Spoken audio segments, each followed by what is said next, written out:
Stone. This time, they will surely protect Lord Lin Mo. They would rather die than let the nation's fortune be stolen by these divine beasts of the land of cherry blossoms. Otherwise, chaos would surely engulf the land. This tiny speck of land would undoubtedly exploit these divine beasts, igniting global conflagrations to bring calamity upon the people of the Dragon Nation. Every member of the Xianmen bore an unwavering resolve in their eyes.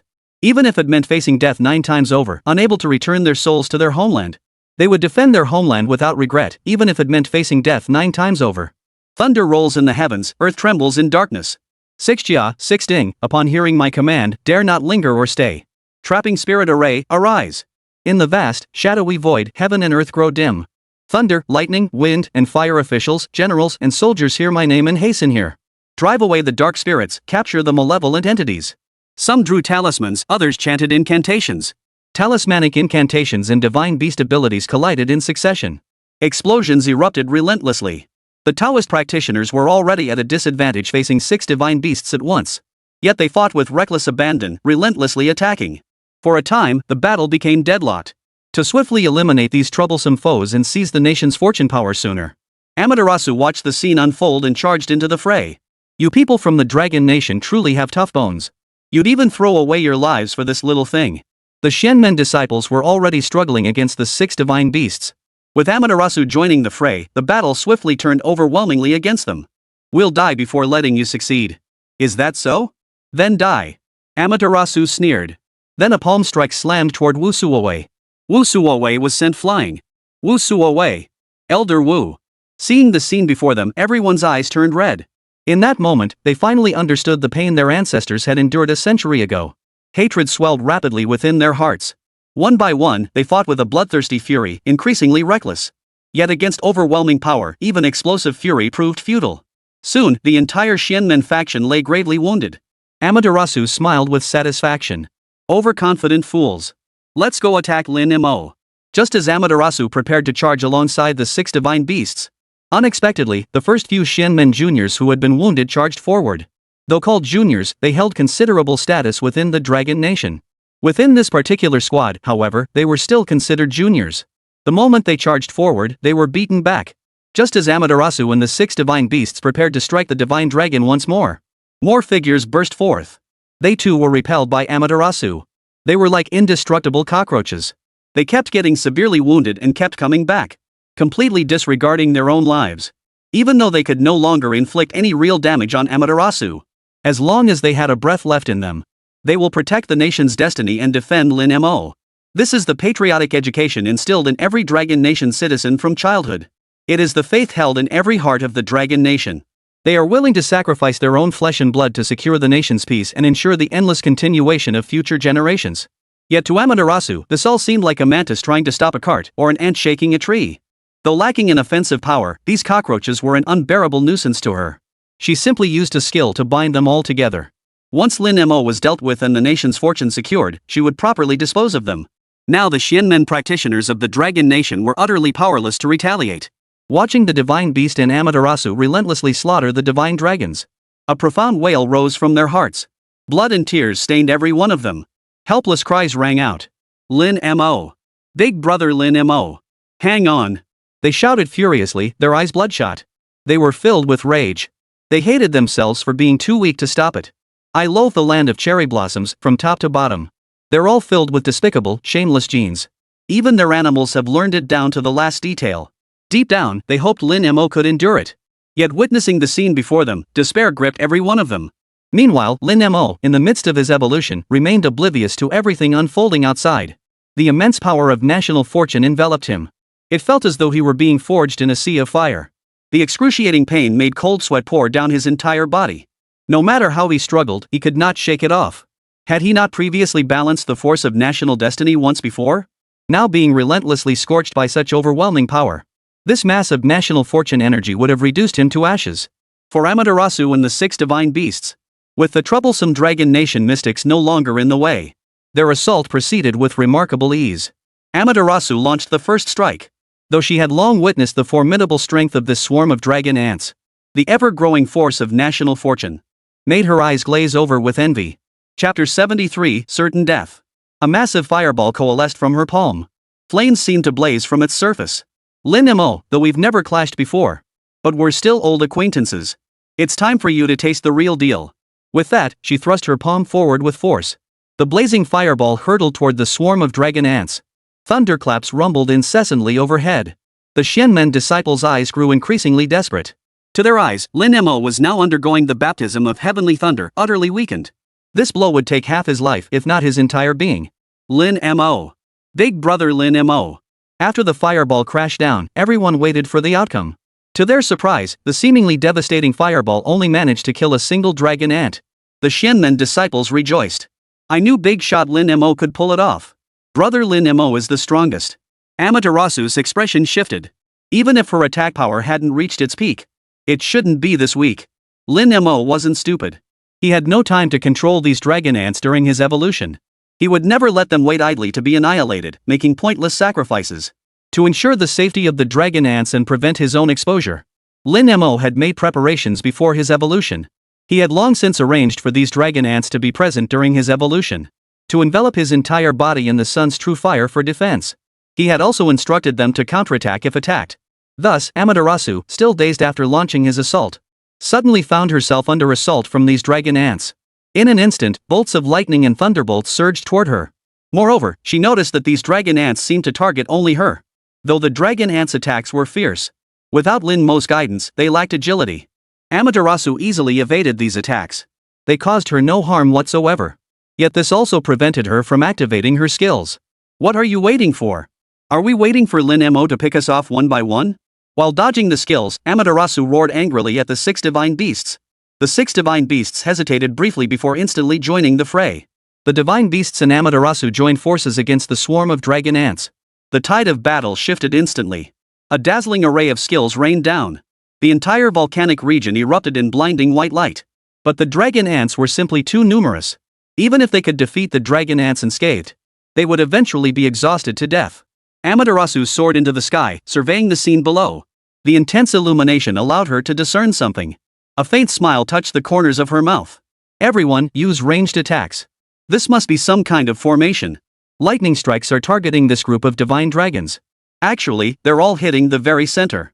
As long as the 7 of us coordinate our ranged attacks to strike the formation's core, we'll definitely take down Lin Mo. This Lin Mo is truly cunning. But no matter how cunning he is, he still got caught. Though each school's formations differ, they all share one fatal weakness, the array's core. Once the array eye is struck, even the most formidable formation collapses instantly. She couldn't believe that with the combined power of herself and the 6 divine beasts attacking the array's core, could possibly leave Lin Mo alive. Upon hearing this, the 6 divine beasts soared into the sky. Upon inspection, they found it to be true. They all wore expressions of satisfaction. Meanwhile, the Shenmen disciples far from the battlefield had noticed this long before Amaterasu. Since they were not involved, they could easily observe the trajectory of these heavenly thunderbolts. This was their sole lifeline.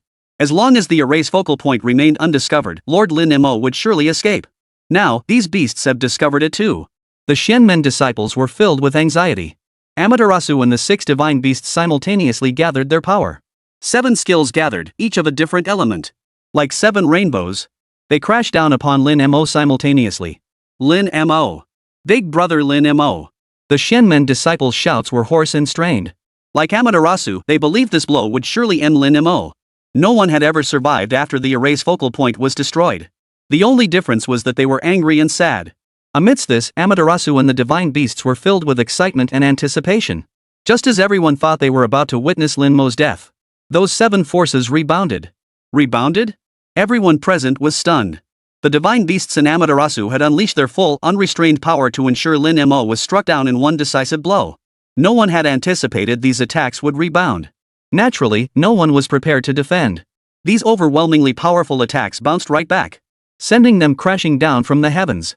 Amaterasu and the divine beasts all coughed up blood. Their internal organs felt shattered, the pain excruciating. Aha! I knew Lord Lin Mo was the most badass. The Shenmen disciples, disregarding their injuries and disheveled appearances, wept tears of joy. Holy, holy, holy! I knew big shot Lin Mo wouldn't show up unprepared. Ancestor Yushu, do you know what happened? After all, just moments ago, everyone including Yusu himself had believed Lin Mo was as good as dead. Who could have predicted such a massive reversal? Naturally, they were all incredibly curious. Yusu shook his head. Even this walking encyclopedia, when faced with Lin Mo, was always filled with unknowns. Lin Mo was too mysterious, too powerful. This must be a fake AI. After all, they knew nothing of systems or evolution. In all his years of study, Yusu could only attribute the earlier behavior to the concept of a false AI. Lin Mo is freaking awesome. Wu Suowei shouted. This was also the sentiment shared deep within the hearts of everyone present from the Xian sect.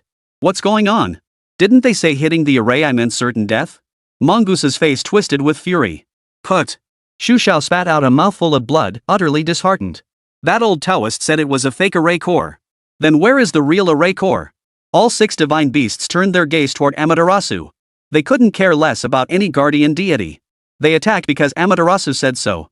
But it turned out to be a fake array point and they all got injured. Amaterasu naturally had no answer. Without a true array core, it wasn't an array at all. It was merely Lin Mo evolving. Lin Mo was invincible during his evolution. Hidden among the dragon ants, Lin Mo unexpectedly gave away a hint of his presence. As a result, all those skills struck Lin Mo in the midst of his evolution. Naturally, they all bounced right back at the attackers. The few who had been knocked down hadn't even recovered before the dragon ants chased them down to attack again. The scene was utterly comical. There was no trace of Japan's foremost guardian deity or ancient divine beast. At that moment, Lin Mo remained oblivious to the chaos unfolding outside. He was still enduring the agonizing burn of the nation's fortune power. His form had now completely transformed into the divine dragon depicted in the ancient texts of the Dragon Nation. The single horn on his head had multiplied into 4, radiating an awe-inspiring presence. Yet the agony of this transformation was beyond description. The 3 horns that sprouted simultaneously seemed to materialize out of thin air within his skull, piercing through his skull, shredding flesh and bone, before finally emerging. Chapter 74, Ultimate Evolution, Ultimate Defense. His 4 legs were entirely shaped like dragon claws. 4 legs and 5 claws, the very symbol of imperial authority in ancient Dragon Nation. The most orthodox divine dragon of the Dragon Nation. Look, those divine dragons seem to be changing. It's a dragon. It really is a dragon. Could it be that Brother Lin Mo is a dragon tamer? If the dragon ants of the past merely resembled dragons, then due to Lin Mo's evolution, the current dragon ant swarm is now identical to true dragons. The Xianmen disciples were overjoyed. Though they had once called them divine dragons, they didn't quite match the depictions in movies and TV shows. Since no one had ever truly seen a dragon, they were merely convinced it was a dragon because it looked so similar. Now that they were identical, their conviction only deepened. Brother Lin Mo must be the one foretold in the oracle to bring vitality to the Dragon Nation. The divine dragon has appeared, an auspicious sign of good fortune. Meanwhile, Amaterasu and the divine beasts naturally noticed the shift in the dragon ant colony. What on earth is going on? I don't know, but this insect cultivator is far too powerful. We must eliminate him now. Otherwise, it will become even more difficult to deal with later. He's already a formidable foe. Don't forget we bear the contract of Yamada no Orochi. Right, they bear the contract of the Yamada no Orochi. If they set a deadline and fail to kill Lin Mo, they will surely die. Better to kill Lin Mo. At least that leaves a glimmer of hope. The divine beasts argued while dodging the dragon ants' attacks. Amaterasu also felt an ominous foreboding. If they failed to eliminate Lin Mo and seize the nation's fortune this time, he would only become more formidable in the future. With Sakura Nation now in utter chaos and resources severely scarce, this was extremely unfavorable for her to restore her strength. While there were still a few stupid beasts here to help, we must take down Lin Mo. Just as various factions debated Lin Mo's fate, Lin Mo, drenched from head to toe, finally managed to suppress the national fortune energy enveloping his body. Though suppress wasn't entirely accurate. It was more like absorption. If the previous encounter had formed a Tai Chi diagram of yin and yang within him, achieving equilibrium, then now, Lin Mo could be said to have absorbed that force within his body now. The national fortune power no longer coexists with his own abilities as equal halves forming a Tai Chi diagram. Instead, it manifests as 2 distinct, complete circles. Due to the overwhelming potency of the national fortune power, the golden sphere representing the nation's fortune completely enveloped the black circle representing his own power. While Lin Mo subdued this force, the entire evolutionary process had already concluded. Logically, the entire battlefield should have descended into utter chaos. All factions were locked in fierce confrontation, and he should have first assessed the situation. But he couldn't wait. He had a premonition. This evolution was bound to bring him tremendous surprises. He hurriedly examined the changes in his own body. 2 pairs of horns sprouted from his forehead. The dragon-like claws he already possessed transformed into 4 legs and 5 claws. Remember, when he was an ant, he had numerous legs and feet. Not only that, his body had grown significantly thicker and larger compared to his last evolution. When fully extended, his entire body now measured over 30 meters in length. After this evolution, it now bore an uncanny resemblance to the legendary divine dragon. This left Lin Mo eagerly anticipating his next evolution. Now that he had transformed into a dragon, what would the next evolution bring? After observing for a moment, Lin Mo summoned his system interface. He couldn't contain the excitement surging within him. After all, this evolution had been the most intense he'd ever experienced. Such a massive surge of national fortune power.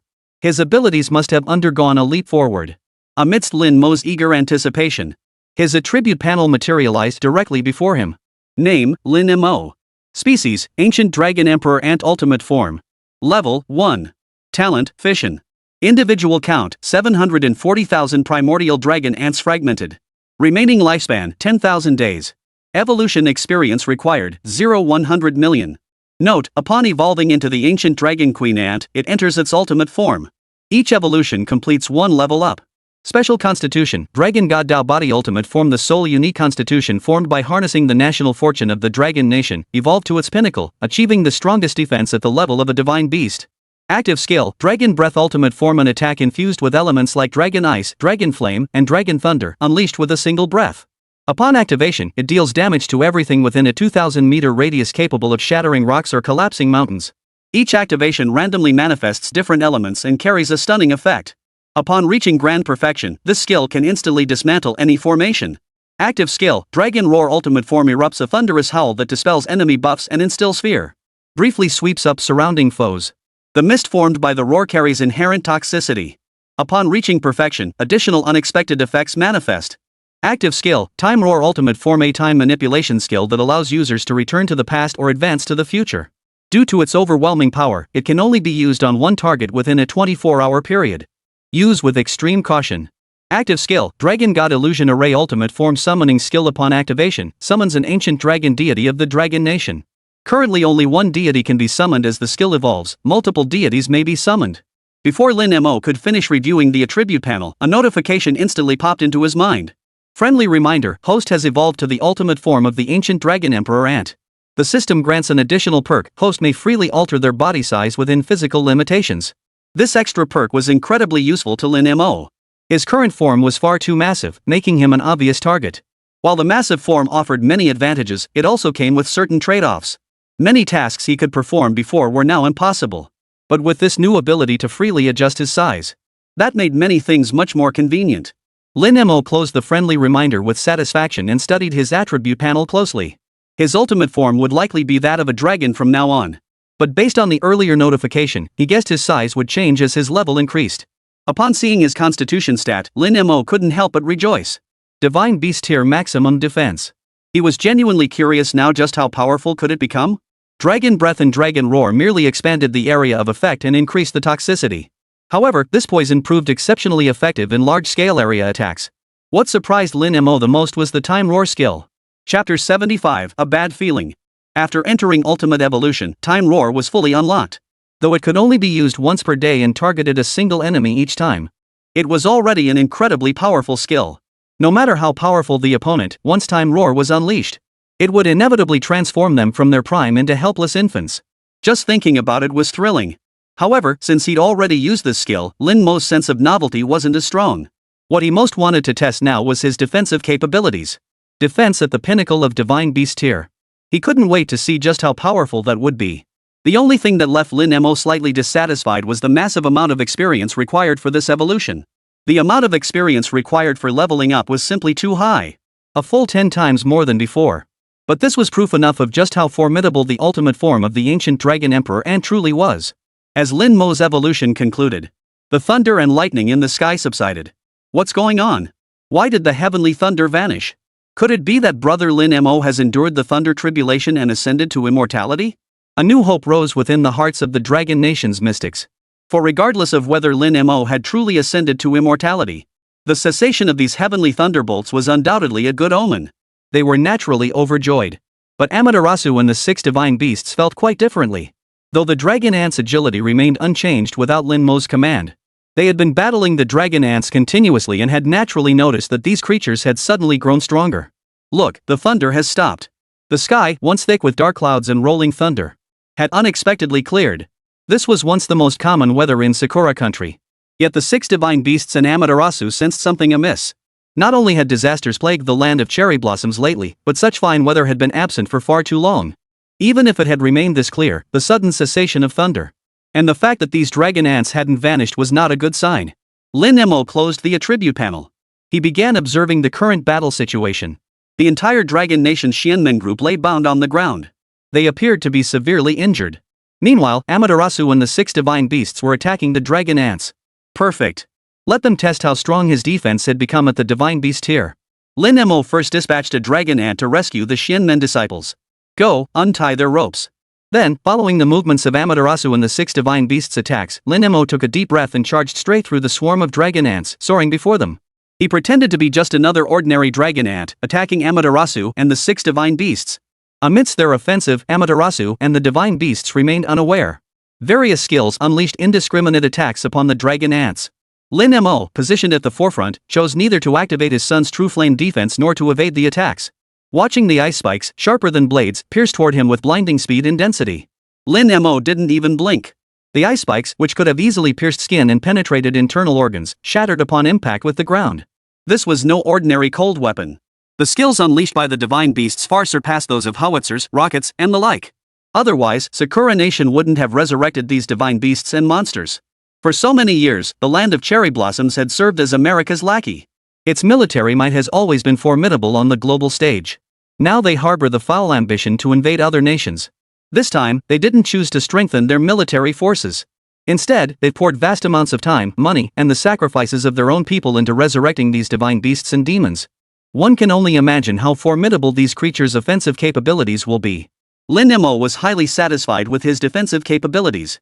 To better test his abilities, flying at the forefront, he positioned his body sideways to face the 6 divine beasts and Amaterasu. This would maximize the attack's coverage area. The 6 divine beasts and Amaterasu, preoccupied with battling the dragon ants, naturally failed to notice the seemingly ordinary dragon ant. A barrage of attacks descended upon Lin Mo's body. Meanwhile, the Xianmen disciples were also rescued.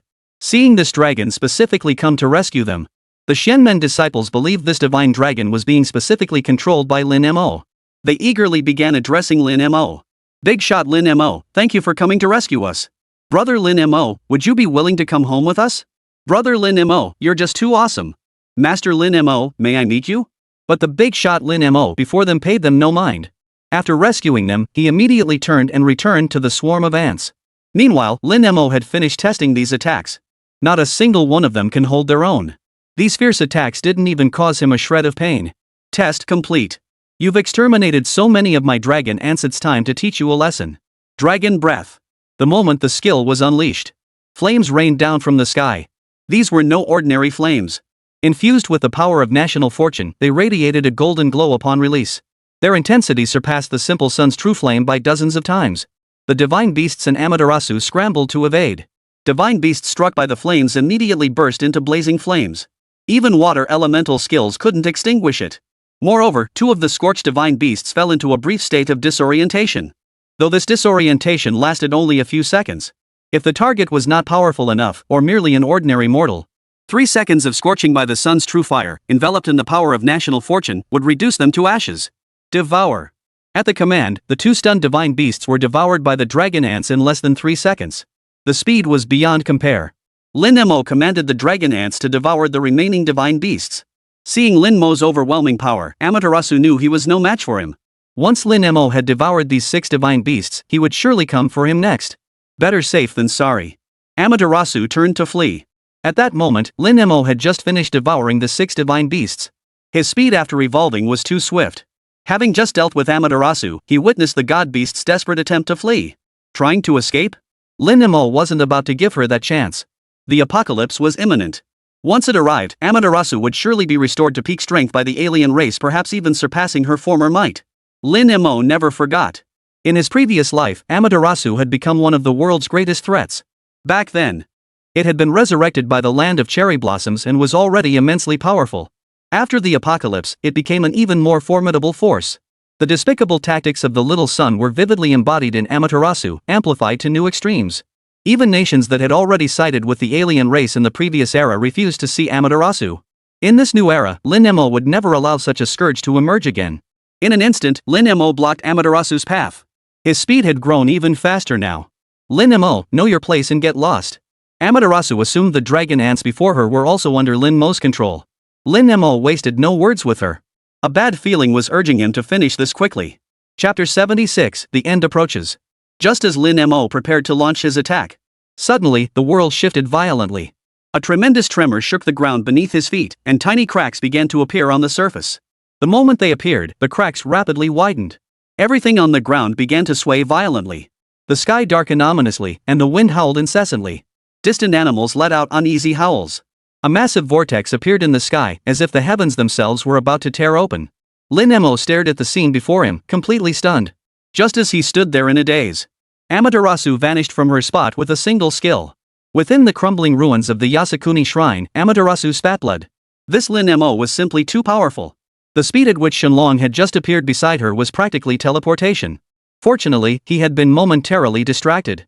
Seizing that moment, Amaterasu crushed the only teleportation talisman in her hand.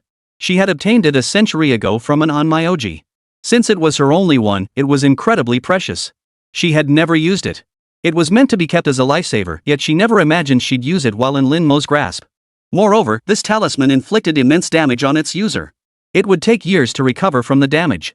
At this thought, Amaterasu seethed with resentment. Still, at least her life was spared. As the saying goes, as long as the mountain remains, there will always be firewood. She gazed at the gloomy sky in the distance, her single remaining eye casting a terrifying glare.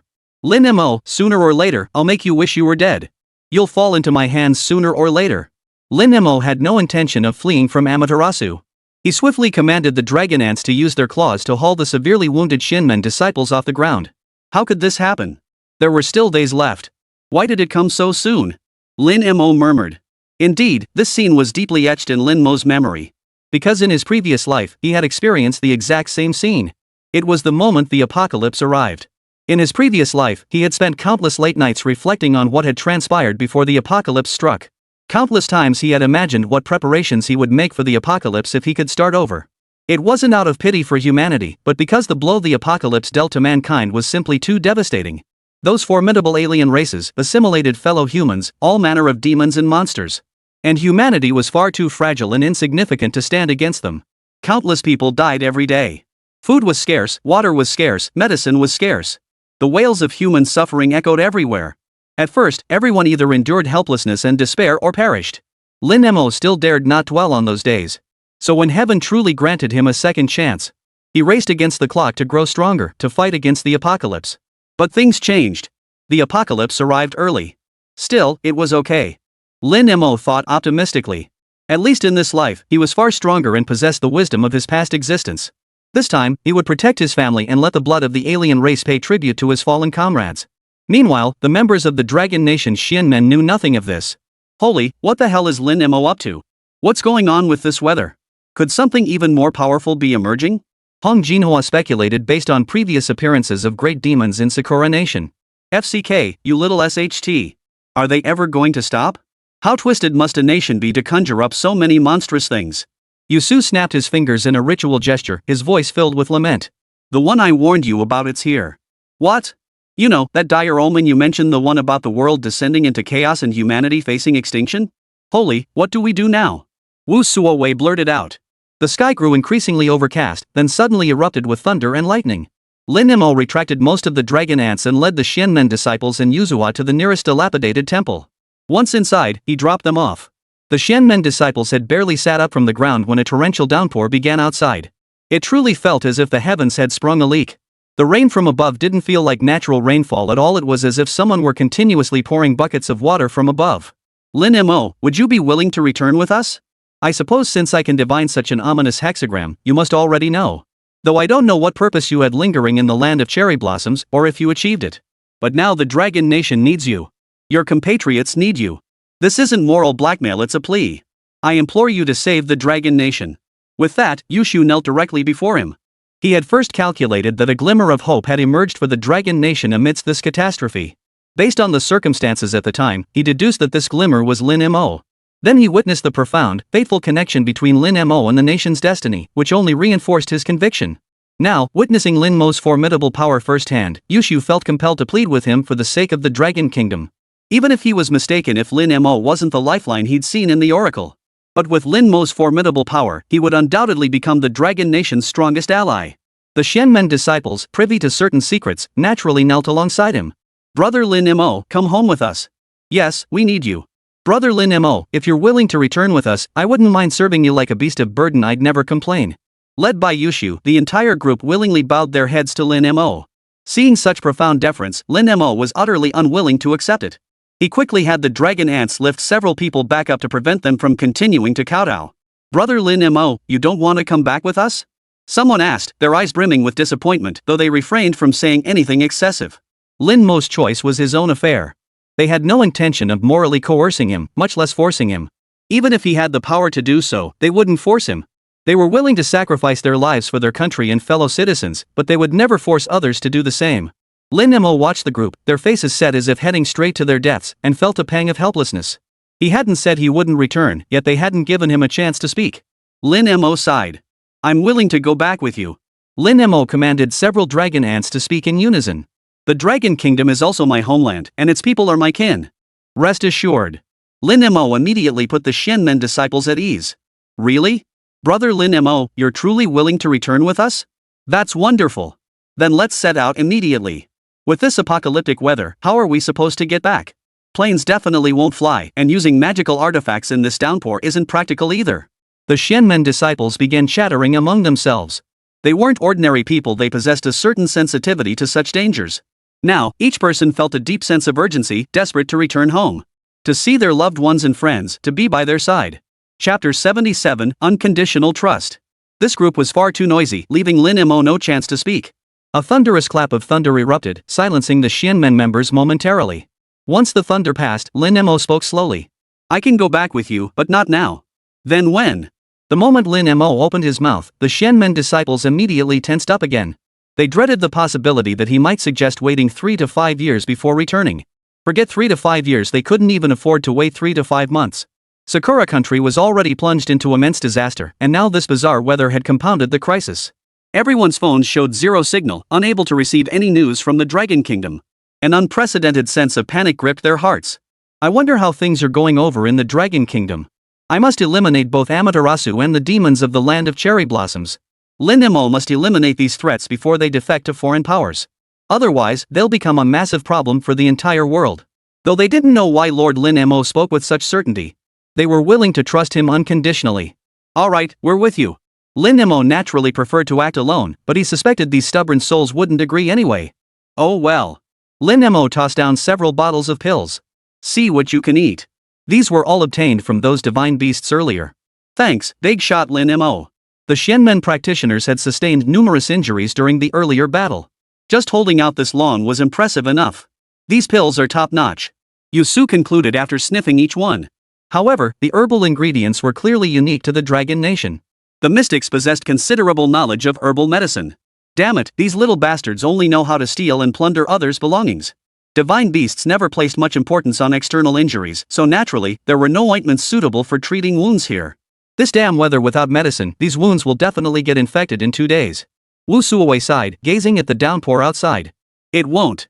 The rain will stop tomorrow. Lin Mo remembered this downpour lasted only a day and night.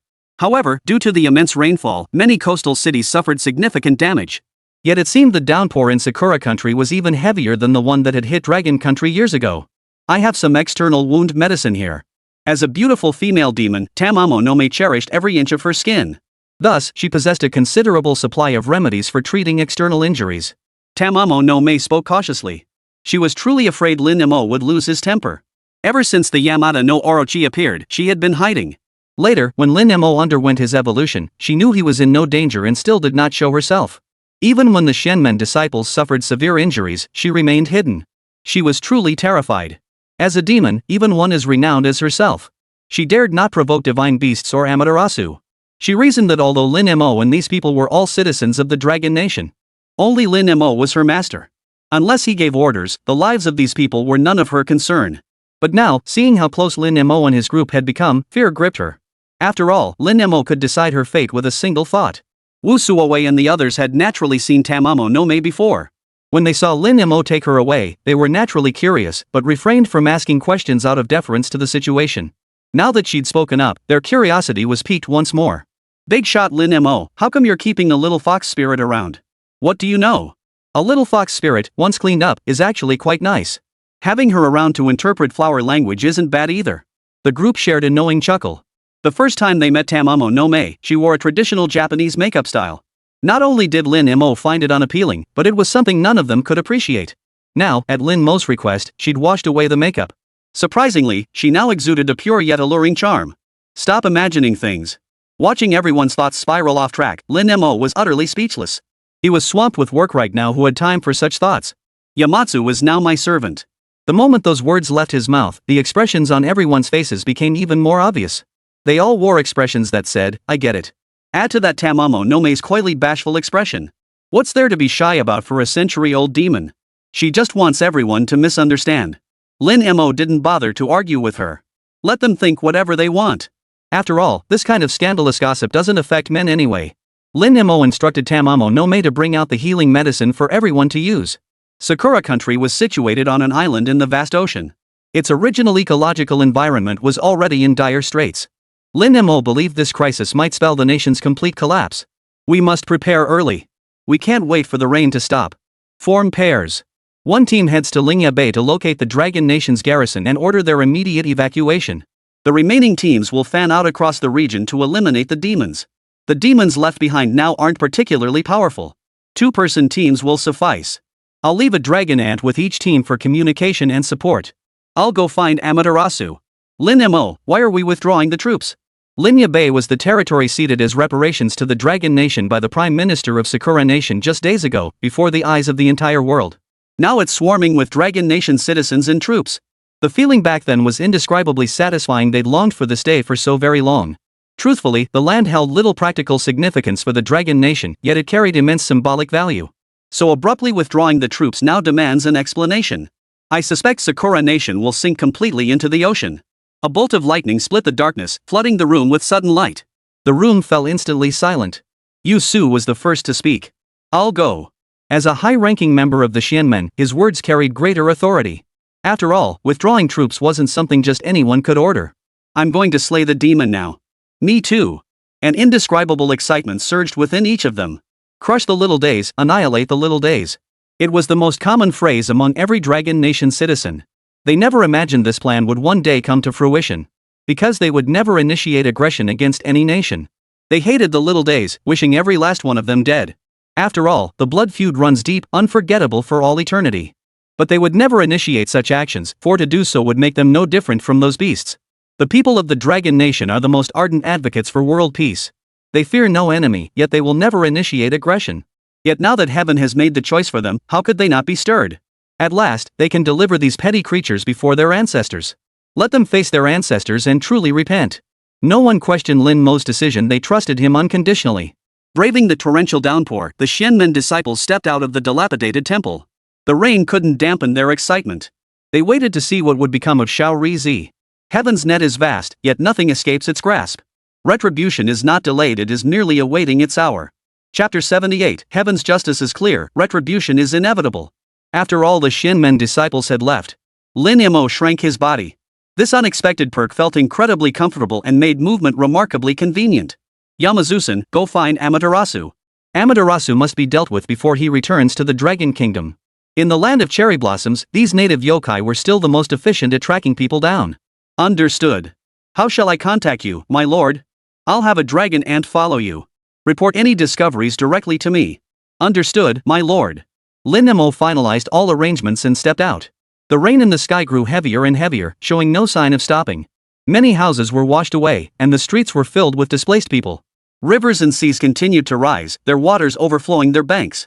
The water, contaminated with nuclear fallout, compounded the disasters brought by the impending apocalypse. Further weakened the already frail bodies of the Sakura people. From the initial relief supplies to the subsequent rampant chaos of monsters, and now this cataclysmic disaster from the heavens. The people of Sakura Nation have utterly lost faith in their government. Even in this downpour, they still chanted and waved banners in the dark, smashing government buildings. Pitiful? Lin Mafe, suspended mid-air, felt no pity whatsoever. His ancestors had endured far more brutal hardships. Bodies littered the fields, rivers of blood flowed.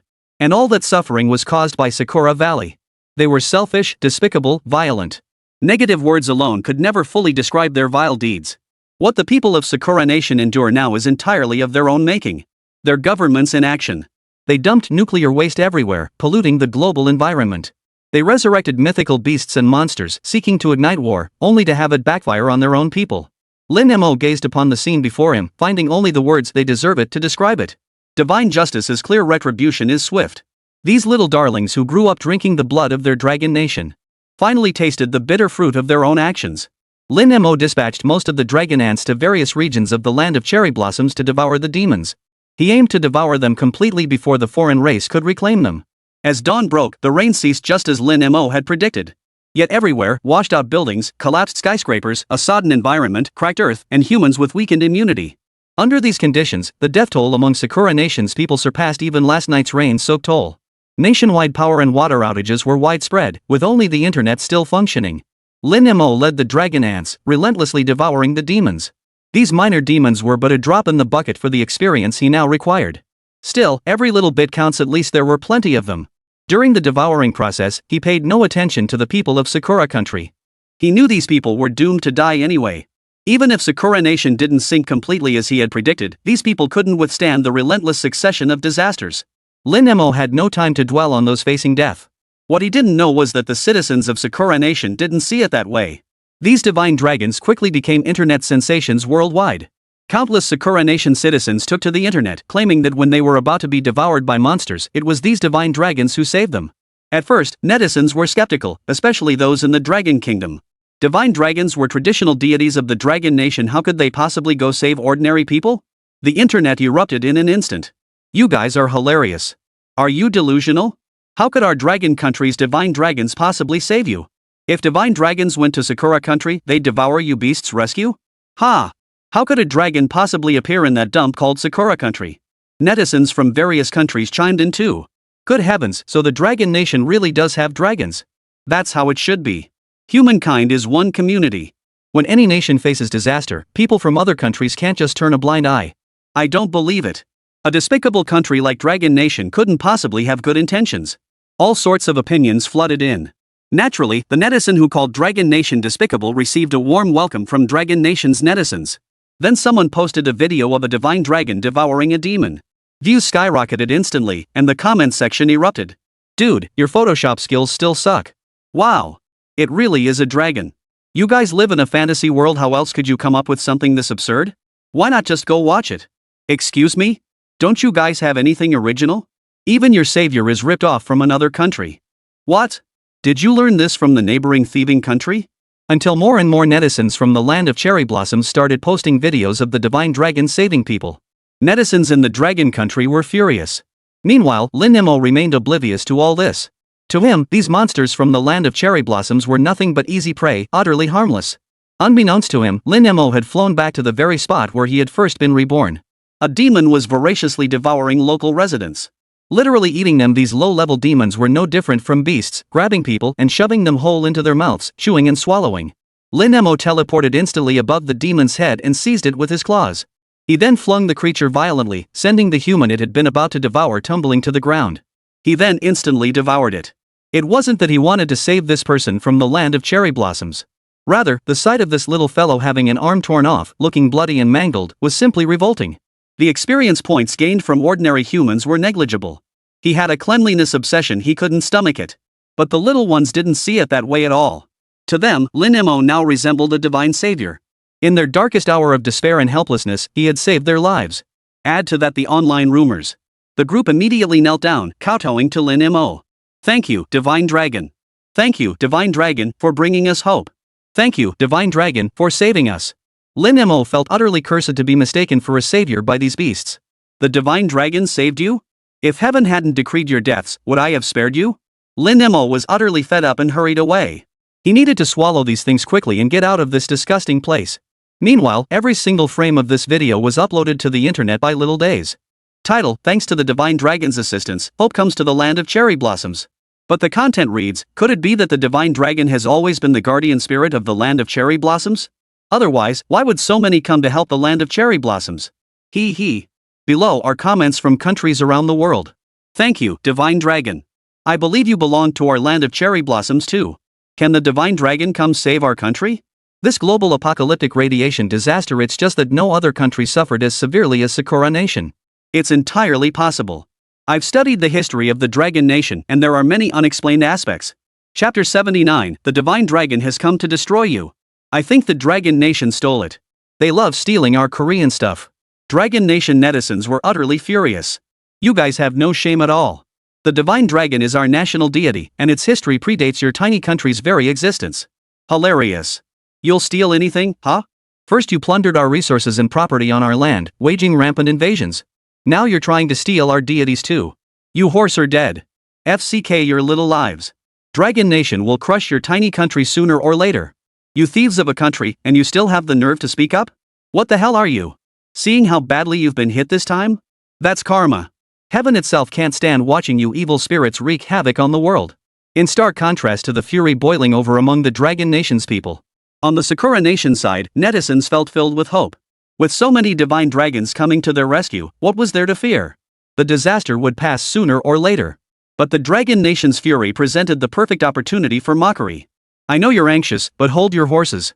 First explain why your divine dragons, who are supposedly your gods, aren't protecting you but are here to protect us instead. Dragon country folks are hilarious, stealing other stuff yet acting so righteous. Yeah, you're God. Your God doesn't come to save you but comes to save us? That's hilarious. What's wrong with these Dragon Nation people? If we'd known this would happen, our ancestors should have wiped them off the map long ago. At least then we wouldn't have to listen to their nonsense now. Just a bunch of idiots. Defeated losers still spouting nonsense here. If our ancestors hadn't spared your lives out of kindness back then, what would you have done? Exactly. If the Dragon God is your country's deity, why has he never protected you? Our country should apply for cultural heritage status ASAP and demand the return of the deity Dragon country stole from us. You claim the dragon is yours, yet now the divine dragon protects us. Aren't you just slapping yourselves in the face? Watching the fury of the Dragon Nation netizens, the people of the Cherry Blossom Nation couldn't be happier. They had divine protection and could take jabs at the Dragon Nation. Nothing felt more satisfying than this. And with the divine dragon actively aiding them, they had every reason to gloat and infuriate the Dragon Nation netizens. Netizens from other countries, seeing the fierce argument between Dragon Nation and Cherry Blossom Nation in the comments of this video, eagerly joined in. Will the Dragon Nation ever stop? Whenever they face off against the Cherry Blossom Nation, they bring up these long-forgotten incidents. It shows such narrow-mindedness. Exactly. And the Dragon country people really can't explain why, during this global disaster, their divine dragon isn't protecting them but is protecting other countries instead. The person above is right. It even protected the country Dragon Nation has always hated. As a major Eastern power, Dragon Nation should show some magnanimity. What's past is past. Let's hope for world peace and no more wars. Am I the only one who thinks a petty country like Dragon Nation couldn't possibly have something like a divine dragon? I suspect it was actually Sakura Nation all along. You so-called anti-war activists? Your hypocrisy stinks. When the land of cherry blossoms invaded, where were your protests? Now you suddenly show up. Oh, let me answer you, because these anti-war folks' ancestors were cut from the same cloth as the Cherry Blossom Nation. Both were beasts who invaded other countries and started wars. Everyone knows which country backs the land of cherry blossoms. After being their lackeys for so many years, it's only natural their masters and their masters' friends would speak up for them now.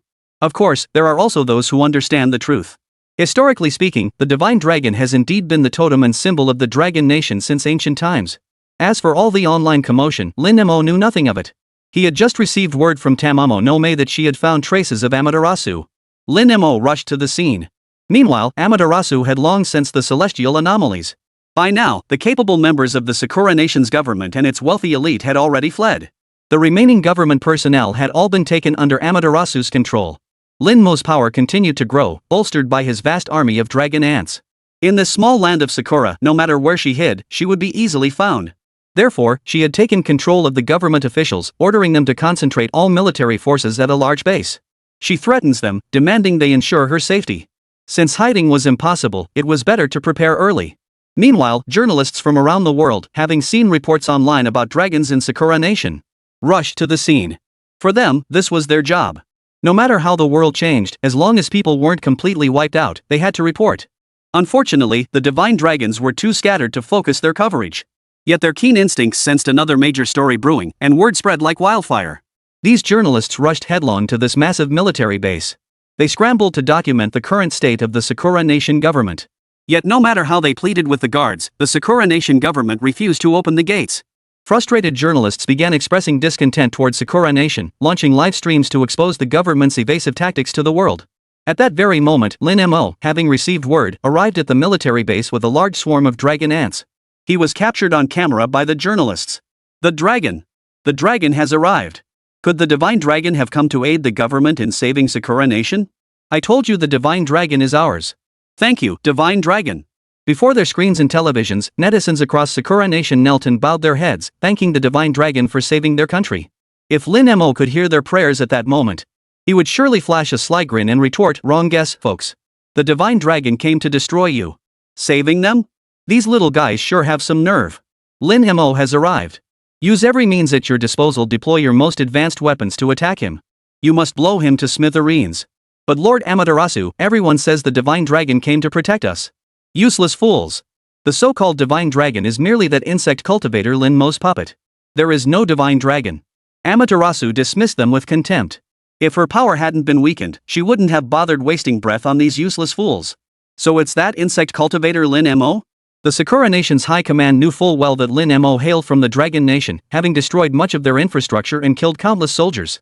Yet those present still harbored doubts. After all, these divine dragons had indeed resolved numerous troubles for Sakura Nation. Lord Amaterasu, since the divine dragons appeared, they have indeed been exterminating demons. Sakura Nation had long descended into chaos. The higher-ups had fled, leaving only those like them behind. Who had time to monitor satellites? Naturally, no one was aware of Lin Mo's transformation. Useless. All of you are useless. I won't bother explaining. I ordered you to eliminate Lin Mo. Chapter 80, Devouring the Strongest Military Base. Seeing the fear in their eyes, Amaterasu knew they were terrified. This is how it will be. Japan is now leaderless. Whoever eliminates Lin Mo will be the one I support to become Prime Minister. As a former deity, Amaterasu naturally possessed more forceful methods to compel these individuals to serve her. But her power hadn't yet returned to its peak, and Lin Mo's threat remained immense. To completely eliminate Lin Mo, she still needed these people to willingly serve her. After all, her most urgent priorities now were eliminating Lin Mo and restoring her power. Moreover, the identity of the Prime Minister held little significance for her. Moreover, if she installed her own puppet as Prime Minister, they would naturally be far more compliant and easier to manipulate. Once Lin Mo was eliminated, the entire Sakura Nation would fall under her control. For her, it was simply a win-win solution. Nothing could be more compelling to those present than this promise. The prospect of becoming Prime Minister held immense allure for these high-ranking officials. Even with its current string of disasters, Sakura Nation remained a sovereign state. The allure of a nation's Prime Minister is something ordinary people cannot resist, let alone those already in high positions. Having tasted the flavor of power, it became even harder to relinquish. And even with Sakura Nation in such dire straits, had Amaterasu not spoken, none of them would have dared entertain such ambitions in their lifetime. Of course, the most crucial factor was Amaterasu's immense influence as the nation's guardian deity. If she said they could become prime ministers, she absolutely possessed the means to make it happen. Since Lin Mo is an ally of the Dragon Nation, he is our enemy. We must show no mercy to our enemies. Rest assured, Lady Amaterasu. I will personally eliminate Lin Mo and restore peace to Sakura Nation. With that, he immediately dispatched forces to attack Lin Mo. Military bases are never short of weapons. A single order from the higher-ups. The most advanced weapons were deployed, unleashing a barrage of fire upon the dragon ant swarm. These individuals, driven by their ambition to become prime minister, disregarded even the journalists, needlessly causing the deaths of many reporters. Netizens who had previously defended Sakura Nation online now turned against it in unison. In an instant, Sakura Nation's international reputation plummeted. Yet these weapons posed no threat whatsoever to Lin Mo. These human-made weapons? Unless nuclear bombs were coming, he might even bother to dodge them. These little trinkets? He couldn't be bothered to dodge them, they were merely scratching his itch. Dragon ants. Dragon breath. Tens of thousands of dragon ants unleashed their dragon breath skills simultaneously. The sky transformed instantly. What had been a faintly sunny sky after the rain now grew even darker than yesterday. The surrounding temperature plummeted. Though it was summer in Sakura country, the perceived temperature here had already dropped below freezing. In an instant, streaks of golden light appeared in the sky. Upon closer inspection, the golden light revealed itself to be countless golden ice spikes. Each spike was as large as a boulder, with razor-sharp edges capable of piercing through a person's scalp and impaling them whole. A dense hail of ice spikes struck the ground, instantly killing those operating the weapons. They didn't even have time to scream. Blood flowed like rivers across the military base. Useless. Useless. Useless. In a fit of rage, Amaterasu struck the conference table with a palm strike, reducing it to powder. Advance again. Lin Mo must be eliminated. Otherwise. Amaterasu swept a threatening glance across the room. I may escape, but you? Lin Mo will never let you off. The already demoralized high-ranking officials immediately broke out in cold sweat and hastily dispatched more forces to attack Lin Mo. But no matter how intensely trained ordinary soldiers were, they stood no chance against Lin Mo. Soon, every soldier in the military base was exhausted. What should we do, Lord Amaterasu? The high-ranking officials wailed in despair.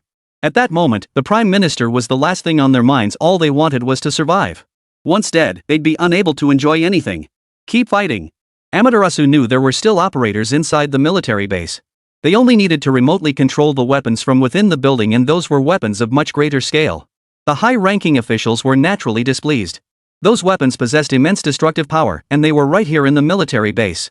So close to the action, if Lin Mo hadn't been killed, they might have perished first. Lord Amaterasu, perhaps you should go out and deal with Lin Mo yourself. Exactly. As the deity of Sakura Nation, I believe no one is more powerful than you. Besides, attacking Lin Mo was your idea to begin with. If Amaterasu hadn't ordered them to fight Lin Mo, they wouldn't have suffered this undeserved calamity. Amaterasu let out a cold laugh. These fools were clever indeed, daring to scheme against her. Amaterasu struck out with her palm. The high-ranking official who had just said, "Besides, it was your idea to fight Lin Mo," was instantly sent flying. He was smashed into the wall, pulverized from the inside out into a gruesome, revolting pulp. So, are we attacking or not? Amaterasu sneered. Yes, sir. Yes, sir. Yes, sir. Lord Amaterasu, we shall obey your command without question. These men knew that any hint of resistance would meet this fate. By then, Lin Mo wouldn't even have killed them. Amaterasu would have finished them off first. Better to stand with Amaterasu. At least they could be useful to her, clinging to a sliver of hope. The operator pressed a button, and a massive shell roared toward its target. This was Sakura Nation's secret weapon. A single shell could sink an aircraft carrier, its destructive power rivaling nuclear weapons. The instant the bomb detonated, surrounding structures were leveled to the ground. Even the farthest office buildings at the military base developed massive cracks. But Lin Mo remained completely unharmed. Damn, this military base has quite a few goodies. Since these people were hiding and refusing to come out, Lin Mo saw no point in searching for them. Devour. He simply commanded the dragon ants to devour the entire military base. Those high-tech weapons were nothing but experience points to him. He was already here, might as well take what was offered. Why leave it for the little guys? As the swarm of dragon ants began devouring the military base, everything in their path was reduced to a barren wasteland, leaving nothing behind. Amaterasu finally panicked. Lin Mo, you've gone too far. With that, Amaterasu turned to leave the office area. Lord Amaterasu, you can't just abandon us. Lord Amaterasu, what shall we do? Lord Amaterasu, save us. Take us with you. Seeing Amaterasu about to leave, the high-ranking officials all panicked. Amidst the chaos, Amaterasu turned to Lin Mo, who stood motionless in the center of the room. But Amaterasu paid no heed to their fate. She left the office area immediately and began surveying the situation. The massive military base was now completely surrounded by the dragon ants. They began devouring the base from all directions. Their density was so immense that not even a fly could escape. This was all part of Lin Mo's pre-arranged plan. He intended for Amaterasu to come but never return this time. He would not let her escape. So what if the military base was large? His dragon ants were numerous enough to encircle the entire land of cherry blossoms. Chapter 81, The Divine Dragon belongs to the Dragon Nation. The commotion in Sakura Nation drew constant streams of journalists. Netizens worldwide were glued to this intensely popular livestream. The bullet comments were scrolling so fast they were barely legible, filled with every imaginable remark. But no matter what others say, Dragon Nation netizens are thoroughly thrilled. Didn't you claim dragons belong to your country? That the divine dragon came to aid you? Come out, you dogs who said that, keep barking now. Ah, I won't say who's having the time of their life. The divine dragon has always belonged to the Dragon Nation. Wasn't this military base supposed to be the strongest in Little Japan? This is it? This is all they've got? The divine dragon is awesome. Destroy the cherry blossom country. Destroy Japan. Avenge our ancestors. Is the land of cherry blossoms just a lackey of the United States? The US talks such a big game, yet now they won't lend a hand? Ha ha ha ha. Meanwhile, Yushu spent the entire night pleading with the high-ranking officers of the garrison in the land of cherry blossoms, but failed to sway them. He had assumed that with his standing, these matters would be easily resolved. But the high command refused to budge. The Dragon Nation's military is the most disciplined force in the world. Under these circumstances, if the army withdrew from Sakura Nation's territory, the hard-won land would likely vanish overnight. If Sakura Nation truly collapsed, that would be one thing. But a territory destined not to exist was hardly worth the Dragon Nation soldiers' lives to defend. But if Sakura Nation held firm? The moment their troops withdrew, Sakura Nation would send forces to seize control. What good would a treaty demanding territorial concessions and indemnities be? Whoever occupies the land holds the authority. Moreover, the Japanese have never enjoyed a favorable reputation in the world. Losing the territory would tarnish the Dragon Nation's prestige and the military's honor. If Japan sinks, the world will praise the Dragon Nation's military foresight. If it doesn't sink, the world will mock us as cowards. A nation that once invaded us now offers to cede territory and pay reparations yet cannot even defend itself. Such responsibility is beyond the capacity of the leadership to bear. Why won't you listen? The land of cherry blossoms will sink. Are you treating your own lives and those of your soldiers as a game? Yushu gritted his teeth in fury. Elder Yushu, we won't retreat without orders. You say the Cherry Blossom Congress will sink, will you take responsibility if it doesn't? I will. Yushu didn't hesitate. He trusted Lin Mo unconditionally. What exactly are you responsible for? The high-ranking official sneered coldly. Based on what? Lin Mo's prophecy? Is he the king of kings? Even if he were the king of kings, without superior orders, I won't retreat. Elder Yushu, I know your mystical circles are fond of divination and such, but this is a scientific society now.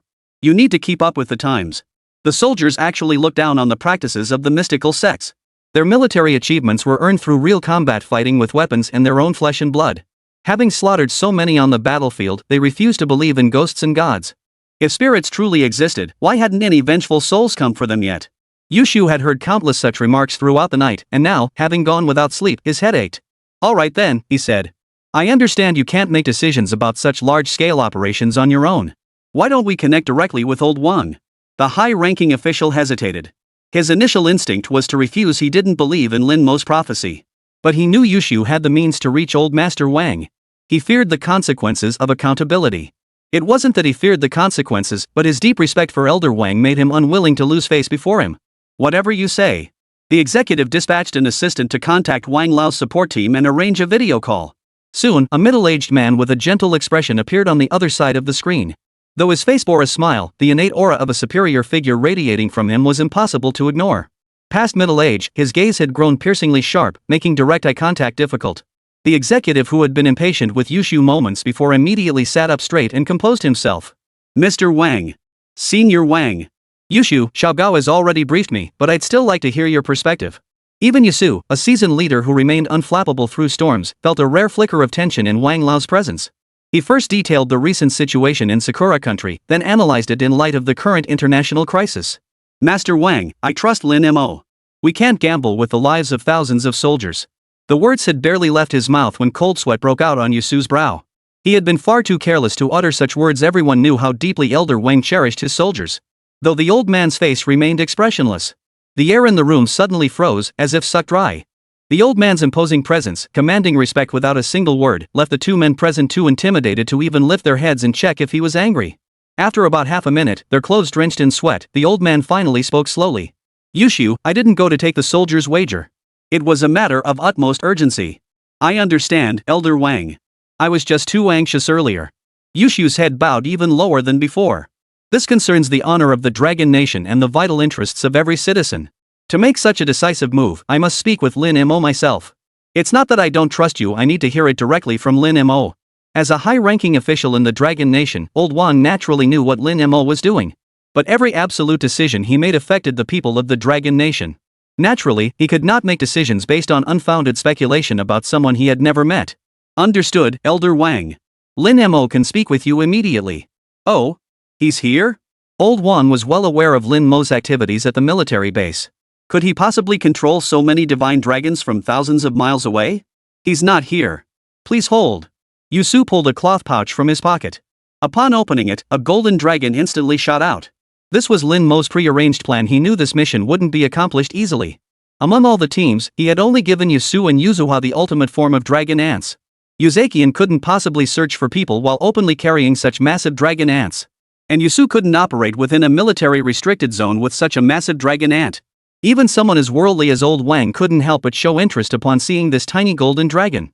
After all, previous images and reports had always depicted the divine dragon as enormous, never this tiny golden dragon. What is this?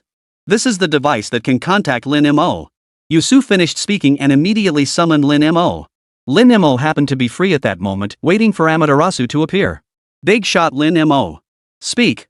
The operation to withdraw the garrison is of critical importance. Therefore, Elder Wang wishes to speak with you personally. As a citizen of Dragon Nation, there was no one who didn't know Old Wang.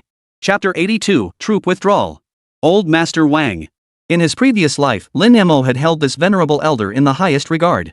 The little golden dragon flew to the center of the conference room and locked eyes with Old Master Wang. You are Lin Mo? Given Old Master Wang's extensive experience, he didn't seem overly surprised to see the little golden dragon speaking to him. After all, ordinary people knew nothing of the mystical arts. In his position, however, he understood them all too well and had seen every kind of supernatural creature imaginable. That is correct. Why not reveal your true form to meet with me? It's simply not convenient. Old Wang nodded, making no further demands. After all, no one could possibly guess that Lin Mo's true form was that of a dragon. Old Wang believed his true form was currently engaged in combat at a military base in the land of cherry blossoms. Being able to control this golden dragon from 1,000 miles away and converse with it is already a formidable feat. Speak. Why did you order the garrison to retreat? Within 3 days, the land of cherry blossoms shall fall. Old Wang's eyes flashed with intensity. In an instant, the oppressive aura of a superior figure swept over the room. Speak. What is your basis for this? Within 3 days, the land of cherry blossoms will fall. Lin Mo's voice rang out with unwavering conviction. He said no more. Old Wang asked no more. In an instant, the air within the conference room froze solid, making breathing feel difficult. It was the deliberate pressure emanating from those in power. There was nowhere to hide. Just as Yusu and the garrison's high command felt they might suffocate to death, Old Lin spoke. All right, kid. I'll trust you this once. Jiancheng, withdraw the troops. Old Wang. Before Lin Jiancheng could respond, Elder Wang waved him off. I hope our next meeting won't be too late. It won't be. As soon as Lin Mo finished speaking, the little golden dragon, which had been so lively moments ago, instantly became utterly still. Everyone present knew it was Lin Mo who had ended the communication. As a military man, Lin Jiancheng's temperament was naturally impatient. Old Wang, Before he could finish, Old Wang commanded with unwavering authority, I trust him. Go prepare. You heard it yourself, Sakura Nation will fall within 3 days. Do you understand your mission? Understood. Lin Jiancheng saluted. Yusu, you two return early as well. Rest assured, Old Wang. With that, Old Wang ended the video call. Inside the Beijing courtyard house, Old Wang gripped the armrest of his armchair, veins bulging on the back of his hand. As a seasoned leader with vast experience, his greatest skill lay in reading people, discerning their character, and deploying them effectively. He trusted Lin Mo. Sakura Nation would fall within 3 days. Even he couldn't help but feel stirred upon hearing this news. For a century, the hatred toward the land of cherry blossoms had seeped into the very bones of every citizen of the Dragon Nation. This was especially true for the elite. Their fathers and grandfathers had lived through those wars. Holding positions of significant authority, they were well aware of the innumerable crimes committed by the people of Sakura Nation on Dragon Nation soil. Yet as leaders, they must protect the people's interests and uphold the dignity of a great nation. They couldn't even vent their anger like ordinary people, let alone wage war. In their positions, there are too many unavoidable constraints.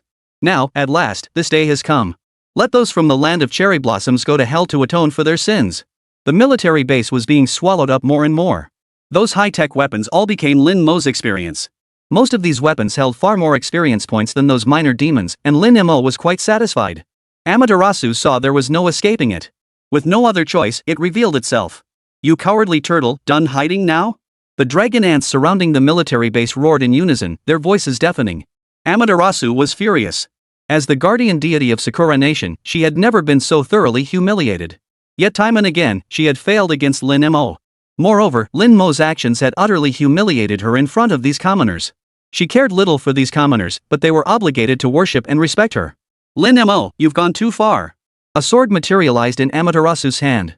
It measured 2 feet 7 or 8 inches in length, its blade resembling the leaf of an iris. The central portion of the blade was thicker, while the hilt section was about 8 inches thick.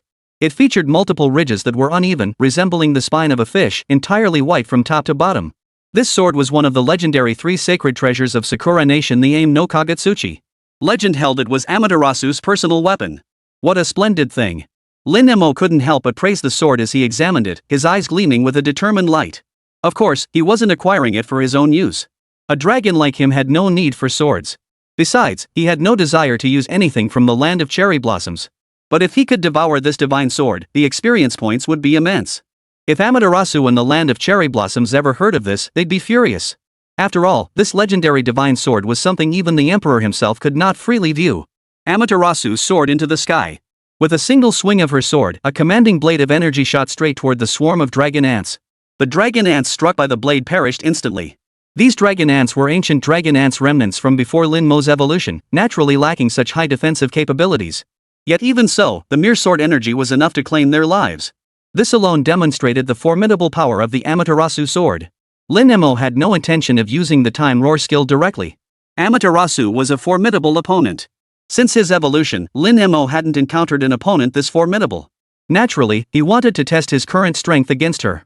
Besides, Amaterasu wasn't currently at her peak. Dragon Breath.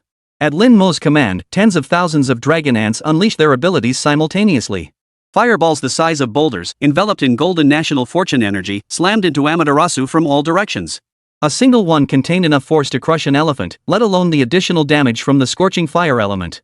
Amaterasu immediately withdrew her sword energy. Surrounding azure clouds. A transparent protective barrier shielded Amaterasu. Every fireball collided with the shield, erupting in deafening explosions. Without exception, every single fireball crashed to the ground. They actually blasted a 30-meter wide crater into the ground. Is the defense that strong? Lin Mo found this rather intriguing. Logically speaking, if Amaterasu were at its peak, it wouldn't be able to withstand his assault. But he knew Amaterasu's current strength was far from formidable. In fact, due to its unrefreshed power and continuous depletion, it was even weaker than when it had just been revived. Lin Mo carefully sifted through his memories and suddenly recalled. Known as the sun goddess of the land of cherry blossoms, Amaterasu wielded solar power with the greatest ease. It was precisely the same type of power as his own sun True Flame. No wonder. And Amaterasu, protected and unscathed, naturally launched her attack against the dragon ant swarm. Solar power. At Amaterasu's command, a dense shower of fireballs rained down from the sky. Unlike Lin Mo's skill, her fireballs weren't golden, they burned a fiery red. Chapter 83, The Death of Amaterasu. As the fireballs descended, the surrounding temperature surged instantly. Within the skill's range, an ordinary person would. Even if not struck by the fireball, one would still be roasted to death by the extreme heat. Yet Lin Mo, possessing the sun's fire, naturally feared none of this. As the fireballs descended, he instantly commanded the dragon ants to envelop him in the true fire of the sun. He himself, of course, needed no such protection. The supreme defense of a divine beast tier being was no mere boast. The dense barrage of fireballs pelted down relentlessly, leaving no moment to breathe. The current situation was far too passive, not the outcome Lin Mo desired. He summoned the 1,000 dragon ants that had split after their evolution. Like him, these dragon ants possessed absolute immunity to fireball attacks. Dragon Breath. 1,000 dragon ants opened their massive jaws, unleashing their skill upon Amaterasu. A thunderous dragon roar echoed from their mouths, filling the air with a golden mist that radiated potent toxins. The toxic gas naturally couldn't penetrate the shield to directly attack Amaterasu. The passive stun effect also failed to activate. But that wasn't what Lin Mo wanted. Amaterasu, shielded by her circular barrier, was tossed about by the massive air pressure waves from the dragon roar. The circular shield tumbled back and forth within the dragon's breath. Amidst the chaos, Amaterasu inside could not maintain her footing to continue casting spells. Lin Mo had been waiting for this moment. He withdrew the protective barrier the dragon ants had conjured from the sun's true flame and unleashed his skill once more. Dragon Breath. Ice spikes enveloped in golden light rained down, striking the ground and the circular shield in dense succession. Just as Lin Mo had anticipated. The shield's defensive capabilities were finite. Earlier, it had only withstood his intense attack because of elemental clash. Now, with the elements shifting from fire to ice, and the shield caught between the dragon's roar and the icy assault. Boom! The protective barrier erupted in a massive explosion. Amaterasu, who had been tumbling inside the shield, was thrown to the ground by the violent blast, coughing up a mouthful of blood. Yet the icy spikes continued to fall relentlessly. Ignoring her own injuries, Amaterasu immediately sprang to her feet. Wielding the Amatsukagami sword, she relentlessly parried the ice spear's assault. Wherever the sword's energy struck, the ice spikes melted into water. But the sheer number of ice spikes was overwhelming, and some still managed to strike her body. Amaterasu had no chance to counterattack now, forced to focus solely on fending off the barrage. As more and more ice spikes struck her body, the Amatsukagami sword fell to the ground. Lin Mo naturally wouldn't let this opportunity slip. Devour. The dragon ant closest to Amaterasu instantly devoured the Amatsukimo sword. Experience plus 10 million. 10 million experience points. This felt way too good. Truly worthy of being one of the 3 sacred treasures of the land of cherry blossoms, utterly formidable. Without the Amatsukagami sword, Amaterasu's disadvantage grew increasingly apparent. She could only rely on her own abilities to withstand the Ice Spike's assault. Meanwhile, tens of thousands of dragon ants relentlessly unleashed their skills. Amaterasu now stood drenched in blood, her white powder like makeup mingling with the crimson. The sight was both terrifying and revolting. Lin Mo knew she was now at the end of her rope, no longer worth taking seriously. Devour. Lin Mo abandoned skill attacks, directly commanding the dragon ant swarm to devour Amaterasu. Yet even now, Amaterasu fought back, tearing apart several dragon ants. Ultimately, powerless to resist, it was completely devoured by the swarm. Reporters captured the scene with drones, streaming it live online. Netizens voiced diverse opinions, with anti-war activists leading fierce condemnation. This method is too cruel, just absorbing Amaterasu like that. Exactly. Dragon Nation always prides itself on being a peace-loving country. Doesn't this behavior contradict their peaceful facade? Give me a break. Dragon Nation supporting peace? Haven't you seen how their netizens hate Cherry Blossom Nation?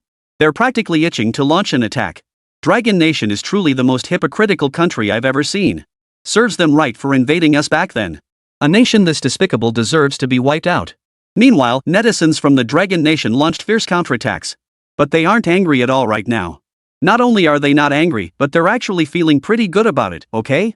The Divine Dragon devoured the Cherry Blossom Nation's strongest military base and killed Amaterasu. Could anything be more satisfying than that? Netizens from the Dragon Nation declared there was nothing more satisfying unless the Cherry Blossom Nation was annihilated. Ah, yeah, we're the despicable ones. I wonder which dogs were just now following Grandpa around condemning Sakura Nation. I screenshotted everyone defending Sakura Nation. I also grabbed their insults from half an hour ago. Come to my page and see these fools' faces drop. When Amaterasu first appeared, the whole world demanded Japan destroy her, whining like little brats. And what happened? Did that little brat even acknowledge you? Now that we Dragon Nation solved the world's problem with Amaterasu, you're whining again?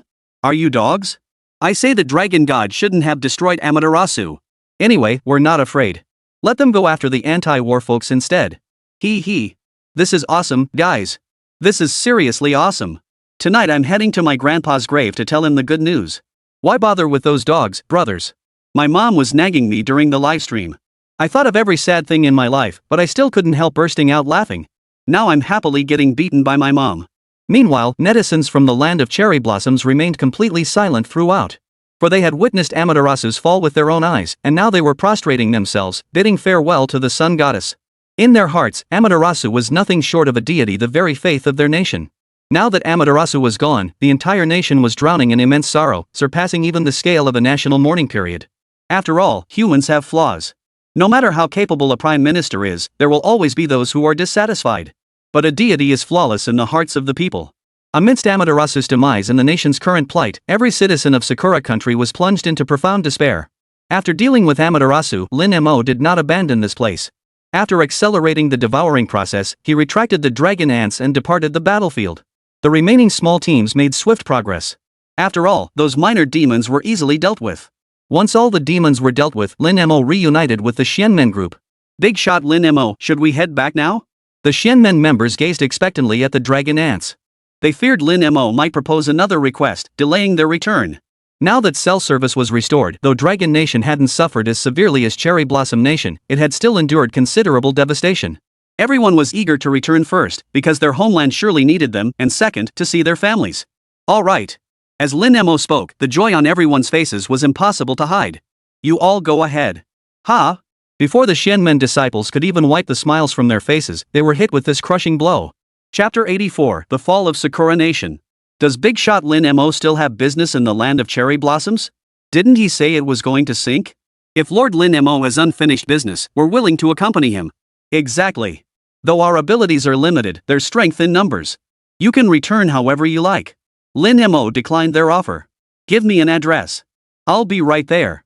I will stay here and witness the sinking of the land of cherry blossoms with my own eyes. Is Big Shot Lin Mo worried something might go wrong? You could say that. Lin Mo offered no explanation, though he knew there would be no surprises. The hatred the Dragon Nation harbors for the land of cherry blossoms runs deep in their bones. Compounded by Lin Mo's experiences from his previous life. In that past life, the people of Sakura Nation, having resurrected Amaterasu and all manner of divine beasts and demons without incident, they had become the most loyal lackeys of the foreign invaders. They were even more despicable than when they invaded the Dragon Nation. And having lost the invasion war a century ago, the land of cherry blossoms harbored deep resentment, directing their hatred especially toward the Dragon Nation. Back then, Lin Mo had countless times wanted to wipe the Sakura nation off the map. Alas, his power was insufficient back then. This lifetime, he stands tall enough. He would personally witness the utter annihilation of those beasts in the land of cherry blossoms. Only then could he exhale that foul breath and find true peace. Very well. Hearing Lin Mo's resolute tone, the Shenmen disciples knew further persuasion was futile. They provided Lin Mo with an address, then each summoned their magical artifacts. The Dragon Nation had already arranged helicopters to transport them home at top speed. They only needed to pilot their magical artifacts to the designated rendezvous point where the helicopters awaited. Big shot Lin Mo, we'll be waiting for you. Big brother Lin Mo, come back soon. Though they hadn't interacted deeply with Lin Mo, in just these few short days, the members of the Shenmen had already grown attached to him. In their hearts, Lin Mo was powerful, mysterious, and possessed a great heart. They didn't know if they were worthy of being his friends, but regardless, they considered him a friend in their hearts. With that, the Shenmen disciples departed, piloting their magical artifacts. My lord, what about me? Uzumaki watched as Lin Mo dismissed the Shenmen disciples, her concern for herself beginning to surface. When Lin Mo had foretold the sinking of Sakura Nation, he had never kept it from her. She could certainly hide away somewhere else after the nation's fall. With her power, not only ordinary people, but even most spirits and demons were no match for her. But she truly didn't want to leave Lin Mo. Lin Mo was too powerful and as a demon who deeply admired strength. Not only had he vanquished the eight-headed serpent Yamada no Orochi and devoured other divine beasts, but he could even destroy the guardian deity Amaterasu. She had never seen anyone as powerful as Lin Mo. Naturally, she wished to follow him for life. What do you think? Lin Mo never forced his preferences on others. Tamamo no Me was only particularly useful in the land of cherry blossoms. She could help gather intelligence swiftly, but that advantage vanished in other lands. Though powerful, given Lin Mo's current strength, her departure wouldn't matter. She had done much for him in Sakura country, and if she desired freedom, Lin Mo could grant it. Yamatsu no Kami wishes to serve you for life, my lord. Upon speaking, Tamamo no Me immediately performed the formal bow of the Dragon Nation before Lin Mo. Enough. At least this little demon had some sense of duty. Lin Mo tossed her a bottle. Found on Amaterasu. See if it's of any use to you. Lin Mo wasn't particularly knowledgeable about herbs and such, though that used to be a disadvantage.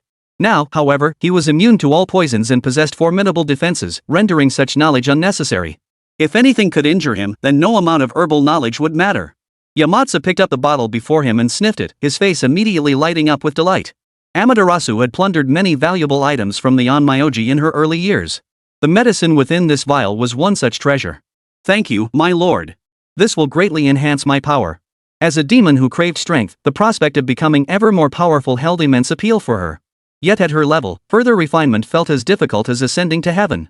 She never imagined Amaterasu would leave behind such a valuable item. Then take it. Tamamo no Me thanked Lin Mo once more, eagerly swallowing the pill before sitting on the ground to recuperate, allowing her body to fully absorb its effects. Absorb it first, then come find me afterward. As a demon bound by contract, Tamamo no Me possessed a subtle connection to Lin Mo, making it easy for her to locate him. With that, Lin Mo retracted all the dragon ants, shrank his own body, and began aimlessly surveying the skies above Sakura country. Since his rebirth, he had been frantically evolving every moment, striving to prepare thoroughly for the apocalypse. Now, he had this rare moment of leisure. After the apocalypse in Sakura Nation, the divine dragon's salvation brought a brief respite lasting several hours. However, with the deaths of all the high-ranking officials who failed to escape and the witnessing of Amaterasu's fall, the nation plunged into unprecedented chaos. No matter how severe the disasters had been before, they always believed the government would never abandon them. It wasn't that they trusted the conscience of the elite, but rather, if a nation's people were gone, what was there left to govern? Now, however, both the government and the gods had vanished. With no one left to rely on, the land of cherry blossoms descended into complete chaos. Rioters rampaged through the streets, looting and destroying everything in sight. The streets echoed with cries of agony. Constant natural and man-made disasters, compounded by the mountains Lin Mo had devoured earlier. As an island nation situated on a seismic belt, the undersea base began to shift. After enduring the first cataclysmic shift, it swiftly faced a second upheaval. The entire landmass of Sakura Nation began to shake violently. Starting from coastal cities, vast swaths of land began collapsing and sinking. The speed was astonishingly fast. Before anyone could react, it vanished beneath the sea. Lin Mo observed the unfolding chaos from above.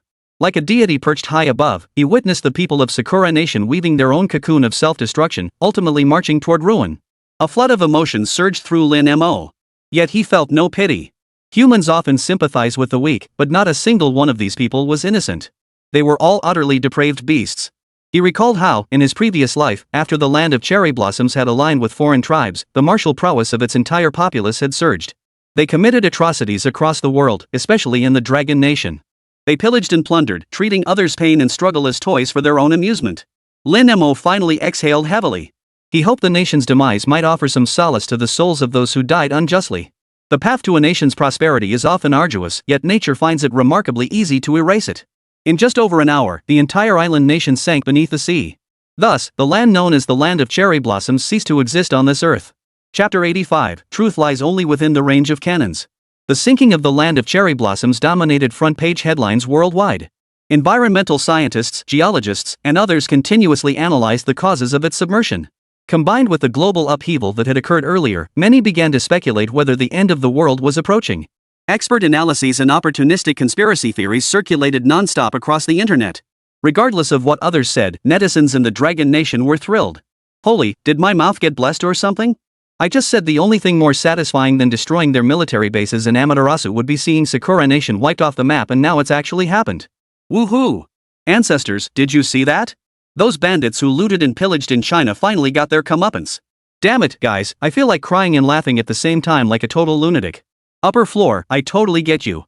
I'm feeling the same way right now.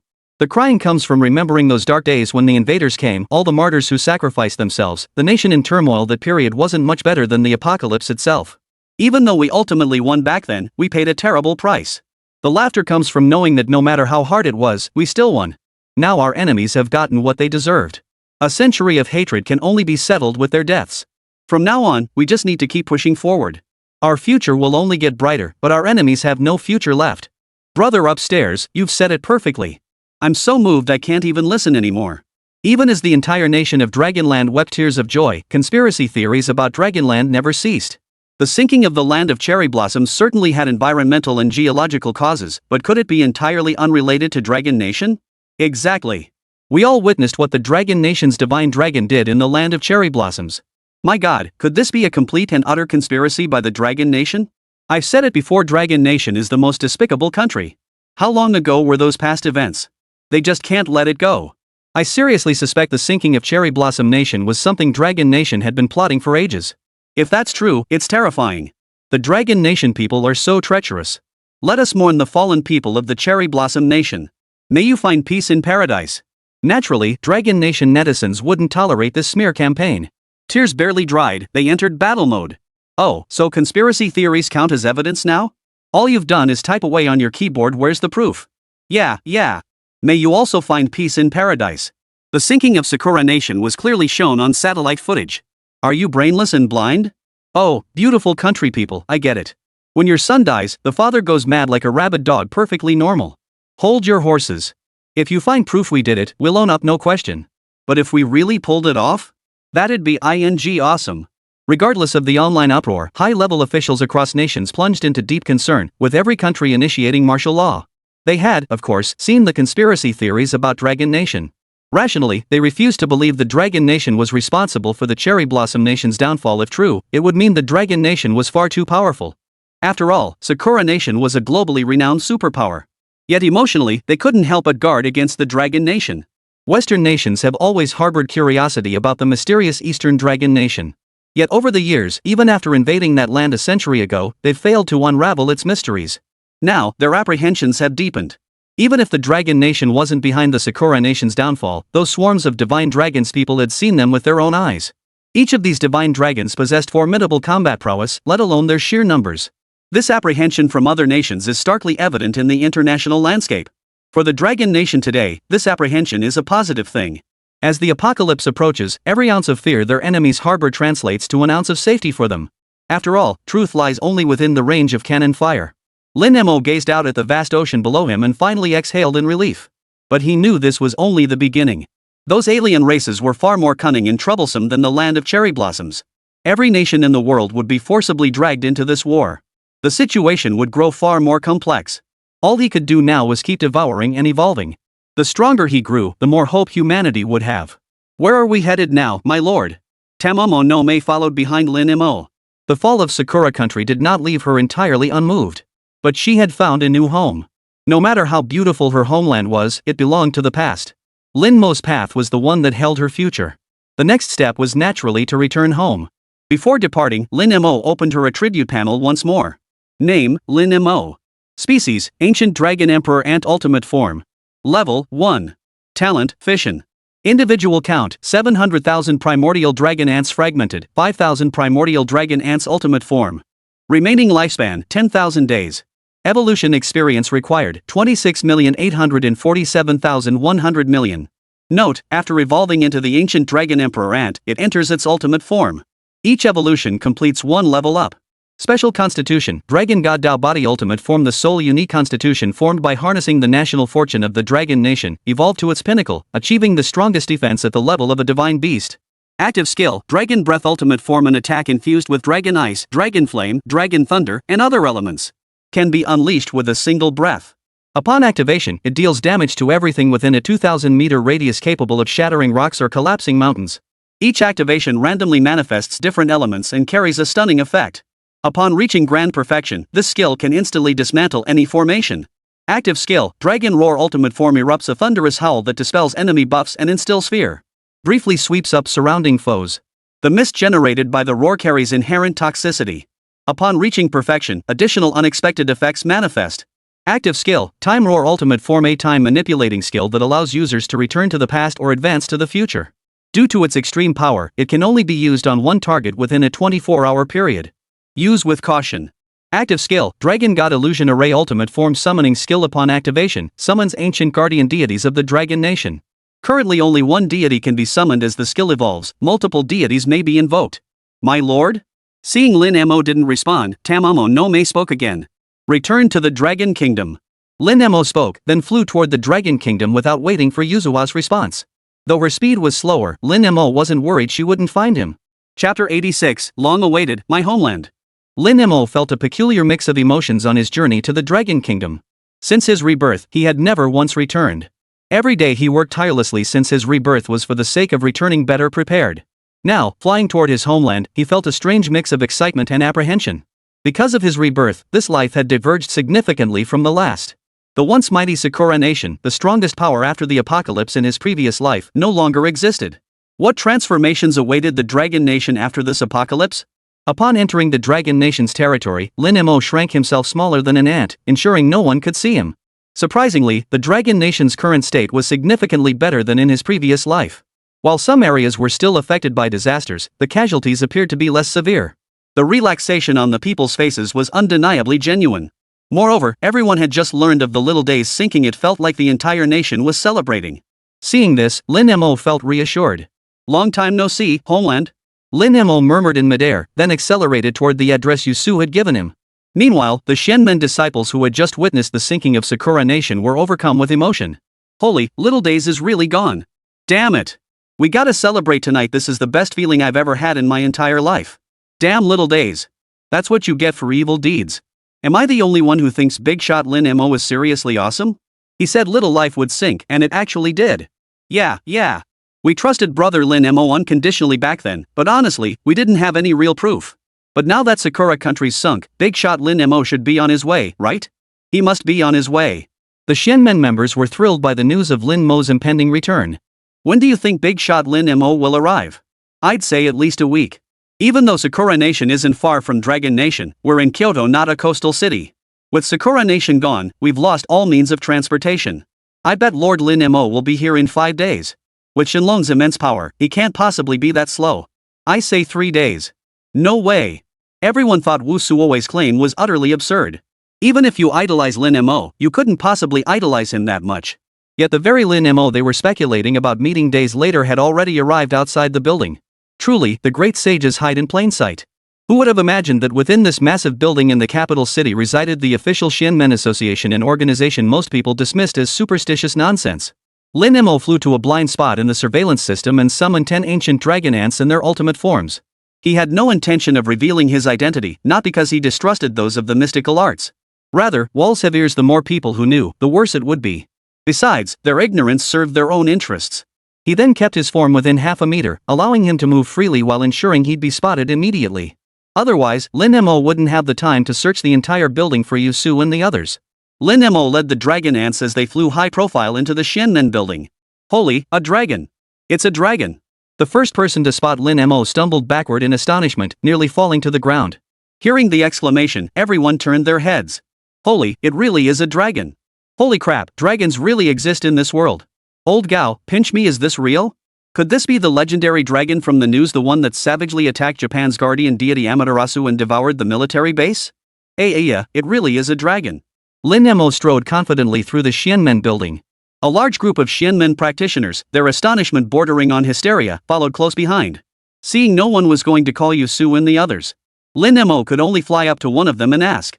11 divine dragons, in perfect unison, opened their mouths simultaneously, emitting 11 identical voices. Where is Yushu? The man froze for a moment, then began trembling with excitement. The divine dragons, are you asking me? The surrounding crowd erupted into a fresh wave of frenzied excitement. Holy, the divine dragons can talk. Holy crap, are 11 divine dragons speaking together, or is it just one? Am I hearing things? What does the divine dragon want? Find me, find me. It was no wonder these mystics were so agitated. The dragon's status in the dragon nation was simply too extraordinary. Throughout China's 5,000-year history, countless deities and supernatural beings have emerged, many achieving fame. Yet dragons remain utterly unique, representing the ultimate symbol of power and status throughout history. What's even more extraordinary is this. As is widely known, the Dragon Kingdom has two types of deities. One type consists of historical figures who, having performed numerous good deeds in life, were deified after death. The other are spiritual entities fabricated over the long course of history, never having truly existed. Only the dragon differs from these two categories. It has never appeared in official histories, yet its presence is frequently recorded in unofficial accounts. Thus, historians have always been divided into two camps regarding dragons. One camp believes dragons once existed but became extinct. The other maintains they never existed at all, being purely a figment of human imagination. This mix of truth and fiction has only deepened the mystique and special status of dragons in the hearts of the dragon nation. Thus, even when these mystics encountered the divine dragon in news reports, the experience paled in comparison to witnessing it in reality. Lin Mo felt somewhat speechless and asked again. What about Yushu? At this, the others finally snapped to attention. Yusu ancestor? You're looking for Yusu ancestor? I'll go fetch him right away. The person Lin Mo had questioned scrambled excitedly, practically crawling up the stairs to find Yusu. Soon, Yusu and the familiar Xianmen disciples arrived. Brother Lin Mo. How did you get here so fast? Just moments ago, they had been speculating how long it might take Lin Mo to arrive. When Wu Suowei suggested 3 days, everyone dismissed it as impossible. Yet here he was, standing before them now. What kind of speed was this? After all, Sakura Nation was now submerged, with absolutely no means of transportation available. Even if there were, it couldn't have been that fast. Instantly, their admiration for Lin Mo soared to new heights. Big shot Lin Mo, go up and speak. Amidst the astonished gazes of the mystics, Lin Mo followed Yusu and the others to the office upstairs. Big shot Lin Mo, when did you arrive? Brother Lin Mo, how did you get here so fast? Big shot Lin Mo, what's the plan now? The moment he entered, the crowd bombarded him with questions. Yusu raised a hand to silence them, his gaze fixed on the 11 identical true dragons. A hint of disappointment flickered in his eyes. Brother Lin Mo, are you still unwilling to show us your true form? The crowd downstairs remained unaware, but Yusu knew full well that these divine dragons were all under Lin Mo's command. Chapter 87, Unveiling the Veil of the Alien Race. After his observation, Lin Mo was indeed the insect cultivator they had initially discovered. These so-called divine dragons were not the mythical creatures of legend. They were merely transformations resulting from Lin Mo's continuous upgrades. They obeyed Lin Mo's commands completely, possessing no independent thought. So while Wu Suowei and the others speculated on how long it would take Lin Mo to return, only he wondered whether Lin Mo would choose to meet them as his true self this time. After all, unlike the beginning, they now knew each other, had fought side by side, and shared a bond. Moreover, Lin Mo must have been well aware that both the Xianmen faction and the Dragon Nation placed great trust in him. Otherwise, they wouldn't have chosen to withdraw their garrison based on some so-called unfounded prophecy. He had expected Lin Mo to interact with them as his true self this time. So when he saw the 11 divine dragons, he didn't share the others' excitement. If anything, he felt a bit disappointed. Nothing has changed. Lin Mo replied indifferently. Indeed, nothing had changed. They could still communicate with Lin Mo normally at any time. Yet the fact that he still couldn't win Lin Mo's trust left Yushu feeling somewhat disheartened. But it didn't matter. Yusu believed that sooner or later, Lin Mo would fully trust them. So what are your next plans? Yusu didn't believe Lin Mo had come to Longwo with them simply out of sentiment. The end is coming. Lin Mo had long decided to share this news with them. Only by being prepared could they better defend against the alien race. The heavy casualties back then were largely due to everyone being unprepared. Initially, everyone thought it was just an ordinary natural disaster, albeit on a larger scale. But they didn't know that this natural disaster was merely the beginning. What followed would be far more brutal.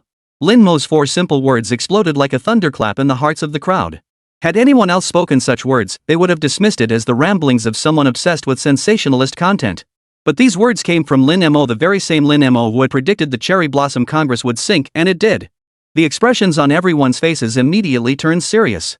Master Lin Mo, what do you mean by the end of the world? Could it be the ominous prophecy calculated by the Jade Void Ancestor? Is the world really ending? This feels so unreal. Everyone recalled the omen Yushu had previously described. It was a sign of great calamity, a global catastrophe. Initially, they speculated that this dire omen meant the guardian deities and various demons of the land of cherry blossoms would be resurrected. Yet after those demons were largely eradicated, global catastrophe still struck. Later, they speculated that this catastrophe itself was the great calamity foretold. Yet in the end, it caused no substantial harm to any nation. Only the land of cherry blossoms was utterly destroyed, and everyone was immersed in immense surprise. It wasn't until Lin Mo brought it up now that everyone snapped back to reality. If the dire omen merely signifies the downfall of the land of cherry blossoms, that would be a blessing for the dragon nation. Why would it be marked as a great calamity? Master Lin Mo, please elaborate. Yusu clearly connected Lin Mo's words with his own earlier divination. Lin Mo had no intention of revealing his reincarnation after all, that was his deepest secret. The simultaneous upheavals across nations marked the beginning of the apocalypse. After the apocalypse, there were no major changes at first. Then, alien races will continuously arrive on Earth to attack humanity. They are immensely powerful, far beyond what ordinary humans can withstand. Moreover, they are exceptionally cunning. They will seduce humans into becoming their accomplices, watching as nations fight amongst themselves. Lin Mo summed up the post-apocalyptic events in just a few sentences. Holy, this sounds like a nightmare. Are they really that powerful? Why not just blast them with cannons? After all, any living thing has health points. No matter how thick their armor, as long as you have enough weapons and enough firepower, what's there to fear? People nowadays rely more and more on the power of weapons. Even practitioners of the mystic arts instinctively reach for high-powered weapons when facing enemies. No, the alien races aren't human. Their physiology is fundamentally different. They're more accustomed to one-on-one combat. Unlike humans waging war, where a single shell can wipe out an entire group. We must make them understand the alien race's habits and fundamental structure. Only then can we make them truly vigilant. Aliens aren't human, and they don't die easily like humans do. Lin Mo felt sick to his stomach recalling the alien race's anatomy. They resemble humans in appearance, cloaked in black robes that conceal their features. But that cloak is like their skin, extremely difficult to remove.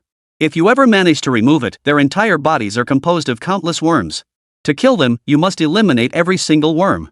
Because if even one escapes, they can regenerate. Based on Lin Mo's description, everyone imagined the alien creature's appearance, their faces contorting with disgust. Some became so engrossed in the mental image that they couldn't suppress a wave of nausea. Moreover, they preferred to strike within crowds. If we were to use firearms to force our way through, first, we can't guarantee complete annihilation. Second, there would be many innocent casualties. Seeing how knowledgeable Lin Mo was about the alien race, the others immediately began asking questions. Big shot Lin Mo, what do you need us to do? Lin Mo recalled the alien race's movements from his previous life. After the apocalypse, the world descended into chaos, and the alien race's deployment across nations became highly dispersed. Initially, they would deploy them randomly, inflicting indiscriminate harm upon humanity. Their goal was to instill global panic. After all, such terrifying and bloody creatures were highly effective at stirring primal fear within humanity. Next, they would coerce and bribe those in power, inciting conflict among humans while reaping the benefits. Their ultimate goal was to enslave humanity. Those who submitted would thrive, while resistance led to annihilation. Contact the military first. The moment you detect the situation I described, inform me immediately. He must ensure the people of Dragon Nation feel secure to prevent foreign powers from undermining it from within. Understood. I'll handle these arrangements. Yushu accepted the mission. Negotiating with the military wasn't straightforward within the Shenmen, only he held that authority. I'll leave a dragon ant here. If anything unusual happens, contact me immediately. Hearing Lin Mo's instructions, everyone felt reluctant to part. Brother Lin Mo, won't you be staying here to oversee things? Brother Lin Mo, where are you headed? Brother Lin Mo, do you need us to arrange lodging for you? Nothing is needed. Just contact me if anything unusual happens. With that, Lin Mo left the office. Passive waiting had never been Lin Mo's style. Chapter 88, Emergency Meeting Preparations Before Confronting the Alien Race. As soon as Lin Mo departed, Yusu made contact with Elder Wang. Upon hearing Yusu's report, Elder Wang took the matter extremely seriously. After all, the outcome of Lin Mo's previous prophecy had only just materialized. He immediately ordered all generals and provincial departments to convene urgently. Lin Mo's request was not particularly difficult to implement. The global landscape had never been stable, and wars had never ceased. The so-called peaceful world people speak of today exists solely because they live within the borders of a powerful nation. For weaker nations, however, war was ever present. Therefore, to ensure the people's security, the Dragon Nation's military training never ceased. Lin Mo's current request was simply to bolster defenses and ensure swift notification upon receiving any intelligence. But it's not that simple. The military is made up of people, and people will always be unpredictable. Thus, it is essential to gather all relevant parties for a meeting. It's not just about issuing orders this way, all parties can cooperate more effectively. Jiancheng, you're one lucky bastard. If it weren't for that emergency retreat, you and your brothers would have lost your lives in Sakura country. The commander of the Western Theater Command expressed deep emotion upon seeing Lin Jiancheng. Recalling this incident, Lin Jiancheng couldn't help but remember the chill that ran down his spine when he saw the video of Sakura Nation sinking. If not for Yushu, Old Wang, and especially Lin Mo, he and his brothers would have perished alongside the land of cherry blossoms. He recalled his earlier arrogance, dismissing the order to withdraw the garrison as mere superstition, a laughable notion. Lin Jiancheng felt profound shame. Yes. He exchanged a few light-hearted remarks with the Western Theater commander, hesitant to delve deeper into the subject. As all attendees arrived, the meeting formally commenced. I've gathered everyone here today to hear your perspectives on the recent global disaster. Those present in the conference hall offered their respective views, though most generally attributed it to geological causes. Old Wang smiled and shook his head. Since your perspectives largely align, perhaps we should hear the views of our representatives from the mystical arts. With the emergence of various deities and supernatural beings in the land of cherry blossoms, those in high positions held an even greater reverence for the mysterious forces of this world. Compounded by the unexplained early withdrawal of the garrison forces from the sunken land of Sakura. It was said that Yushu had visited the garrison camp the night before their withdrawal. Shortly after, the garrison retreated back to their homeland, and then Sakura country vanished. Thus, their gazes toward Yusu grew intensely solemn. Under the gaze of the assembly, the venerable Taoist Yusu rose to his feet. Before Sakura Nation's downfall, I cast a divination. The hexagram signified a worldwide catastrophe. Subsequently, global turmoil erupted, Sakura Nation sank, and I suspect greater events are yet to unfold. As you've likely seen in the news, before its sinking, the land of cherry blossoms unleashed numerous deities and demons, all of which were ultimately destroyed by the divine dragon. The withdrawal of the garrison forces was also because the divine dragons foresaw the nation's impending submersion. These divine dragons are actually controlled by the Dragon Nation nobleman I mentioned at our last meeting. His name is Lin Mo. To be perfectly honest, I requested this meeting with Elder Wang myself. For as Senior Lin Mo declared, the end times have arrived. Foreign races will invade humanity. The words of the Jade Void Taoist. The hall fell completely silent. Everyone stared wide-eyed, their faces etched with complex emotions as they glanced nervously at one another. This explosive news left them all frozen in place. Complex emotions churned within each person. Emotionally, they found the notion of the world's end utterly absurd. Influenced by movies, TV shows, and books, people imagined the end of the world as something grand and swift. If the end of the world were upon us, they wouldn't be sitting here holding meetings. Moreover, the damage inflicted by this global upheaval upon the Dragon Nation was less severe than that of major earthquakes in previous years. Rationally, they knew that Old Wang summoning them to this meeting was no joke. Nor would they mobilize forces based on some baseless prophecy. Especially knowing that the sinking of Sakura country had also been foretold by the noble prophet. This only deepened their sense of the extraordinary. Holding high positions, they were well versed in the mysteries of the mystical arts. But the ability to foretell a nation's demise was no ordinary skill. I know it's hard for everyone here to fully believe based on a single prophecy. However, I have gathered you here not to immediately mobilize troops against foreign tribes. Rather, I hope you will heighten your vigilance. Should any anomalies arise, report them immediately. I will distribute the compiled intelligence on the foreign tribes to each of you. Hearing Old Wang's words, the assembly finally relaxed. They could not risk the lives of their people, yet they also could not wage war based solely on a prophecy. As he spoke, the secretary distributed the documents to the assembly. These are classified documents. Under no circumstances are they to be disclosed externally. Should any attacks by these black-robed monsters be detected, immediately evacuate the populace, report the incident, and contain the situation. The sight of the alien race's details in the documents made everyone's expressions grow grave. Don't lose all hope. My divination revealed a glimmer of survival for the Dragon Nation amidst this calamity. My intuition tells me that Senior Lin Mo holds the key to resolving this crisis. Therefore, as long as we establish robust defenses and implement emergency containment, the situation need not be as dire. Noticing the oppressive atmosphere in the hall, Yushu quickly forced a smile to lighten the mood. Hearing this, the group finally felt a glimmer of hope. They weren't afraid of war in terms of weaponry and equipment. The Dragon Nation held a commanding lead worldwide. No nation in the world dared to confront the Dragon Nation head-on.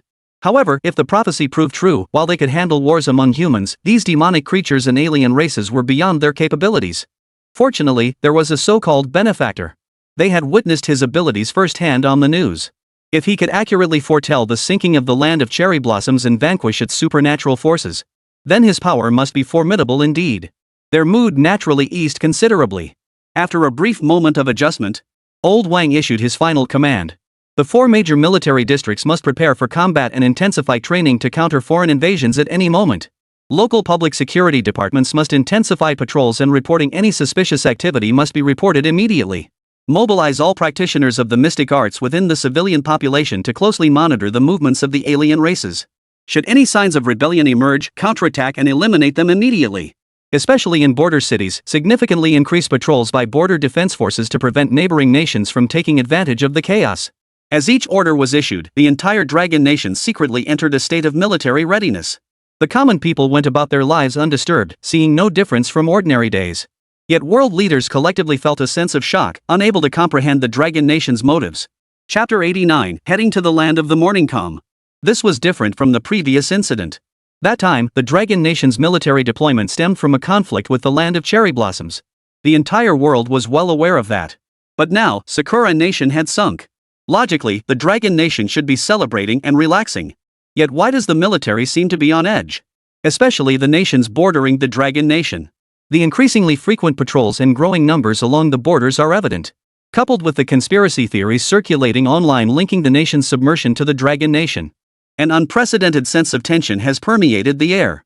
They have all taken countermeasures along their borders, fearing any unforeseen incidents might arise. Meanwhile, Lin Mo had already flown to the land of the morning calm. In the apocalyptic war of his previous life, Japan and Korea were the quickest to defect to the alien race. If Japan was the strongest power in the apocalypse, then Korea was the most obsequious. Leveraging their alliance with the alien race, they ruthlessly oppressed their own kind. Nearly its entire population had undergone genetic surgery by the alien race.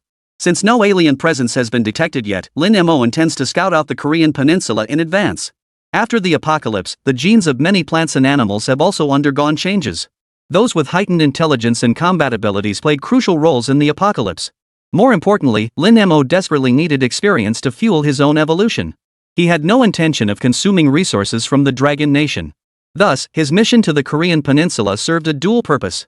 Lin Mo began surveying the skies above Korea. His figure was as small as an ant.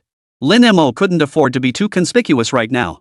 Even without checking online, he knew the live streams in Sakura country would inevitably go viral and become known worldwide. With such widespread publicity, whatever he did now would inevitably be linked to the Dragon Nation.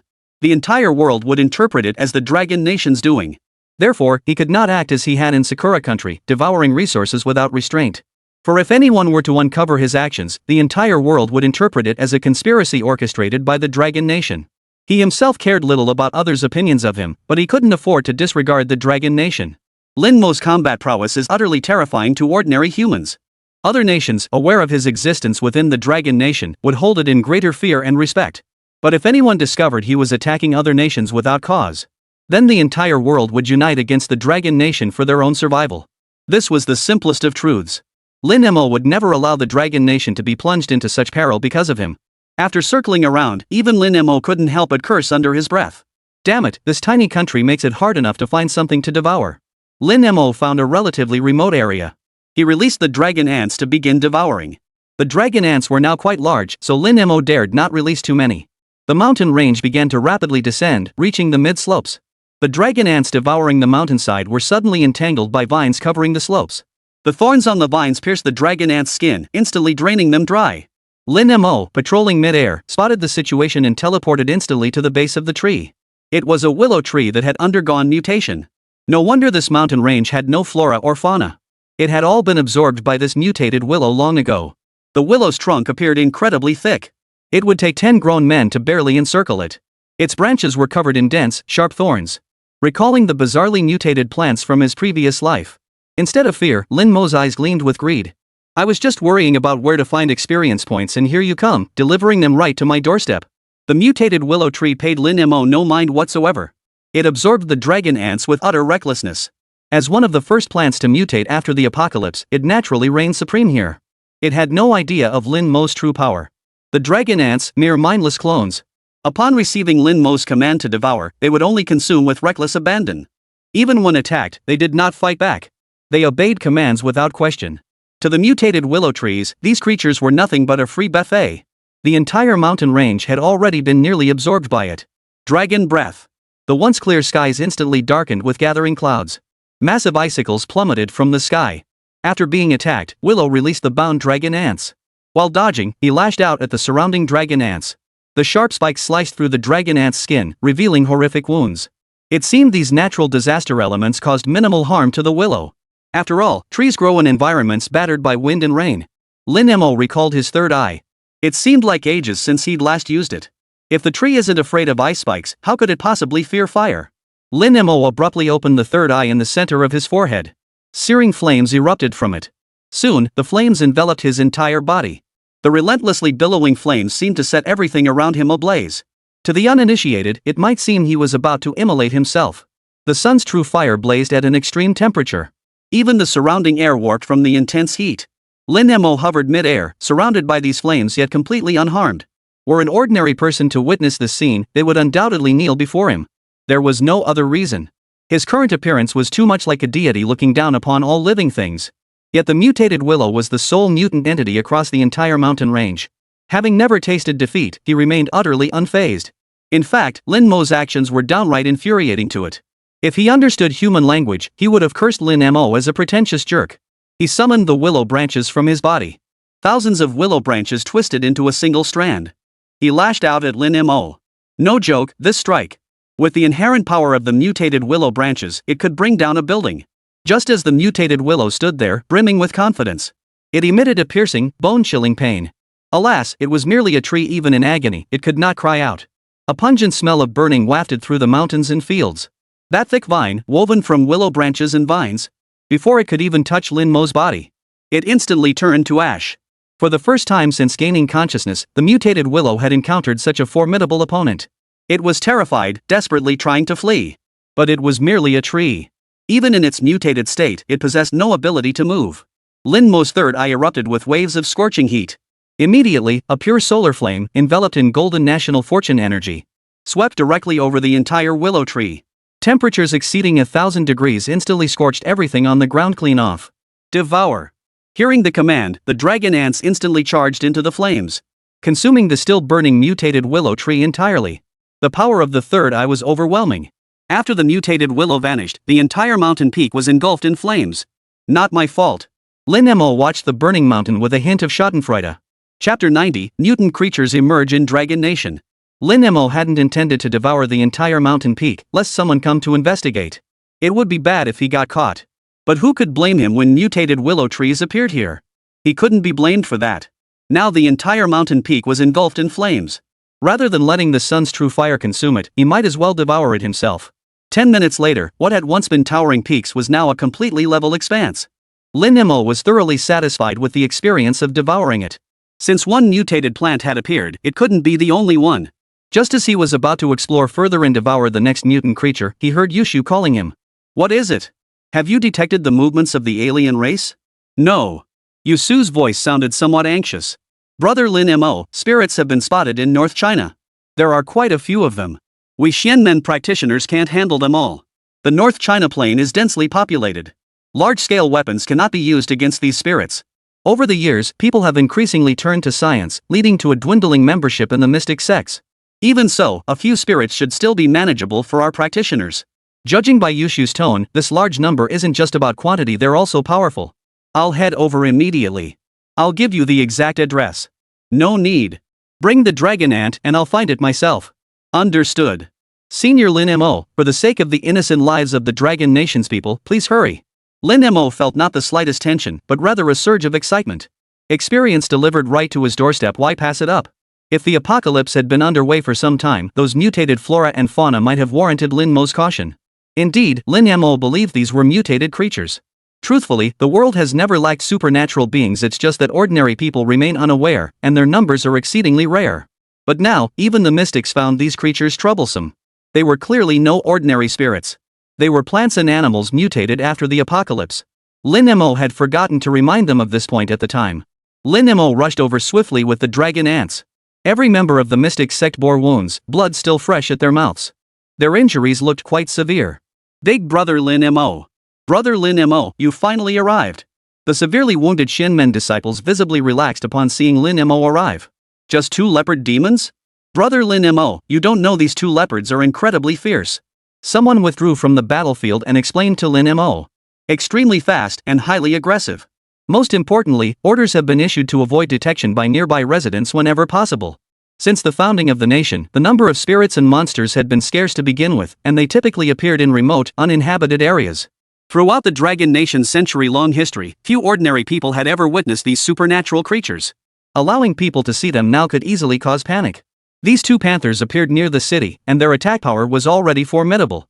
To avoid detection by ordinary people, practitioners of the mystic arts found themselves severely hampered. Just as they were explaining this, one of the leopard spirits suddenly leapt forward, its claws slashing toward a member of the Shinmen. Fortunately, Lin Mo had been monitoring the situation and swiftly grabbed the person with his dragon claws. The mutated leopard spirit merely swiped its claws through the air. The row of trees behind the person were all snapped clean in half. Its attack range was vast. Lin Mo suspected this leopard spirit had become a spirit first, then mutated during the apocalypse. Otherwise, it wouldn't have been so powerful so soon after the apocalypse began. Sure enough, the leopard spirit suddenly spoke. These divine dragons actually possess the power of national fortune. No, they can't be divine dragons. They must be puppets of insect cultivators. As a spirit creature of the dragon nation, he could naturally sense the power of national fortune and the state of the divine dragons. In truth, beyond ordinary people, even those with a basic understanding of mystical arts could discern it. These dragon ants were not divine dragons, they possessed no independent thought whatsoever. Especially not for demons capable of cultivating to such a level. Ha ha ha, this insect cultivator is truly amusing, carrying the nation's fortune on his very person. Regardless of where that national fortune power comes from, we brothers will take it all today. You'd better hand it over willingly, and I might show mercy. Otherwise, these old Taoist priests will be your fate. The 2 leopard spirits saw the golden light radiating from the dragon ant, and their 4 green eyes lit up, gleaming with demonic brilliance. If they could devour that national fortune power, they'd be unstoppable in the dragon nation. Lin Mo, of course, couldn't be bothered with the beast's threats. Dragon God Illusion Array. Brother Lin Mo. Jingwei appeared and immediately greeted Lin Mo warmly. Taking advantage of the moment, Lin Mo opened Jingwei's attribute panel. Since his last evolution, he hadn't used the Dragon God Illusion Array yet, so he didn't know how Jingwei's abilities had upgraded. Name, Jingwei. Category, Ancient Divine Servant. Level, 2. Agility, 2. Increased agility allows proactive combat coordination with host. Special Constitution, defends against all water-based attacks.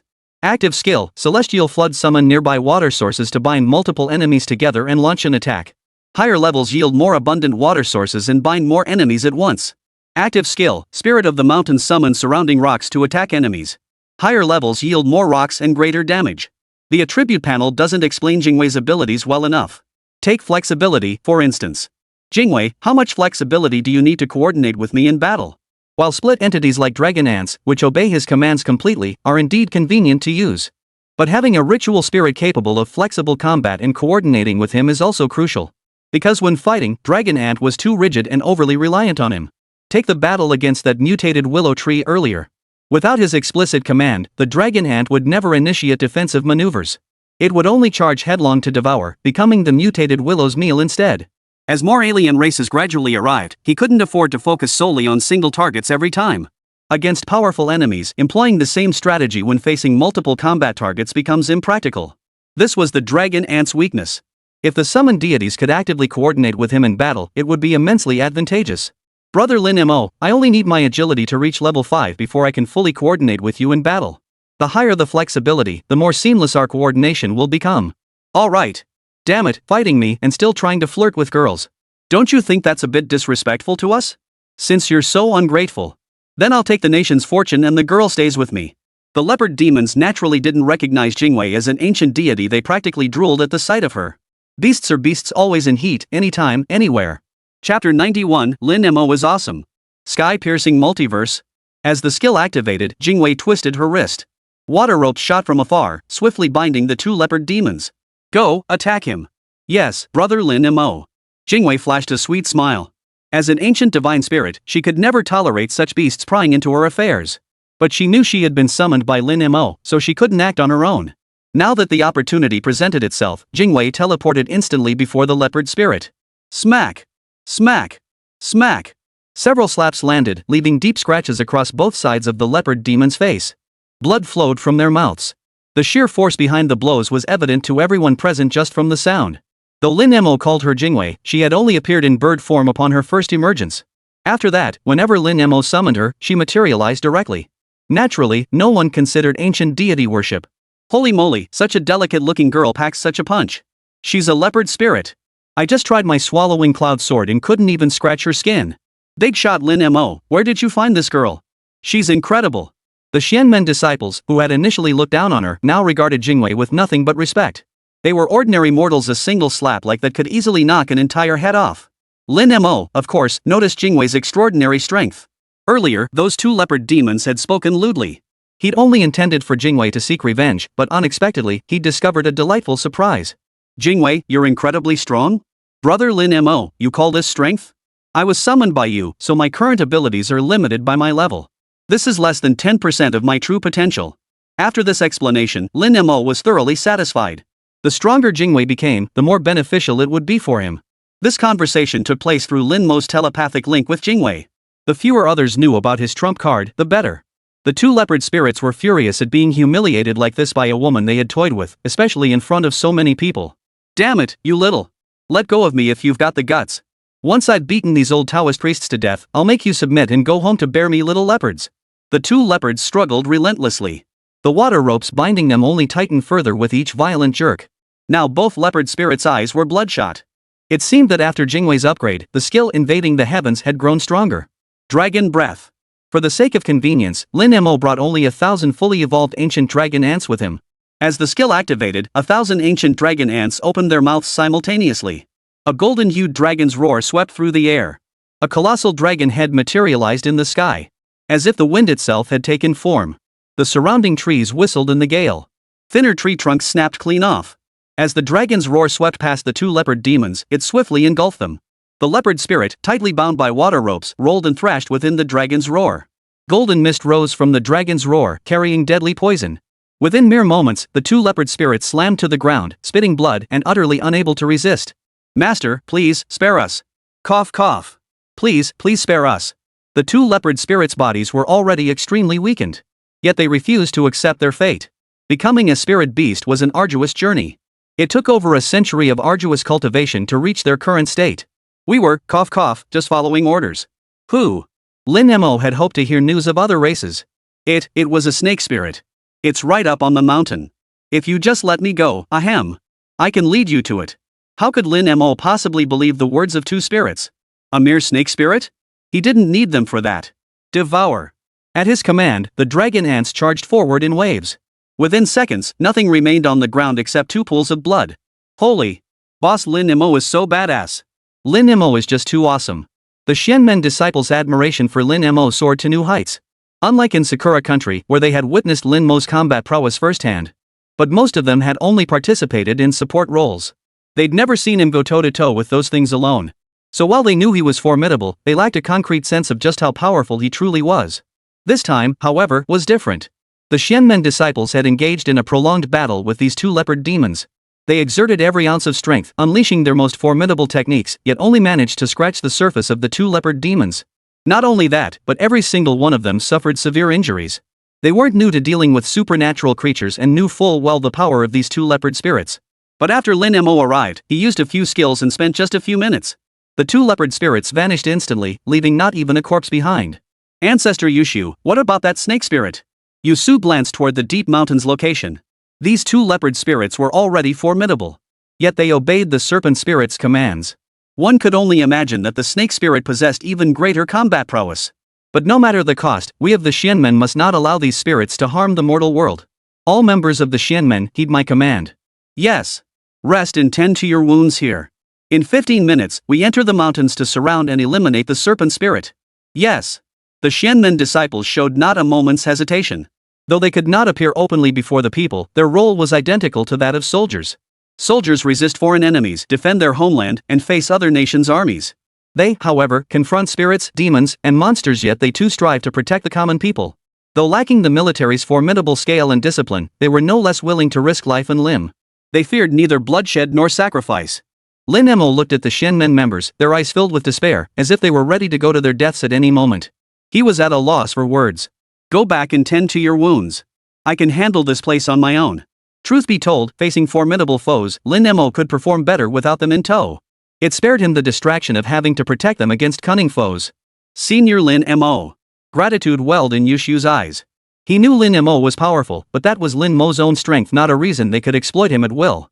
Lin Mo had consistently aided the Dragon Nation unconditionally, yet proactive assistance differed from making demands. Except when they were utterly helpless, then, for the sake of the people, they had no choice but to seek his aid. He could not, and would not, cast all dangers upon Lin Mo. To hand everything over to Lin Mo to resolve, allowing the entire Xianmen sect to reap the benefits without lifting a finger. To put it bluntly, beyond a sense of duty, this was also their job.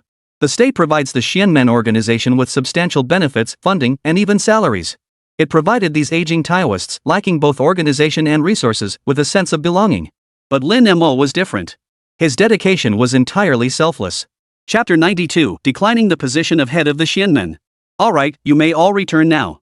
Lin Mo couldn't be bothered with sentimental nonsense. In his previous life, he'd been powerless to change the tragic state of the Dragon Nation. All he could do was sit at his keyboard, fighting tirelessly to uphold the nation's reputation. What man doesn't harbor a hero's dream?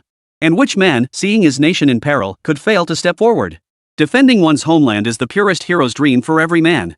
Now that he possessed power in this life, he was naturally willing to fight for his homeland and his country. Besides, his efforts weren't in vain. He needed to devour these powerful spirits to gain experience and complete his evolution. Yet to everyone's surprise, Yusu knelt before Lin Mo. Though utterly bewildered, the Xianmen disciples followed suit without hesitation, kneeling alongside Yusu. Senior Lin Mo, the Xianmen cannot let your sacrifice go unrewarded. Would you be willing to serve as chairman of the Dragon Nation's Xianmen Council? At these words, everyone froze in place. The position of council president was the highest office within the Xianmen. It oversees all affairs of every sect within the Xianmen. This was not merely a title, unlike ancient positions like martial arts alliance leaders that were merely for show. It was a position genuinely recognized by the state, one wielding real authority. Yusu had already served 2 consecutive terms in this role. Moreover, this position differs from ordinary governing bodies. Within the Xianmen, power speaks for itself. No matter how powerful your backers may be, if you lack genuine substance and fail to command the respect of your peers, even if you occupy this seat, no one will respect you. If a complete incompetent ascends to this role, they won't even know how they met their demise. Because each sect within the mystic arts cultivates distinct techniques. Each holds its own closely guarded secrets and hidden weapons. Moreover, since such mysterious matters cannot be discussed openly, the force of the law finds it difficult to investigate them thoroughly. Therefore, this position is virtually absolute justice. Yusu's ability to hold this position for 2 consecutive terms is widely acknowledged. Yet no human can resist the allure of power. Those within the mystical arts are still human. Even with mystical powers surpassing ordinary people, they cannot become gods devoid of desire. Thus, despite widespread recognition, many still covet his position. Yet these minor disturbances were insufficient to shake Yushu's standing within the Xianmen. But now that Yushu has voluntarily relinquished his position, offering it to Lin Mo with open hands. If Lin Mo truly accepted and ascended to this position, no one would dare to challenge it. Just as everyone believed they were about to witness the change of leadership in the Taoist Council. Lin Mo refused. I won't take that position. The crowd was utterly stunned. This was the highest position within the Xianmen, granting authority to command the entire organization. Even the most discontented couldn't refuse. Those present found it hard to believe anyone would turn down such immense power. Senior Lin Mo, you needn't fear putting me in a difficult position. Yusu had assumed Lin Mo's refusal stemmed from fear of putting him in a difficult position. After all, such an important position was of national significance. Even though Yusu currently held this position, he couldn't simply appoint anyone he wished. But in these apocalyptic times, with the world descending into chaos and the people of the Dragon Nation facing imminent slaughter by foreign tribes, he was confident he could persuade the higher-ups. It's not because you'd put me in a difficult position that I don't want that thing. Lin Mo had no time to waste on being some president. His immediate priority was to devour experience rapidly and keep evolving. Though Lin Mo had never held office in his previous life, managing people was far from an easy task. The mystic realm was vast and complex, with countless sects, affairs, and troubles piling up. Who knew how much time it would waste? Alright, I appreciate the offer. You may return. Yushu was deeply shocked. He considered himself relatively free of desire compared to most people. But after years in this position, savoring the taste of power, he couldn't help but succumb to the temptation of wielding power. Even when he had just willingly offered to step aside, his heart had been torn by intense conflict. Even after speaking the words, a hint of regret lingered. But he knew Lin Mo was formidable. Even if he hadn't voluntarily stepped aside, doubts would inevitably surface later. For the Shenmen was precisely such a place where strength alone held sway.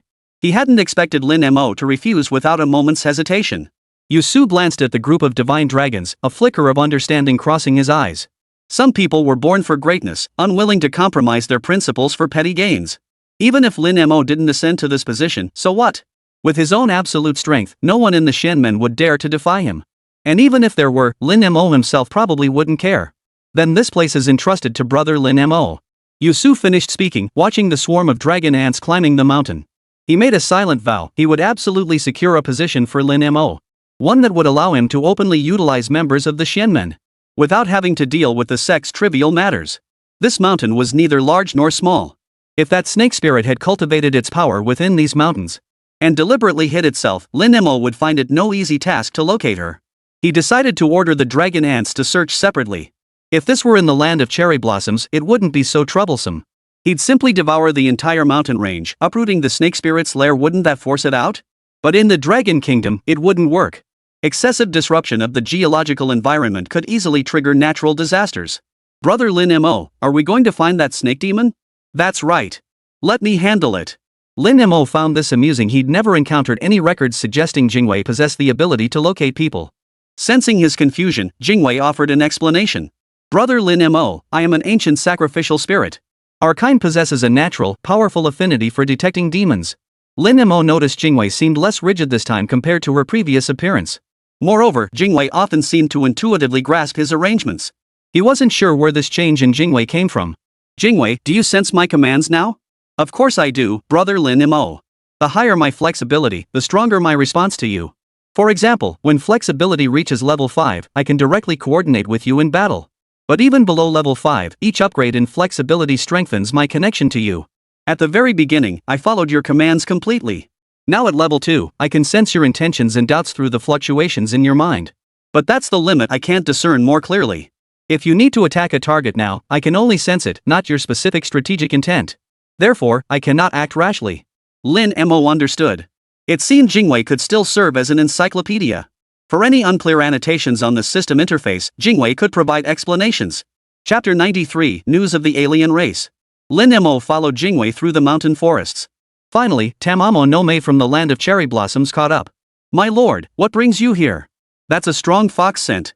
As a fox herself, Tamamo no Mei was highly sensitive to the scent of her kind. Foxes? No sooner had Lin Mo spoken than 5 fox spirits emerged from a distant cave. Those 2 leopard spirits were pretty useless, huh? They're dead already. Oh, quite a crowd. 1 unknown creature, 1 fox, and 1 insect cultivator. Dad, can we beat the divine dragon? It's not a divine dragon, just a bug cultivator's puppet. That insect cultivator's puppet actually carries such immense national fortune power. No wonder the revered one sensed it from the mountain. These 5 fox spirits look like they were all part of the same family. Lin Mo thought to himself, perfect, they'll die together as a complete family. That insect cultivator, our revered one, invites you to Dragon Pool Hollow for a discussion.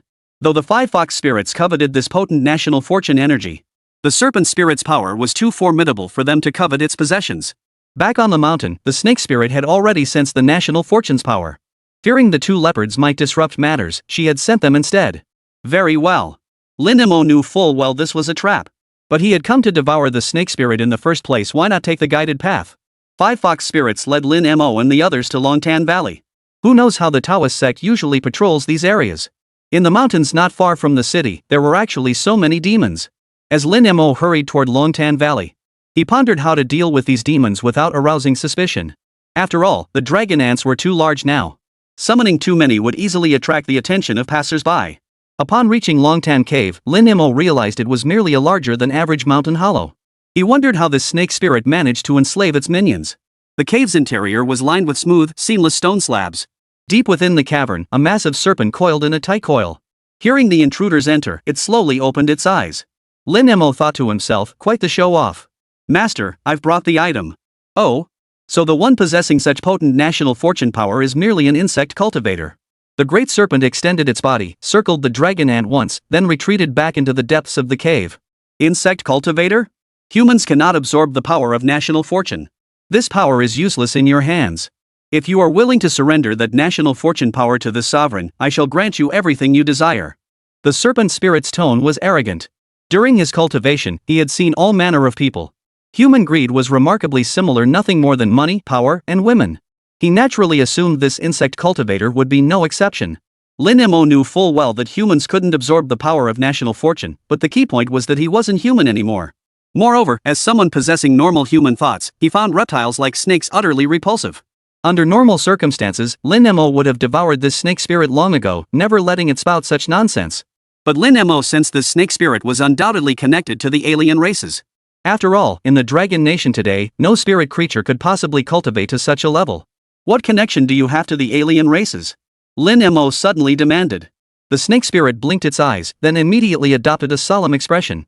What foreign tribes? I know nothing of such things. Lin Mo knew the snake spirit wouldn't reveal anything lightly. If you tell me the whereabouts of the foreign race, I'll agree to give you the power of national fortune. You give it to me first. The snake spirit wasn't that foolish. I am of the Xian sect. The alien race has long shown its weaknesses, otherwise, how would I know? I came here on orders to investigate. As you said, humans cannot absorb the power of national fortune. It would be useless to me even if I had it. If you tell me about the alien race, I can return and earn merit, maybe even snag an official position. Since the power of national fortune is useless to me anyway, what's the harm in giving it to you? I guarantee the alien race won't know you leaked the information. Think about it, I knew about them before you even told me.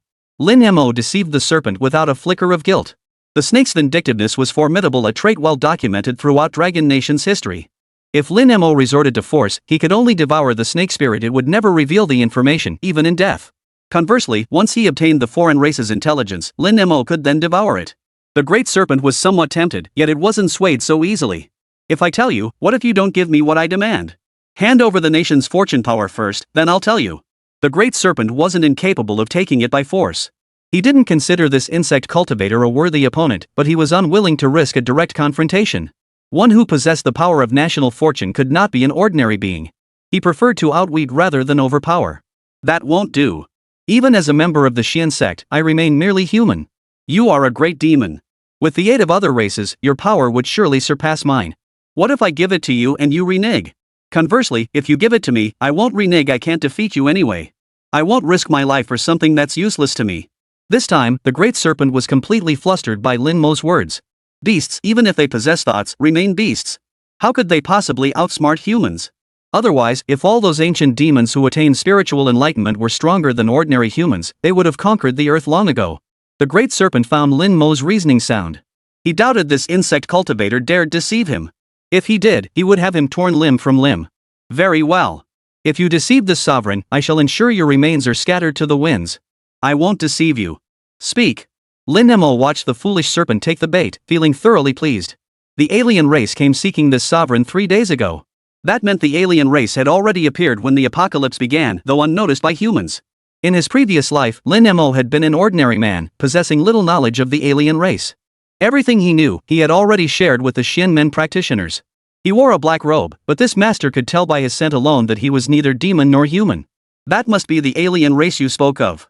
I had been content to cultivate peacefully here. Humans have grown far too powerful now, and I wish to avoid unnecessary trouble. But that foreign race claimed they could make me stronger. At first, I didn't believe it. Yet he slipped something into my mouth and I truly grew stronger. You insect cultivator wouldn't understand, this isn't ordinary strength. I can feel it. The power he gave me, I couldn't have attained it even with 100 years of pure cultivation. The great serpent grew increasingly agitated as it recalled those events. It seemed the alien race had already altered this serpent spirit's genetic makeup. If the willow tree and leopard he had encountered earlier were altered by the apocalypse, this great serpent, however, owed its overwhelming power entirely to the alien race's genetic alterations. Chapter 94, A family should be complete. Did he say what he wanted you to do in exchange for these benefits? Lin Mo didn't buy it. These aliens altered the spirit's genes, granting them immense power, yet expected nothing in return? Nothing special. Just to lead my crew and harass the people nearby. He also said to just scare them, don't kill anyone. Lin Mo understood. The alien race intended to sow panic among humans first. Humans have a very limited capacity for enduring terror. During the real apocalypse, that global catastrophe, then, supernatural beings emerged in every nation, attacking humans. Later, the alien race appeared among the crowds, demonstrating its formidable power to humanity. Most people would descend into chaos. Human life is resilient, yet people are also prone to blind conformity. Under the overwhelming control of absolute power, most people would capitulate. By then, no matter how hard governments tried to control the situation, many would still choose to follow the alien race to survive. Did the alien tell you when he'd come back to see you? No, he vanished after saying those things. Now that I've told you everything I know, you can give me the power of the nation's fortune. You're lying. This beast's deception skills still leave something to be desired. Lin Mo had been observing him the entire time he spoke. When the Great Serpent spoke of how the alien race appeared and the tasks he had been assigned, as if recalling a memory, he spoke with remarkable ease. But when he inquired about the time he had agreed upon with the alien race, the Great Serpent paused, its tail swaying unconsciously. In his previous life, Lin Mo had been particularly fond of psychological literature, giving him a keen eye for such subtle gestures.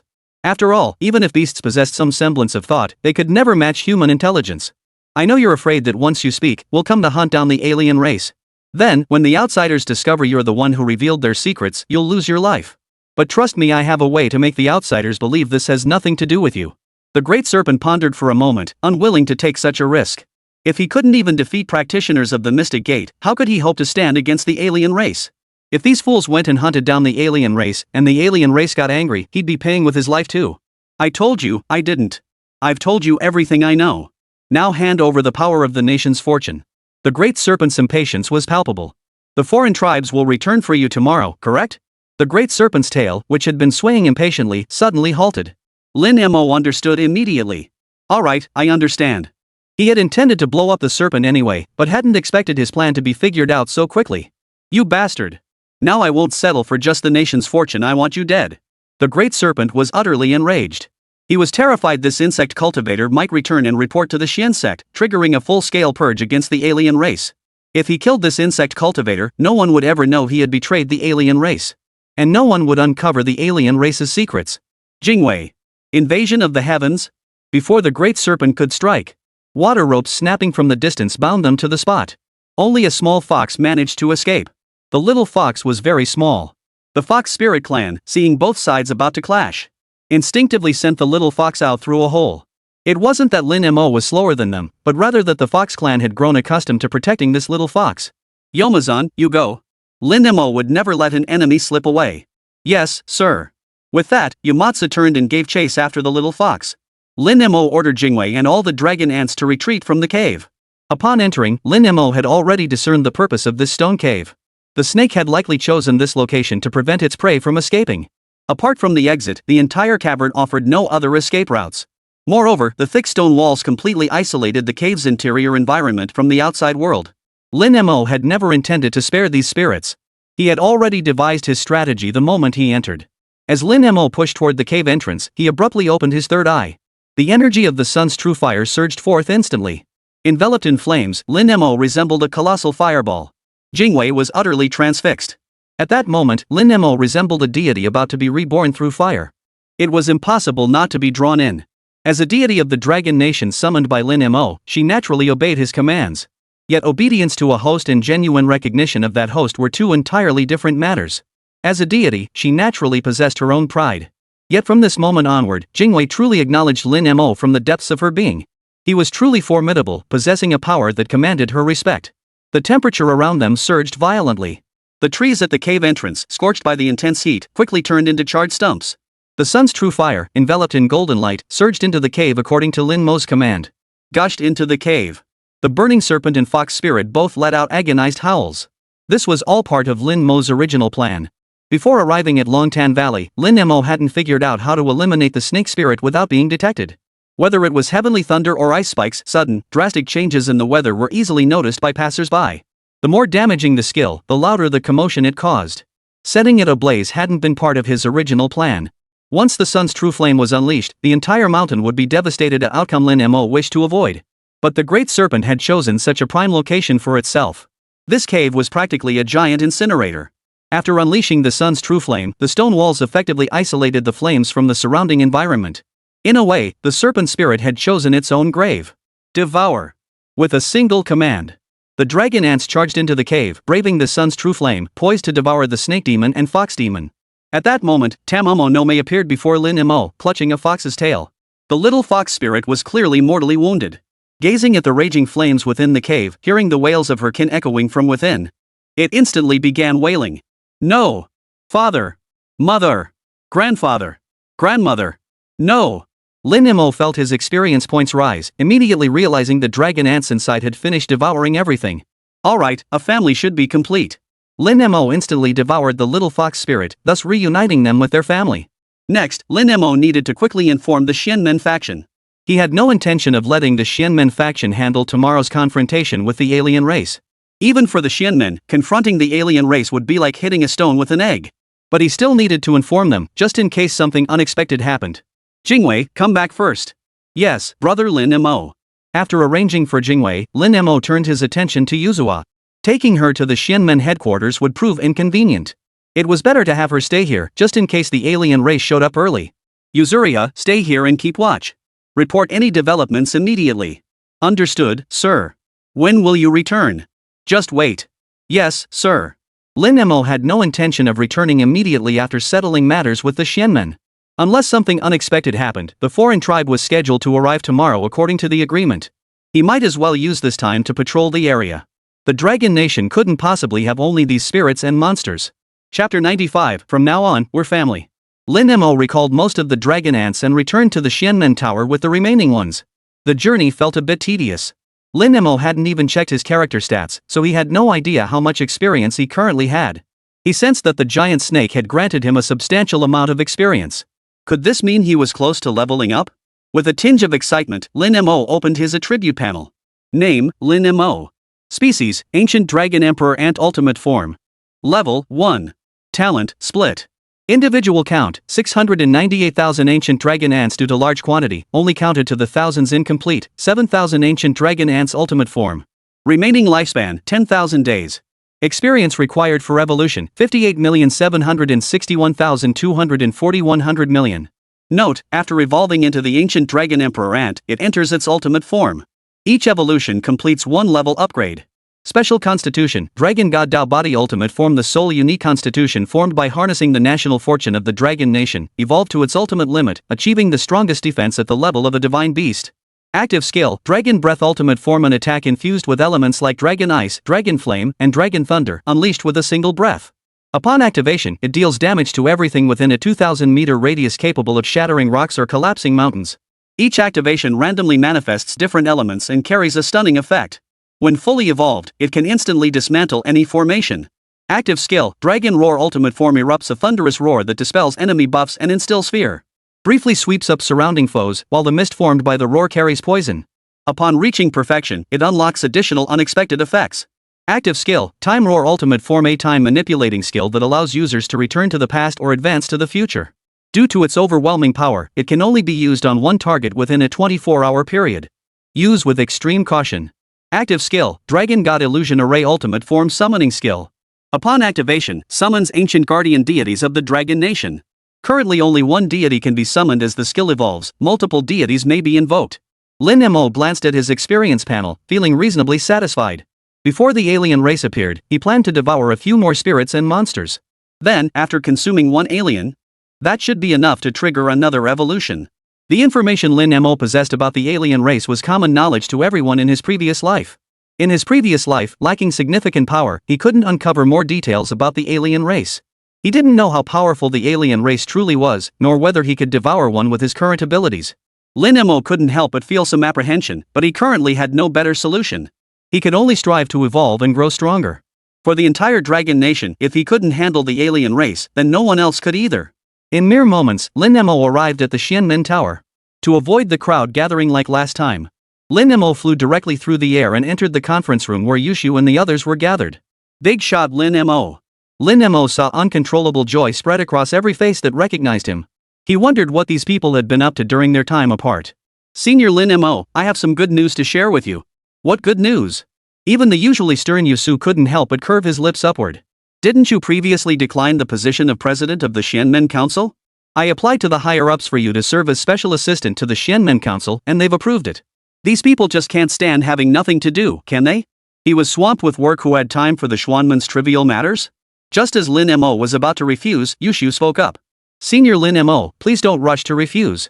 I understand you're dealing with the alien race and time is extremely tight. You have no time to manage the Schwanman's trivial matters. That's why I specifically requested this position of special assistant to the Council of the Xianmen from the higher-ups. You possess the legitimate authority to command the Xianmen, yet you need not concern yourself with its myriad administrative details. With that said, what else could Lin Mo not understand? Old Yusu was truly looking out for him. Even with his immense power, the Dragon Nation was vast, and the world was descending into chaos. He couldn't possibly confront alien races, all manner of spirits and monsters, and foreign armies single-handedly. Should all these responsibilities fall to him alone, even with his formidable power, he would eventually be stretched too thin. The support of the Xianmen was indispensable to him. Though he could directly command figures like Yusu, he held no official position within the Xianmen. As the saying goes, without proper authority, his words would lack legitimacy. Complaints would inevitably arise. By accepting this position, he could avoid the Schwanman's internal affairs while legitimately utilizing its members. Old Yusu had already considered so much for him. Lin Mo had no reason to refuse. Very well, thank you. Fearing Lin Mo might refuse again, the Xianmen members immediately cheered. Brother Lin Mo, you're one of us now. Wonderful. We're family now. Big brother Lin Mo, rest assured if anyone down below disobeys, I'll be the first to deal with them for you. For the first time since his rebirth, Lin Mo felt this kind of atmosphere again. That genuine, heartfelt joy when people genuinely care about you. His heart softened. These cultivators were actually quite endearing. Amidst the chorus of well-wishers, Yushu posed the question once more. Senior Lin Mo, are you still unwilling to reveal your true form? Everyone fell silent at the question, all eyes fixed on Lin Mo with eager anticipation. Lin Mo sighed inwardly. He understood their desire to see his true form. But for their mutual protection, he still couldn't tell them. Isn't this just fine? As soon as Lin Mo finished speaking, several people immediately wanted to ask him questions. Yusu raised a hand to stop him. It's fine, haha. Yusu held them back, knowing Lin Mo must have his reasons. Besides, Lin Mo's willingness to accept this position was already beyond his expectations. This proved Lin Mo was willing to trust them and fight alongside them, and that was enough. To fight alongside such a formidable figure and earn his trust was already a great fortune for them. After all, if not for Lin Mo, the supernatural chaos alone orchestrated by Sakura Nation could instantly plunge Dragon Nation back into war. Don't even mention the apocalypse or alien invasions. He dared not imagine the catastrophe that would ensue. After sharing this joyful news, Yushu finally turned to ask Lin Mo. By the way, Senior Lin Mo, what brought you back to the Xianmen Tower so suddenly? Yes. I've discovered the movements of the alien race. What? The Xianmen members were utterly shocked. After all, knowing that alien races existed in this world was one thing, actually seeing these terrifying creatures was quite another. Yusu's expression immediately turned grave. Senior Lin Mo, please elaborate. Chapter 96, Preparations before devouring the alien race. Lin Mo recounted the situation with the giant serpent. Yusu and the others grew increasingly grave as they listened. It turned out that while they remained unaware, the alien race had already begun operating on Earth. And it was impossible for there to be only one of them. Having encountered the giant serpent, they must have come into contact with more than one supernatural being. Yusu immediately issued orders for the Xianmen members to intensify their patrols. Particular attention was to be paid to locations where spirits and monsters had appeared in previous years. Any sightings were to be reported immediately and dealt with decisively. He then consulted with Lin Mo. So, Lin Mo, what's your plan for tomorrow's operation against the alien race? Since Lin Mo had come to speak with them, it proved he must have a plan. You won't need to lift a finger to eliminate the alien race. Senior Lin Mo? Big shot Lin Mo. Upon hearing this, everyone instinctively wanted to refuse. The alien race was said to be so powerful, and no one knew exactly how strong he was. Sending only Lin Mo alone, they feared he might be overwhelmed. Even if they were weak, they could still be of some use. If the alien race proved overwhelmingly powerful, capable of crushing them effortlessly, the time it took to do so could buy Lin Mo precious moments. You'll be useless if you go. Lin Mo cut straight to the heart of the matter. He could see from the expressions of the Xianmen disciples what they were thinking. What was wrong with these people? Why did they constantly want him to throw his life away? Lin Mo never agreed with that kind of thinking. While soldiers and such might bleed, sweat, or even lose their lives for their country. But meaningless sacrifice, in Lin Mo's view, was unacceptable. When all else fails, dying to defend one's homeland is a noble cause, a testament to courage. But when other options exist, stubbornly seeking death is sheer folly. I have other plans. The expression of the Xianmen practitioner finally eased slightly. Though they were not strong enough, they could not accept the idea of Lin Mo facing danger alone while they reaped the rewards from the rear. You will remain at the mountain's base and must contact the local government. The alien race is cunning beyond measure. I fear unforeseen complications may arise. If he couldn't defeat the alien race, their intervention would be useless. Besides, Lin Mo possessed the universal skill, Time Roar. Even the strongest individuals had been helpless infants once. But he feared the alien race might choose death over failure, hoping to sow panic in the Dragon Nation. He could eliminate threats, but he couldn't prevent every possible contingency. Understood, Senior Lin Mo. Should I evacuate nearby residents in advance? Yusu assumed Lin Mo feared the alien race might resort to desperate measures, endangering nearby civilians. After all, the mountain wasn't far from the city, a mere trifle for powerful beings. No need. If you evacuate the surrounding residents in advance, the alien race won't come. Yusu instantly grasped Lin Mo's meaning. The outsiders were in the shadows, they were in the open. Evacuating residents prematurely would risk exposure, making it highly likely the alien race would not appear. Missing this opportunity meant who knew how long it would be before they got another lead on the alien race. The alien race was indeed formidable, but they would have to confront them sooner or later. Moreover, they were currently in a passive position. The sooner they made contact with the alien race, the better it would be for them. Understood, Senior Lin Mo. I'll brief the local government in advance and station myself at the mountain's base. Even if it costs me my life, I won't let the alien race pass the mountain foot and enter the residential areas. Lin Mo saw that Yusu and the others had once again misunderstood his meaning. He offered no explanation. Well, they'd understand soon enough. If the alien race makes a desperate last stand to reach the city, no one will be able to stop them. Oh, and remember to contact the reporters in advance. The moment the aliens enter residential areas, even if it's not the city center, as long as ordinary residents are present, you must demand the journalists start live coverage. Why is that? Wu Suowei was confused. Isn't it better for fewer people to know about something like this? Once journalists start broadcasting live, it's like the whole world is watching. Such powerful alien creatures would inevitably cause mass panic. That would be completely counter to their objectives. Because the moment they enter human sight, they'll be broadcast. This kind of underground dissemination is easily manipulated. Since it will spread anyway, we might as well control the narrative. Let the people know that even if there are alien beings, they are not to be feared. This was something Lin Mo had experienced in his previous life. Back then, the alien races hadn't appeared so early. The mystics and military of the Dragon Nation were utterly powerless against them. Initially, they suppressed information just as they do now. Yet the alien race exploited the panic above. The more the higher-ups feared exposure, the deeper the matter sank into the shadows and the more advantageous it became for the invaders. The foreign tribes worked behind the scenes, spreading the message that they had grown so powerful that human armies were utterly helpless against them. Such rumors spread like wildfire, amplified by the occasional public appearances of the alien forces, allowing ordinary citizens to witness their formidable power. The Dragon Kingdom plunged into unprecedented chaos. During that period, many in the Dragon Nation defected to the alien race to save their lives, including numerous high-ranking officials and influential figures. The situation was nearly beyond control. Thus, it was proposed that the people must be convinced of the nation's capability to protect them. The military and practitioners of the Mystic Gate collaborated to locate a journalist and broadcast a live execution of an alien. Though it was a Pyrrhic victory won against many, it still offered ordinary people a glimmer of hope. It showed them that, no matter what, the nation ultimately possessed the capability to eliminate alien threats and safeguard its people. This approach also helped contain the panic. Sometimes, diversion is better than suppression. Yusu pondered for a moment and understood Lin Mo's meaning. In fact, in Lin Mo's previous life, Yushu had also participated in that live broadcast. Yes, as expected of Senior Lin Mo. No matter how powerful the alien race may be, as long as the public knows we can control the situation, we can protect them. Then whatever schemes the alien race plots in Dragon Nation will never succeed. Yusu's anxious mood finally eased somewhat. Lin Mo's approach was truly excellent. Whether tomorrow brought the direct annihilation of the alien race or their discovery by ordinary people, either outcome would be advantageous to them. And most crucially, was that within the plan Lin Mo had revealed lay a crucial clue. He expressed confidence in eliminating the alien race. For if he lacked such confidence, summoning journalists would not only prove futile but backfire entirely. If the Dragon Nation's sacred dragon were to be slain by the alien race before the eyes of the entire world, the Dragon Nation would surely plunge into utter panic. At this thought, Yushu couldn't help but marvel once more at Lin Mo's formidable strength.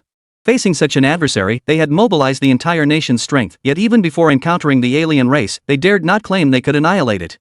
Yet Lin Mo, acting alone, could declare with absolute certainty that he possessed the means to annihilate the alien race. Ever since Lin Mo first mentioned the apocalypse and the alien race, Yushu had been filled with deep worry. Now, seeing Lin Mo so utterly confident, he could finally relax. For he knew Lin Mo was not one to boast. Chapter 97, No Perfect Defense. After communicating with the Xianmen faction, Lin Mo requested several locations from Yusu where spirits frequently appeared in previous years. He needed more experience to evolve, he still wasn't strong enough. Though the Time Roar skill was powerful, its limitations were stark. It could only target one entity within a 24-hour period and could only be used once. Currently, only one alien race had appeared, allowing him to use this skill. But what if two appeared one day? Or more? What then would he do? The most urgent task is to enhance one's abilities as quickly as possible. He must become so formidable that even without this skill, he possesses the strength to handle the alien race. Lin Mo mentally studied these addresses. Many were places rarely visited by humans. This was only natural. In truth, it was already extremely difficult for plants and animals to cultivate into spirits in this era. Only in such remote, uninhabited areas could such cultivation occur. Places near cities had long since become unsuitable for cultivation. But Lin Mo knew that while the alien races wouldn't pass up exploiting any spirit creature, they would prioritize those near cities first. Because those spirits are most useful in the early stages. After systematically ruling out possibilities, Lin Mo zeroed in on a specific location. It didn't take long to reach the recorded location. It was a mountain not far from the village. The village nestled against the mountain. By all accounts, spirits shouldn't appear here. Villagers frequently venture into the mountains. Yet within the mountain lay a large lake. It was said that beneath the lake lay another vast lake. Siphoning phenomena frequently occurred. Unaware of this, the villagers believed the lake was haunted by monsters. For generations, they forbade their children from playing there. Over time, it truly became a place where spirits cultivated their powers. Lin Mo arrived at the lakeshore. The weather was clear, and the calm surface of the lake showed not a single ripple.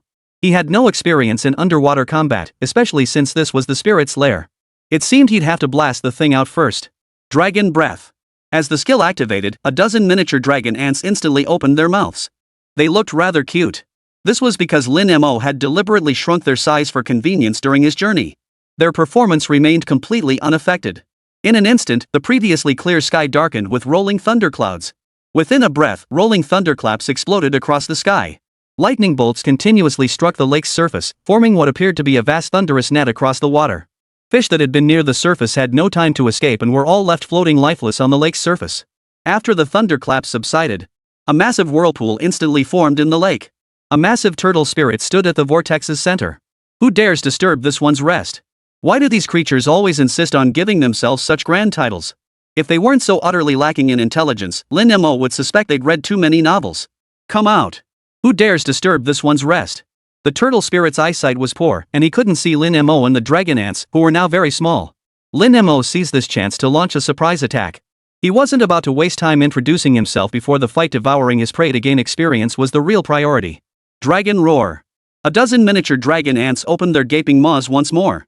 A thunderous dragon's roar erupted from their maws, transforming into a mist that swept toward the turtle demon. The golden mist carried deadly poison. The turtle spirit sensed danger and retreated into its shell just before the mist engulfed it. Its massive shell churned within the golden mist. After a series of rolls, the turtle spirit emerged unscathed onto the land. Turtles possess no pores once inside its shell. The poisonous mist could not harm it in the slightest. However, turtles are notoriously slow reactors. Seeing that the dragon's roar had no effect, Lin Mo immediately changed tactics. He opened his third eye. The surrounding temperature surged instantly. Flames of extreme heat instantly surged toward the turtle demon. It retreated entirely into its shell once more. Lin Mo had assumed the power of the sun's true fire would roast it to a crisp even if it hid inside its shell. But to his surprise, after being scorched by the blazing flames, the turtle demon remained completely unscathed. Now, even if the turtle demon was slow-witted, it had finally noticed Lin Mo. He stared at Lin Mo and burst into a mocking laugh. So you're just a lowly insect cultivator. And you even possess something as valuable as the power of national fortune. No spirit or demon could resist the allure of national fortune power. For once absorbed, it could bring about truly earth-shattering changes. Since I'm about to get my hands on such a treasure, I'll kindly tell you. You may look formidable as an insect cultivator, but you probably rarely exorcise demons. Among our turtle clan, after cultivation, our strongest ability lies in our shells. While our offensive power may not match other species that cultivate simultaneously, our defensive capabilities are unmatched. Once I retreat into my shell, no attack can harm me. Little insect cultivator, meeting me is your calamity. Hand over the power of the nation's fortune willingly. Since he'd been discovered, Lin Mo stopped hiding. As the turtle prepared to attack, he instantly summoned a swarm of primordial dragon ants remnants. Ultimate evolved ancient dragon ants were still too scarce. He had no desire to waste them. Turtle transformation divine art. The turtle spirit rose into the air and began spinning, its rotation accelerating until only a blur remained visible. It spun into the swarm of dragon ants. Its shell was incredibly hard, and combined with its high-speed rotation, it became a devastatingly powerful weapon. Most crucially, when spinning, it retracted entirely into its shell. This meant its defensive capabilities were maximized during attacks. Any dragon ants struck by the whirling shell were instantly sliced clean in two. They couldn't attack anyway. Lin Mo commanded the dragon ants to envelop him in solar true flame for defense. The collision between the protective shell and the shield formed by the sun's true fire produced an extremely piercing sound. The turtle spirit sensed something amiss and halted its assault. It poked its head out to assess the situation. "You insect cultivator have some skill. But I'll see how long you can hold out." Lin Mo had no time to dwell on the turtle spirit's acknowledgement. He was contemplating how, despite its seemingly perfect defenses, there seemed to be almost no way to harm it from the outside. Yet everything follows patterns. Lin Mo refused to believe any defense could be invincible. There must be a way to wear it down. Even for himself, possessing such an extraordinary system and a constitution imbued with the nation's fortune. The system description merely stated he possessed divine beast-level perfect defense, not absolute defense against everything. Lin Mo studied the turtle spirit, pondering, if its external defenses were formidable, might its internal defenses be weak? The power of national fortune is mine. Hellfire domain. Suddenly, the ground beneath Lin Mo's feet split open, revealing a massive fissure. The ground seemed torn open like a gaping maw. Had anyone been standing on the land, they would have plummeted into this abyss long ago. Fortunately, Lin Mo and the dragon ants were all soaring mid-air. Under the spell of the turtle demon, flames surged up from the fissure. Chapter 98, Outsmarting the Turtle Demon. These flames were unlike ordinary ones. A green-hued flame blazed fiercely from the crack, appearing utterly eerie. Everything nearby, anything touched by the flames, instantly turned to ashes. Never seen this before, huh? You're the one who loves fire, aren't you? Then taste the blaze from the very depths of hell. Burn! Burn! I'll incinerate every last one of you. Of course, if you, insect cultivator, choose to reveal yourself and hand over the nation's fortune power to me, I might spare your puppets. Cultivating so many puppets couldn't have been easy. I wonder how much longer you can keep this up. Unaware that Lin Mo was also among the dragon ant swarm, the turtle spirit extended its tongue to lick its lips, a savage grin spreading across its face. Having cultivated into a spirit beast himself, he understood how arduous it was for an insect cultivator to create so many puppets. He refused to believe these puppets' lives held more value to this insect cultivator than the utterly useless national fortune power. The turtle spirit was now completely immersed in the exhilaration of possessing the nation's fortune power. He kept chanting incantations, raising the flames higher and higher. These flames were exceptionally fierce. The dragon ants were massive creatures, and any part that touched the flames would be instantly engulfed and consumed. Lin Mo deliberately did not command the dragon ants to use their sun true fire for defense. Watching more dragon ants perish only heightened the turtle demon's excitement, naturally lowering its guard. Lin Mo and the dragon ants in their ultimate forms were impervious to this blazing inferno. The turtle demon outside couldn't tell the difference. He took advantage of the turtle spirit's lowered guard to observe it closely. He saw the turtle spirit's fleshy turtle head, its soft tongue, and its fragile mouth when it spoke. Lin Mo had always declared he never believed in perfect defenses. A plan formed in his mind. I'm willing to give you the power of national fortune. Will you release all my puppets? Hearing this, the turtle spirit was instantly filled with astonishment and delight. He knew this little bug cultivator couldn't bear to part with the puppets he'd painstakingly cultivated. Agreed. As the turtle demon spoke, the hellfire's flames grew dimmer, its intensity waning. But I don't know how to give you the power of national fortune. It's just a mass of gas. Just release that gas and I can absorb it myself. Then open your mouth. I recall reading that the national fortune energy must first be swallowed into the body before it can be absorbed. Like many other spirits, the turtle spirit only knew of the national fortune energy.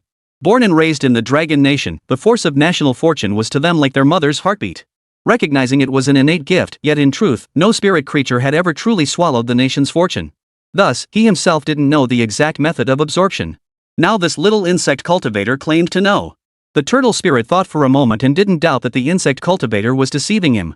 In his eyes, Lin Mo was no match for him, otherwise, why would he so readily offer up the nation's fortune? Very well. As the turtle spirit opened its massive jaws, Lin Mo commanded one of the ancient dragon ants in its ultimate form to shrink to an almost invisible size. It instantly darted through the turtle demon's mouth and burrowed deep into its body. You insect cultivator.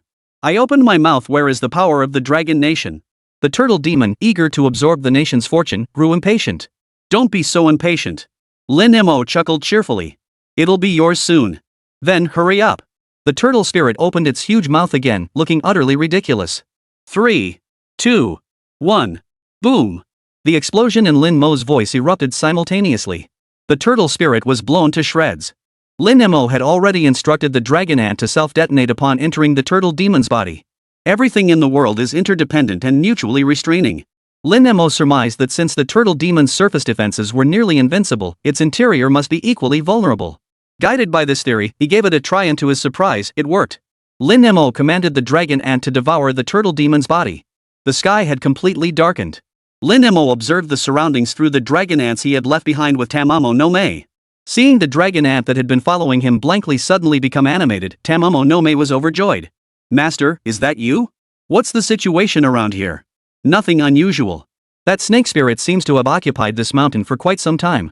Even now, with her gone, the mountain remains devoid of wildlife. Save for the occasional rustle of leaves in the wind, all is utterly still. Seeing Lin Mo approach to inquire about the situation, Tamamo no Mei lazily flopped back down onto the ground. She still wore the same outfit from her time in Sakura country. A sheer gauze robe draped loosely over her shoulders. Her skirt split high to her hips, revealing long, slender legs slim and pale.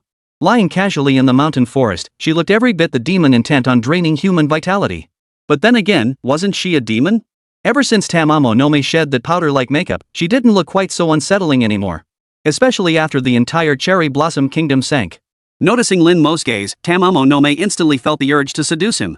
She crossed her legs, her fragrant shoulder teetering on the edge of exposure, her gaze so intense it could draw threads. Truly a fox spirit, her brow bones were naturally sculpted. But Lin Mo had no time for flirting with her. A mountain of important business awaited him. Enough already. Hearing the hint of impatience in Lin Mo's voice, Tamamo no Mei quickly pulled her clothes back into place. Stay here and guard this place properly. Stop thinking about those things all the time. Notify me immediately if anything happens. Understood, my lord. Seducing Lin Mo had always been something Yuzuha deeply desired. Such a powerful man, how could she not desire him? Even a single chance would fill her with delight. But Lin Mo's formidable strength also filled her with fear. She could only make a few subtle advances when Lin Mo was in a good mood. She dared not do so otherwise. The moment Lin Mo gave any sign of refusal, she immediately composed herself. Yet she was deeply conflicted. Part of her yearned to possess Lin Mo, yet another part relished his rejection. For Lin Mo truly possessed the strongest self-control of any man she had ever encountered. In all her years, almost no man could resist her seductive charms. Lin Mo was the only exception. Each time Lin Mo resisted her seduction, her admiration for him would deepen another notch. Far away by the lake, Lin Mo naturally remained unaware of the little woman's thoughts. He frantically searched his mind for the address Yusu had given him. There was still time before the alien race arrived. He could easily find a few more spirits to devour. Lin Mo correlated these locations with their surrounding environments. Soon, a detailed map of the Dragon Nation materialized in Lin Mo's mind. He noticed that the more times he evolved, the better his memory seemed to become. Among the many locations, Lin Mo suddenly noticed one place. This location differed from their previous predictions. It wasn't near any cities or villages. But Lin Mo knew the alien race would never overlook this spot. Chapter 99, The Ever-Strengthening Spirits. At first glance, it was a mountain. It was a considerable distance from both cities and villages. Yet the location he occupied connected two provinces. If the spirits dwelling atop it wished to cause trouble, they could easily roam back and forth between the two provinces. Moreover, at the mountain range's end, two other provinces lie not far away. Moreover, the vast mountain range provides ample cover for concealing one's movements. This place had seen supernatural creatures before. Lin Mo concluded that if spirits were present now, the alien tribes would never abandon such a strategically advantageous location. Even if they weren't, it was still worth making the trip. After all, at his current speed, the journey would take no time at all. Having pinpointed the location, Lin Mo headed straight for the mountain range. Dragon God Illusion Array. Jingwei. Here, brother Lin Mo. Upon reaching the mountain range, Lin Mo immediately summoned Jingwei. The mountain range was vast. Unless the spirit creature came out on its own. If he had to search on his own, who knows when he'd ever find them. Are there any spirits in these mountains? Jingwei closed her eyes and drew a symbol in the air. Yes, brother Lin Mo. How many? 3. Are they all in the same direction? Yes, brother Lin Mo. Then lead me there. If 3 spirits are heading in the same direction, it means they're not family, they're superiors and subordinates. Lin Mo leaned toward the family theory. For spirits to cultivate to this level is exceedingly rare nowadays. Before the apocalypse, having 3 spirits in one mountain range was impossible. Unless they were mutated after the apocalypse. If they were post-apocalyptic mutations, their powers should be roughly equal. They would each rule their own domain rather than share the same territory. The great serpent was an exception. Alien beings altered its genes, granting it such formidable power. But such a scenario is impossible in this mountain range. Because the location of this mountain range is far too unique. If these three spirits became spirits after the apocalypse and aren't from the same lineage, the alien race would have altered their genes individually, stationing them at separate locations. This would make it easier to sow chaos across the provinces. Therefore, the most likely scenario is that they all transformed into spirits at the same time. Lin Mo followed Jingwei while calmly analyzing the situation. "We're here, brother Lin Mo." As soon as Jingwei finished speaking, Lin Mo looked ahead. Two leopards were crouched near a tree in the distance, with a smaller one perched in the branches. It looked like a family of three. Hearing the approaching footsteps, the leopard pretending to sleep opened its eyes. The power of national fortune truly is a remarkable thing. Indeed. Even from this distance, I can smell that rich aroma. Just smelling it makes one feel physically and mentally refreshed. It's an insect cultivator and a girl, no idea what she is. The leopard spirit couple chatted away, oblivious to their surroundings. Jingwei. "Here, brother Lin Mo." Sky-piercing visions. Though this mountain range was quite distant from areas abundant in water sources, the water sources within the mountains were sufficient for these three leopard spirits. A water rope formed by the mountains and rivers approached from afar. The leopard spirit immediately seized the cub and sprinted away. In the natural world, the leopard's speed is already the fastest. Add to that a leopard that had attained spirit form and undergone genetic alteration by an alien race.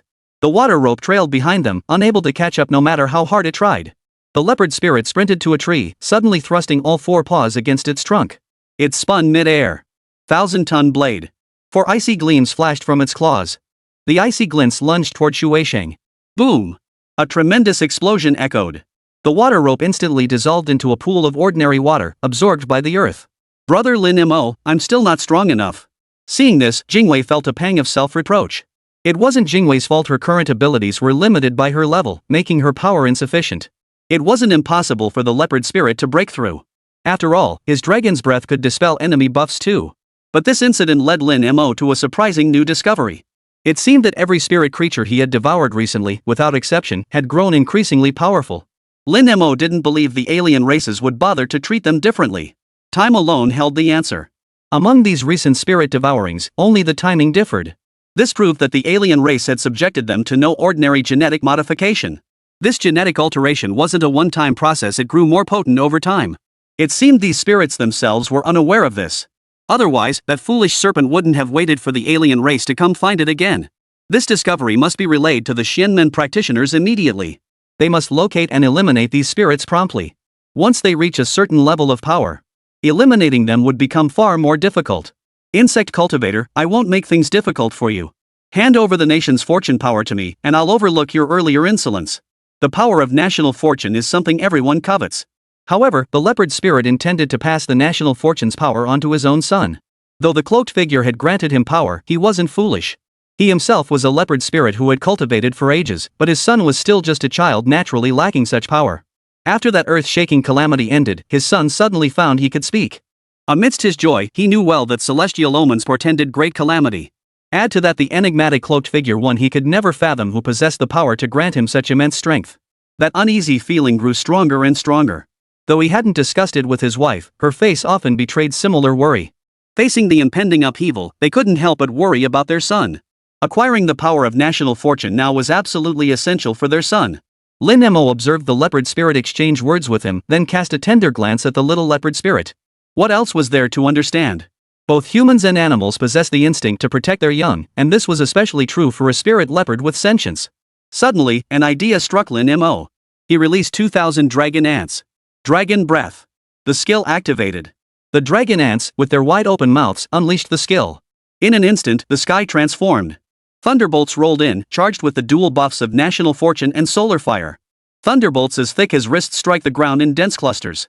The leopard spirit dodged the thunderbolts with lightning speed. So swiftly that only a blur remained visible. At their current speed, these thunderbolts stood no chance of striking them. But Lin Mo's target had never been the two adult leopards, it was the cub. After a short while of such intense evasion, the cub could no longer keep up. A bolt of heavenly lightning struck, hitting the cub squarely on its back. The young leopard's body jerked violently from the impact, then was knocked to the ground by the dazing effect of the dragon's breath. No. The two leopard spirits let out a tremendous, agonized wail.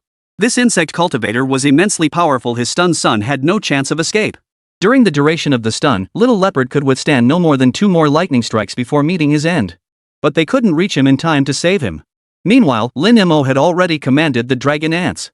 Chapter 100, Forced Fruit Tastes Sweeter. The moment the cub was stunned, the dragon claws instantly snatched him away. Spare my son, insect cultivator. Please spare my son. If you spare my son, I'll agree to anything you ask. The couple dodged the lightning strikes while tearfully pleading with Lin Mo. The leopard spirit was no fool. He knew that since Lin Mo had saved his cub, he didn't truly intend to kill them. Instead, he had conditions. If they agreed to Lin Mo's terms, their son would be saved. You two must sign a contract with me. The two froze in shock. Lin Mo immediately commanded the dragon ants holding the young panther spirit to place it beneath the lightning strike. Alright, we agree to your terms. We'll agree to anything you ask. Can you release my son now? Of course that wouldn't do. How could Lin Mo trust the verbal promise of a beast? This thought had just struck him. If the alien race could exploit these spirits, why couldn't he turn the tables and use them against them? He didn't need the experience of this family of 3. Lin Mo knew that most spirits still needed to be devoured directly. Unlike this leopard spirit family of 3, they possessed a fatal weakness. Not to mention, not every sentient beast possessed a heart filled with parental love. Most of the time, it was the power of national fortune radiating from Lin Mo that drew them in. Even beasts with sentience couldn't escape their primal urges. Especially for spirits who had successfully cultivated, their unwavering pursuit of greater power was unshakable. Thus, those meeting such requirements were exceedingly rare. Had the leopard spirit not just cast the tender glance at the little leopard spirit, allowing Lin Mo to discern its intentions, he would never have made such a demand. Sign a contract with me. After signing a contract with Tamamo no Me last time, Lin Mo knew he held absolute control over any servant who bound themselves to him. With a single thought, he could end their lives. That was why Lin Mo dared to force the 2 leopard spirits into a contract with him. What's the point of forcing something that won't yield? If you can force it, the forced melon tastes sweeter. The 2 leopard spirits froze again. As spirits, they knew exactly what signing a contract meant. Once bound by the pact, if this insect cultivator ordered them east, they dared not go west. As long as they wished to survive, they could never defy the insect cultivator's commands. As powerful beasts, leopards were almost always solitary creatures. How could they ever submit to a human? Especially since they had a son. Yet the 2 leopard spirits only hesitated for a moment before immediately begging Lin Mo for his consent. For Lin Mo, watching their stunned expressions, once again brandished their cub as leverage. Sign. Sign. Sign. We'll sign. Please don't hurt our son, okay? We'll sign right now. Seeing the dragon ant about to throw their son into the lightning strike, the hearts of the 2 leopard spirits nearly leapt out of their mouths. They didn't care what Lin Mo would make them do after signing the contract. Anything would do, as long as their son was spared.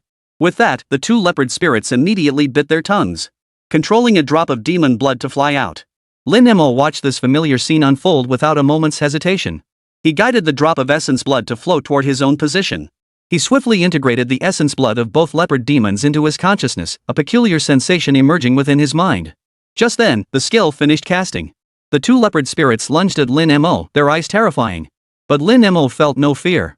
Even if he gave the 2 leopard spirits 100 times their courage, they wouldn't dare harm him. Even if they sought revenge at the cost of their own lives, they still had their cubs.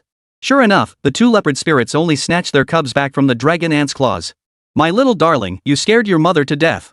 The mother leopard spirit kept licking the little leopard spirit's head with her tongue. The little leopard spirit, however, showed no fear. As a beast, as long as his life wasn't threatened, he only found it thrilling. The thunder and lightning earlier had thrilled him to no end. Mommy. The little panther spirit nuzzled the mother panther spirit's chin with its own head. Having forged a contract with Lin Mo, both panther spirits naturally knew his true form. Only now, having recovered from their initial shock, did they realize Lin Mo's true form. So you really are a divine dragon. The moment the 2 leopard spirits saw the dragon ants, they knew these were mere puppets. They merely bore the form of dragons, devoid of any consciousness. Typically, practitioners of such techniques were insect cultivators. But now, after signing the contract, they realized Lin Mo wasn't an insect cultivator at all, he was a divine dragon. The national fortune energy emanating from those dragon ants was likely just a diversionary tactic for the puppets. The national fortune power within Lin Mo, however, was genuine and exceptionally potent. The 2 leopard spirits who discovered this immediately broke out in cold sweat. They had demanded the national fortune energy earlier, assuming Lin Mo was merely a lowly cultivator incapable of absorbing it. Little did they know he was actually a divine dragon who had absorbed the nation's fortune. With such power, they stood no chance against him. Had Lin Mo not deemed them useful, the entire family of 3 would likely have met in the underworld. If signing the contract earlier had been forced upon them, now they did so willingly. Humans had always been seen as cunning and greedy in the eyes of spirits and monsters, so they naturally resisted. But now they knew Lin Mo wasn't human. Not only was he not human, he was a divine dragon possessing such formidable power. They were genuinely willing to follow him. Compared to that black-robed monster of unknown origin, the divine dragon's majesty clearly commanded their allegiance far more readily. The leopard spirits, of course, had no idea Lin Mo had evolved from an ant. Nor did they know these dragon ants weren't puppets, but rather split entities. But Lin Mo had no intention of explaining any of this to them, nor was there any need. Master, what would you like us to do for you? Nothing at all. What does that mean? The two leopard spirits were utterly baffled. After going to such lengths to bind them with a contract, how could Lin Mo possibly expect them to do nothing? That's right, nothing at all. Just follow the instructions of the alien race. When the time comes, relay the message to me. The outsiders? That black-robed monster? Exactly. Upon hearing this, the two leopard spirits showed Lin Mo even greater respect. Their master, Lin Mo, knew everything about this monster. Understood, master. Stay in constant contact with me. After giving his instructions, Lin Mo turned to head toward his next destination.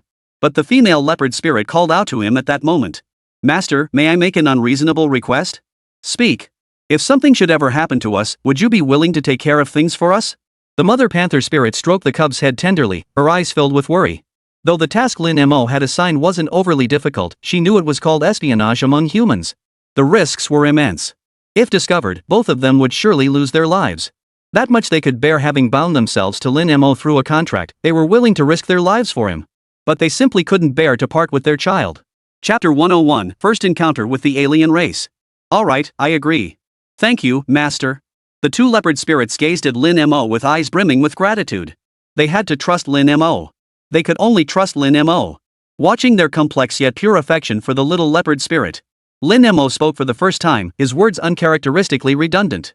Rest assured, I'll do my best to protect you both. Besides, this undercover work won't last long. I have other plans. Lin Mo actually held a certain admiration for this pair of leopard spirits. After all, animals that attained spirit form lived exceptionally long lives. They didn't care much about their offspring, since they could keep producing them indefinitely. Lin Mo enjoyed working with creatures that possessed such deep affection. He was also willing to accommodate the leopard spirit's maternal affection. Thank you, Master. The two leopard spirits were deeply moved, bowing their proud heads before Lin Mo. For beasts like them, this gesture was equivalent to humans kneeling. It was even more sincere than a human kneeling. Lin Mo truly hadn't deceived them. He truly would have other arrangements soon. Once the alien faction discovered their plans, they would inevitably adjust their course. To instill panic and chaos among humans, they would naturally provoke even more severe uprisings. For now, the alien race only needed these spirits to harass humans without causing deaths. This was because he neither wanted to draw the attention of the Shenmen nor did he want to instill fear in humanity. If Lin Mo devours an alien today and the higher-ups discover it, or if it were broadcast live globally, the alien race would shift tactics. They would appear in large numbers before humans to demonstrate their power. They'd also have these supernatural beings appear to kill people. As long as enough people die. No matter what assurances were given about controlling the situation, most people would still be anxious and seek safer alternatives. He had no intention of aiding the alien race in accomplishing this plan. Therefore, the moment trouble arose, Lin Mo would immediately recall the three leopard spirits. He already had plans for the recalled leopard spirits. Given their formidable strength, they could aid the Shenmen in hunting down and eliminating other spirits and monsters. Once the alien race appeared, he wouldn't have the luxury of time to hunt down spirits everywhere. Alternatively, he could deploy them within the military. The alien race would surely be active in other nations as well. As long as human greed persists, this global war is inevitable. With these two leopard spirits in the army, slaughtering enemies would be child's play. Lin Mo made arrangements for the leopard spirit family. Just as he was about to consult the map for their next destination, suddenly, news arrived from Tamamo no Mei. My lord, I sense movement here. What kind of movement? The rustling of leaves, but not caused by the wind. It's like something moving swiftly, but I can't see it. Lin Mo's heart tightened. Could the alien race have arrived so soon? Stay there and wait. Notify me immediately if you hear anything. Yes, sir. Lin Mo contacted Yushu while rushing back. Yushu, have you prepared everything as instructed? Ready. We're not far from that mountain now. Good. Don't approach it recklessly. I'll notify you if I need you to go. Rest assured, Senior Lin Mo. I won't alert the enemy prematurely. Lin Mo sped toward the mountain. His blood was boiling within him, not from fear, but from excitement. Since his rebirth, he had never felt this way facing an enemy. Neither the Yamata no Orochi nor Amaterasu had ever stirred such a feeling within him. Though he had remained in the land of cherry blossoms all this time, everything he had done was merely preparation for the end of the world. He had never forgotten. He has only one true enemy, the alien race. He had endured countless arduous evolutions to grow stronger. This time, it's time to test his mettle against the greatest adversary of the apocalypse. Just how powerful is he? The alien race is cunning beyond measure and highly attuned to their surroundings. Lin Mo dared to leave Tamamo no Me there. Because that great serpent already had fox spirits under its command, so its scent wouldn't arouse suspicion. Lin Mo gathered all the dragon ants. He shrank his form to its smallest possible size. Now, even if it were broad daylight, let alone before dawn, he would be nearly impossible to spot.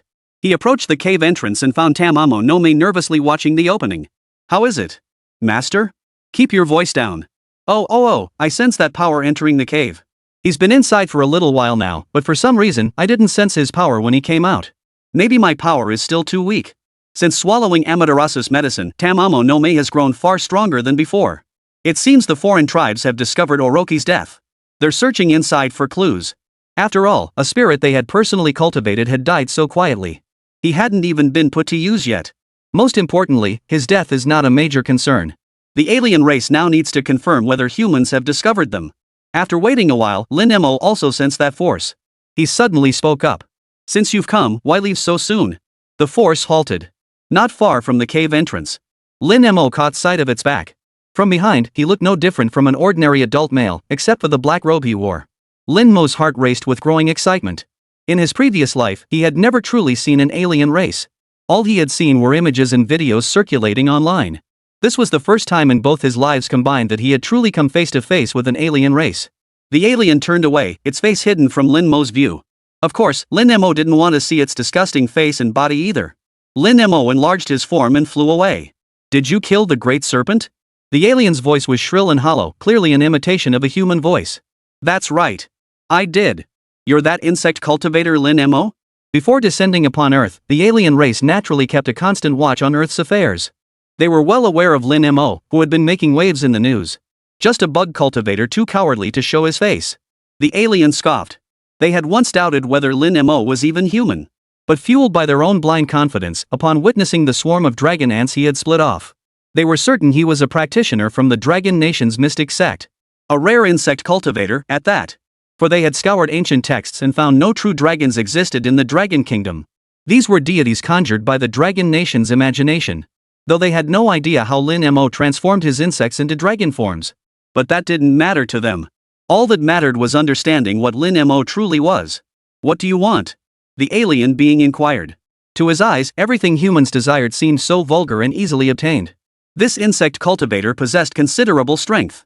Why not give him a taste of the good life and have him work for me? The insects under his command bore the form of divine dragons and even served within the Xianmen. These two factors alone were enough to make the alien race want to recruit him. Not to mention his formidable power, he had not even had the chance to engage the demons of Sakura country before meeting his end. But this great serpent? He personally altered its genes. Lin Mo's ability to slay the serpent speaks to his formidable strength. Chapter 102, Clashing with the Alien Race. Given Lin Mo's strength, his standing within the Xianmen should be considerable. At that time, he could first stir up some chaos within the Xianmen. Secondly, according to historical records, the legend of the divine dragon holds immense significance in the hearts of the Dragon Nation. If even the divine dragon has accepted genetic modifications from alien races, then those foolish humans would surely rush to follow suit. I want you dead. Lin Mo couldn't wait to engage the opponent. He unleashed 100,000 dragon ants. Dragon breath. The potency of Lin Mo's skills was directly tied to the number of dragon ants he commanded. The more dragon ants he carried, the greater the attack power when unleashing his skills. Hundreds of thousands of dragon ants opened their gaping jaws, unleashing their abilities in unison. The sky had yet to brighten. Rolling thunderbolts instantly cracked down from the heavens. The combined might of 100,000 dragon ants unleashing their skills was enough to illuminate the entire sky. Thunderclaps fell in rapid succession, accompanied by flashes of lightning. In an instant, the entire valley was as bright as day. Lin Mo carefully observed the movements of the alien forces within the chaos. He had never deployed so many dragon ants against any single enemy before. It must be noted that such an intense assault demanded extremely specific environmental conditions. Fortunately, this valley prevented collateral damage. Of course, the reason he hadn't unleashed so many dragon ants in Sakura country was simply because it wasn't necessary. The alien creature moved with blinding speed so fast that Lin Mo couldn't even catch a single afterimage. Despite the chaotic and dense barrage of lightning strikes, not a single one managed to harm him. Truly formidable. Lin Mo couldn't help but wonder, what if he unleashed all the dragon ants? Could they land a single blow? Of course, Lin Mo was merely pondering the idea. If he were to unleash all the dragon ants, the surrounding villages would be struck by lightning. The skill finished casting, and the alien creature appeared before Lin Mo, completely unscathed. Not even a breath of air escaped them. With a single palm strike, Lin Mo lost over 100 dragon ants. You insignificant insect cultivator, you're overestimating yourself. The alien unleashed 3 consecutive palm strikes. Lin Mo urgently commanded his dragon ants to shield themselves with the sun's true fire. I hadn't even figured out how to make my entrance in the original plan. Now that you've chosen to court death, then let the people of the dragon nation see their mighty divine dragon. How easily I crush you like an ant. Just as Lin Mo had suspected. The alien race had long sought to enter humanity's field of vision and so panic. Dragon God Illusion Array. Jingwei. Sky-piercing manifestation. A water rope shot from the distance, instantly binding toward the alien race. Lin Mo knew that at the alien's speed, the sky-piercing multiverse might struggle to catch up. Yet for some reason, the alien remained just a hair faster than the water rope. It toyed with the rope relentlessly until the skill's duration ended. Trivial trick. With that, the alien being soared toward the city. Lin Mo, accompanied by the dragon ant, Yuzozan, and Jingwei, followed closely behind. Along the way, Lin Mo pursued while contacting Yushu. Proceed. Roger that, Senior Lin Mo. Come on, let these humans witness how their divine dragon perishes beneath my feet. The alien race relentlessly attacked the dragon ant. Though shielded by the sun's true fire, the dragon ants could withstand damage, but their defense was not absolute. Lin Mo had long stated that there was no such thing as absolute defense. Under the relentless assault, the dragon ants continued to fall one after another. What was most infuriating was that the alien race showed no regard for human lives within the city. Commuters were already heading out, and the city streets were bustling with people. He unleashed his attacks with reckless abandon, some striking the dragon ants. Others struck passers-by in buildings. The dragon ants could withstand some of the attacks, but these ordinary people, defenseless and powerless, could not. Those struck by the attacks faced certain death. Humans, who instinctively would have cried out in agony when facing disaster, now remained eerily silent. Because their minds were frozen in shock. Office drones who should have been commuting normally to work witnessed a divine dragon obscuring the sun like dark clouds. Then they were attacked by the cloaked figures in the sky. Those struck died instantly, without even feeling pain. Those who regained their senses too late couldn't even scream, they just ran for their lives. At that moment, Yusu arrived at the scene, leading members of the Shenmen sect, soldiers, and journalists. Following Lin Mo's instructions, everyone methodically began executing the plan amidst the chaos. Journalists activated their cameras from a distance. Soldiers evacuated the crowd. Shenmen practitioners positioned themselves around the battlefield, shielding humanity from harm. Fortunately, the alien attack targeted the divine dragon. This allowed them to deflect the falling debris that would otherwise have struck the humans. Online netizens, still groggy from the shock, were jolted awake by the sheer intensity of the impact. Reporters, no matter how panicked they felt inside, delivered the live updates with smiles as agreed. Today, our city witnessed terrorists indiscriminately attacking civilians. The divine dragon, previously seen in Sakura Nation, has reappeared and descended upon the land of Shenzhou. The divine dragon's arrival has quickly stabilized the situation, and military personnel are evacuating the crowd. With the combined efforts of the divine dragon and the military, the terrorists will be apprehended swiftly. Wang Rui reporting live for our station. The screen was now completely covered in a dense, scrolling wall of comments. Holy, is this the end of the world? That guy in black isn't human at all. Terrorists? That's a load of crap. At least terrorists are human. Are these things even human? Holy crap, there really are divine dragons. I can't believe it, I thought those in Sakura country were just photoshopped. Silent tribute to those lost in the disaster. May the divine dragon avenge them. Why? Why must we endure so much suffering? A century ago, we were invaded by imperialist powers and bullied by the little country. A century later, we finally grew strong, no one dares bully us now, and the little country has collapsed. Yet now, these monsters appear. I get your anger, but this is a global catastrophe. That black robe thing isn't targeting us specifically. No matter what disasters we face, we rise from the ashes. That's the unique resilience of our nation. Exactly. A century ago, countless ancestors fought against foreign invaders. Now, with these monsters appearing, we have our deities. The divine dragon will surely protect us all. Agree with the above. Go, divine dragons. We must strive to be strong. Don't despair. Don't give up. Facing the catastrophe, netizens of the Dragon Nation continuously spurred each other on. This is the very spirit and character of our nation. No matter how terrified they were, they would rally each other and never retreat. Meanwhile, Lin Mo remained locked in a tense battle with the alien race. While Time Roar could annihilate the alien race in an instant. But this skill had too many limitations. He wanted to exchange several more rounds with the alien race to gauge their strength. After all, finding an alien race was no easy feat. The more encounters he had with them now, the better he'd know how to handle them next time. Damn it, why did it have to be downtown? Lin Mo couldn't help but curse under his breath. The alien race knew no fear, they cared nothing for human life. But Lin Mo couldn't afford to be so careless. He had to be careful not to harm ordinary people. This made him feel completely hamstrung in combat. It only made an already disadvantageous situation even worse. Chapter 103, far more powerful than imagined. That guy in black is way too strong. How come Shenlong is having a harder and harder time holding his own? He's way too strong. What if Shenlong can't beat him? What will we do then? Stop being so pessimistic. Haven't you noticed that black-robed guy completely ignores the crowd? But doesn't Shenlong want to avoid hurting anyone? It's not pessimism, it's just the truth. Just as everyone began doubting whether the divine dragon could defeat the black-robed figure, the alien race clearly realized that Lin Mo hadn't unleashed his true power. Do you know why you can't defeat me? Because you care about too many things. These humans are too weak. I can make them stronger. Since you care so much about them, why not accept my invitation? If you accept my invitation, I can make not only these people, but you yourself, stronger. The alien race tempted Lin Mo. The more they clashed with Lin Mo, the more the alien race sensed his formidable power. Lin Mo was an unpredictable variable. Before invading Earth, they never imagined such a formidable individual existed here. Killing him now would be a waste, better to harness his power. He would undoubtedly prove invaluable during their conquest of Earth. What he didn't know was that Lin Mo wasn't just holding back, he was also gauging his strength. As for the terms he laid out, Lin Mo couldn't care less. Dragon Roar. A colossal dragon's roar erupted, its deafening echoes exploding across the entire city sky. It emanated from the gaping maws of Lin Mo and the 100,000 dragon ants. The power unleashed by the dragon's roar was immense. Surrounding structures were torn from their foundations, all swept into the colossal roar. Lin Mo had been waiting for this opportunity. He had already instructed Yushu to evacuate everyone from the surrounding buildings.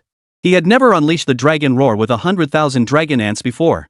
But Lin Mo had roughly calculated that once he unleashed the skill, the surrounding structures would undoubtedly suffer varying degrees of damage. Unexpectedly, the effect was even more devastating than he had imagined. The roar had swept even the most solid structures into its path. Meanwhile, viewers around the world who had stumbled upon the livestream were left utterly speechless. Most had initially taken schadenfreude in the Dragon Nation's calamity. While they couldn't be certain if this black-robed figure would come to harm them.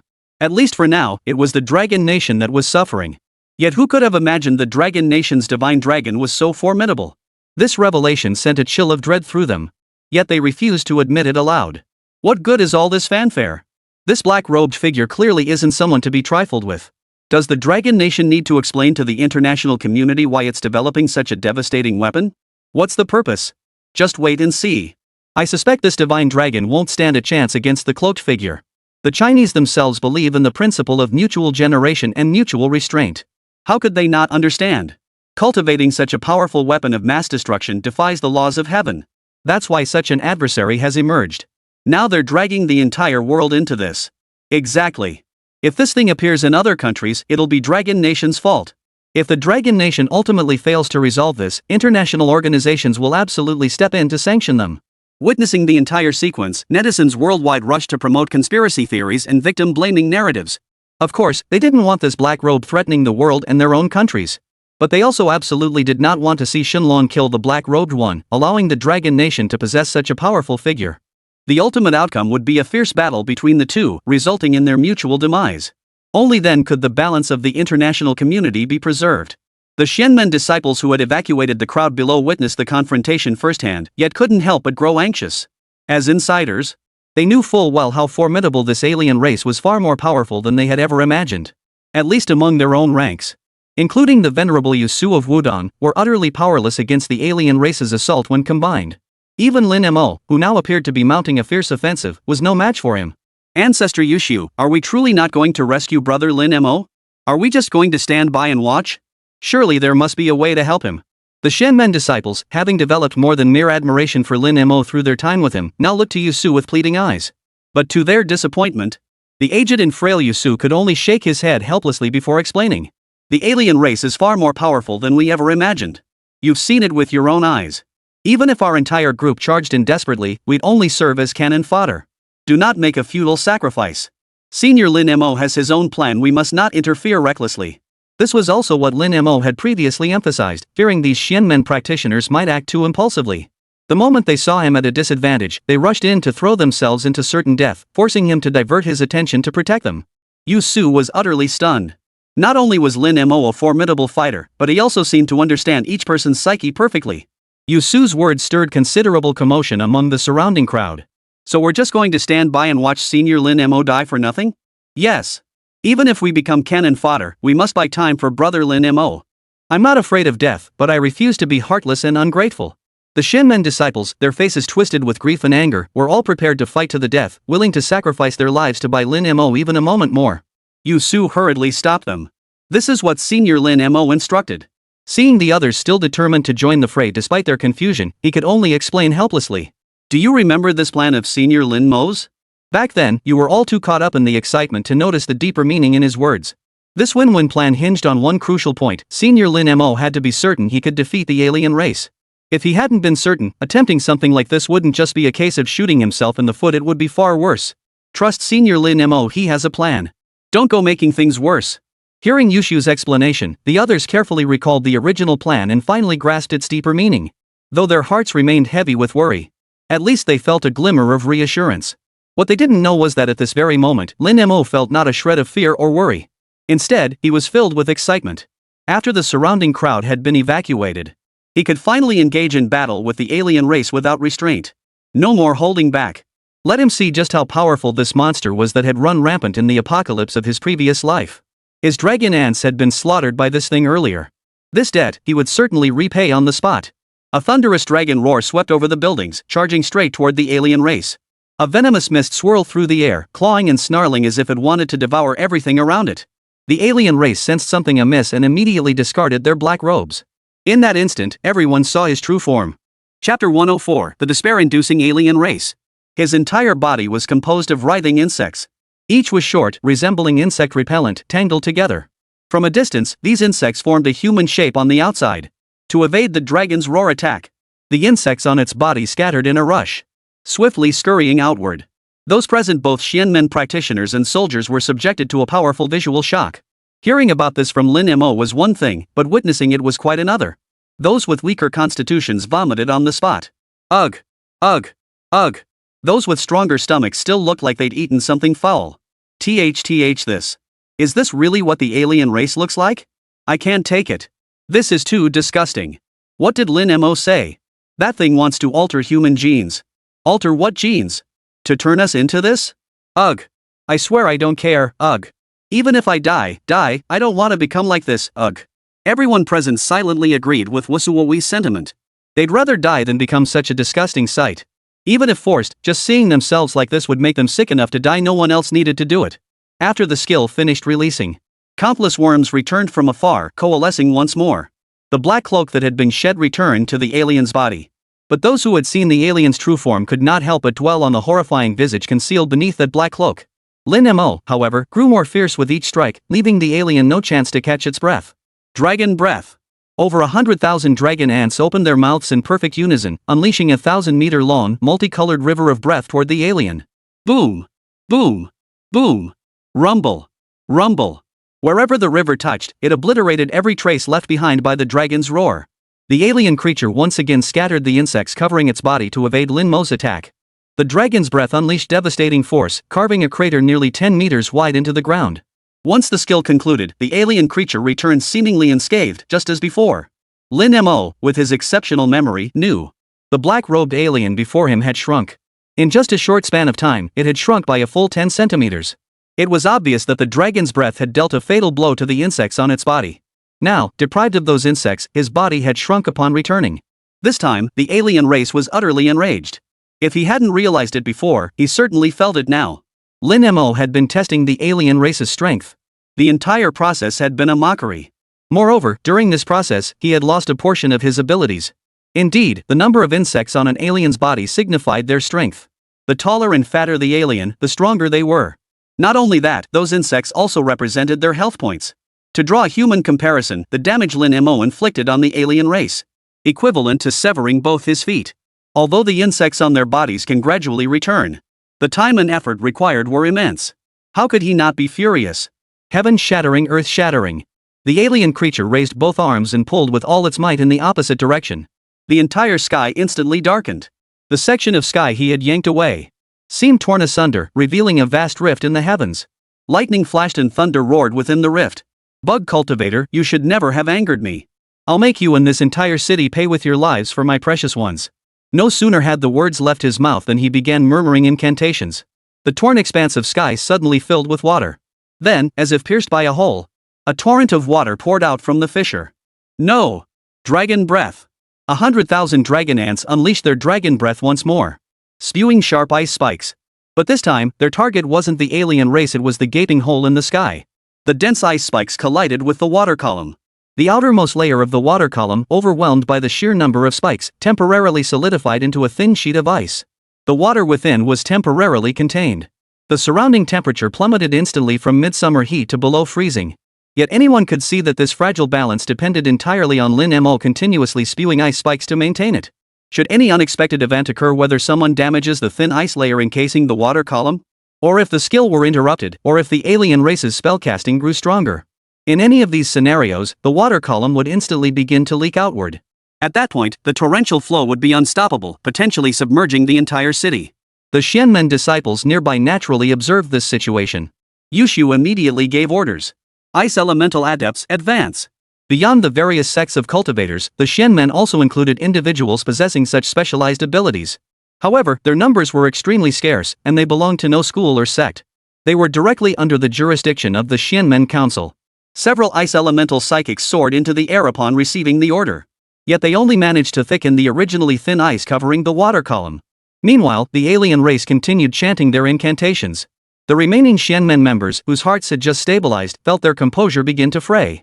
Given the current situation, it wasn't even about whether Lin Mo could defeat the alien race. Simply preventing the water column from flooding the city was already draining their strength. Ancestor Yushu, are you truly not going to assist Lord Lin Mo? Ancestor Yushu, let me go. Consider it my personal act, unrelated to the Xianmen. Ancestor Yushu. The Xianmen disciples were so desperate their eyes turned red. Truthfully, Yushu's heart was racing too, but he clung tightly to Lin Mo's prior instructions. Remain on standby. If assistance is needed, Senior Lin Mo will notify us. Trust Senior Lin Mo. He believed and had no choice but to believe that all this was part of Lin Mo's plan. Lin Mo must have a backup plan. Meanwhile, beyond the livestream, netizens across the Dragon Nation couldn't help but exchange helpless glances. Damn it, how can that guy in black be so strong? This is disgusting. Damn it, I can't even eat today. I admit Shenlong is incredibly powerful. He forced the black-robed guy to keep dodging and even revealed his true form. But the alien clearly wasn't using his full strength earlier. This time, it's truly over. It's not just the divine dragon that's finished. If something goes wrong, the entire city is finished. Why didn't the divine dragon lure him somewhere else from the start? Now the whole city will be buried with him. Hey, you up there, if you think you can do better, go ahead. Stop putting the cart before the horse and blaming the victim. All I can do now is pray. After all, if the divine dragon perishes, it won't just be the city that's doomed, will it? Exactly. That black robe is so powerful. If the divine dragon dies, there'll be no one left to hold him back. Dragon Nation netizens watching the livestream felt despair welling up inside them. The divine dragon was the strongest being they had ever witnessed. If even the divine dragon could be killed by the black robe, they dared not imagine the consequences. Without Shenlong, humanity would be utterly defenseless against the black-robed one. A wave of terror swept across the land, extinguishing all hope for the future. Everyone began to fear for their lives at any moment. Chapter 105, Devouring the Alien Race. At this moment, Lin Mo hid among the dragon ants. 100,000 dragon ants surrounded him tightly. Whatever he did within their ranks would go undetected. He had been waiting for this very opportunity. Previously, the alien race had been highly vigilant. No matter what skill he unleashed, the alien creatures would swiftly separate the insects from their bodies. Lin Mo knew exactly why they did this. Because separating the insects meant splitting his own life force into many fragments. Not to mention that Lin Mo was not yet his match. Even if Lin Mo were far stronger than him, as long as a single insect on his body survived and escaped, it would give him a chance to regroup and strike again. Though Time Roar possessed formidable power, its limitations were too numerous. Once he unleashed this skill and the alien race dodged it, he would have no chance to turn the tide. Lin Mo knew this was his best chance. The alien race, believing all their dragon ants were occupied countering his skill, grew complacent. Moreover, he was chanting the incantation, leaving him no mental capacity to closely observe Lin Mo's side. Only by unleashing his skill at this precise moment could Lin Mo ensure the alien couldn't evade it. The alien, who had been chanting continuously, paused and bellowed in his dry, raspy voice. Insect cultivator, if you're willing to undergo transformation, I can promise to spare this entire city. If you refuse me, I will immediately intensify the spell and drown the entire city. Then, you won't just lose your status as a deity in people's hearts, you'll become the nation's criminal. The alien entity judged based on its prior analysis of human psychology. Lin Mo must be the type with a strong hero complex. Otherwise, why would he first go to Sakura country to exterminate demons, then come to Dragon country to confront me? There was absolutely no personal benefit for him in doing so. Humans are selfish, they wouldn't act this way without expecting something in return. The only benefit is the adoration of the masses, which confirms Lin Mo's profound hero complex. If he became a traitor to his nation, his entire heroic dream would shatter. The alien race believed this would break down his psychological defenses and coerce him into joining their ranks. The alien race isn't afraid that Lin Mo might betray them after being forcibly taken as long as he accepts their genetic modification. He naturally has ways to make Lin Mo submit. Once that happens, erasing his memories would be simple. What kind of modification? Become a disgusting monster like you? I'd rather die. Lin Mo, who had long seen through the alien race's intentions, scoffed derisively. He intended to broadcast live for all to see. Accepting the modification would turn them into such repulsive creatures. By then, even if anyone was swayed by their persuasion, they'd have to think long and hard about it. After his mockery, Lin Mo shrank his body to a tiny size. He couldn't let these dragon ants attack, it would be too easy for the cunning alien race to spot him. He navigated through the swarm of dragon ants, positioning himself at the very front. He activated the skill, Time Roar. The instant the skill was unleashed, an attack infused with temporal power surged directly toward the alien race. The alien, currently enraged and chanting a spell, failed to notice this attack. Lin Mo actually dared to call himself disgusting? What did these foolish humans know? The treasure on his body was the most precious thing to their alien race. These insects constantly regenerated and transformed within them. They could enhance their abilities and grant them the power of eternal life. Most crucially, Lin Mo had uttered that taunt in full view of everyone. It severely hindered the execution of their subsequent plans.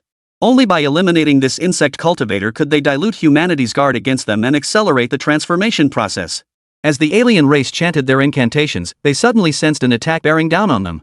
He instinctively tried to dodge, but realized it might already be too late. If he tried desperately to dodge, his spell would be interrupted. In an instant, he chose not to dodge. What impact could this attack possibly have on him? The insect cultivator clearly overestimated his own abilities. And because of that split-second hesitation, the attack infused with the power of time struck him with pinpoint accuracy. In the blink of an eye, the vortex of time instantly engulfed the alien. Within it, the alien being seemed to experience thousands of lifetimes. One moment aged, the next youthful. No matter how powerful a being may be, none can evade the force of time. When the vortex finally dissipated, two repulsive little insects suddenly materialized where the alien had stood. He now appeared utterly fragile, and the powerful rift in the sky closed in tandem. The sky returned to its former state, as if nothing had ever happened. Bug cultivator. What have you done to me? The alien screamed in rage and despair at his current state.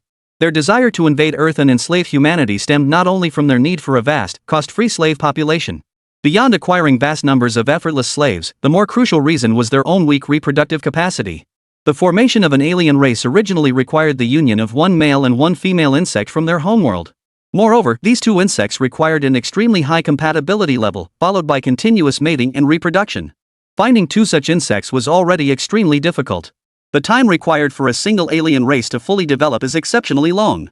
Should any unforeseen mishap occur during this process, all prior efforts vanish into thin air. Every alien race that manages to grow up has endured immense hardship.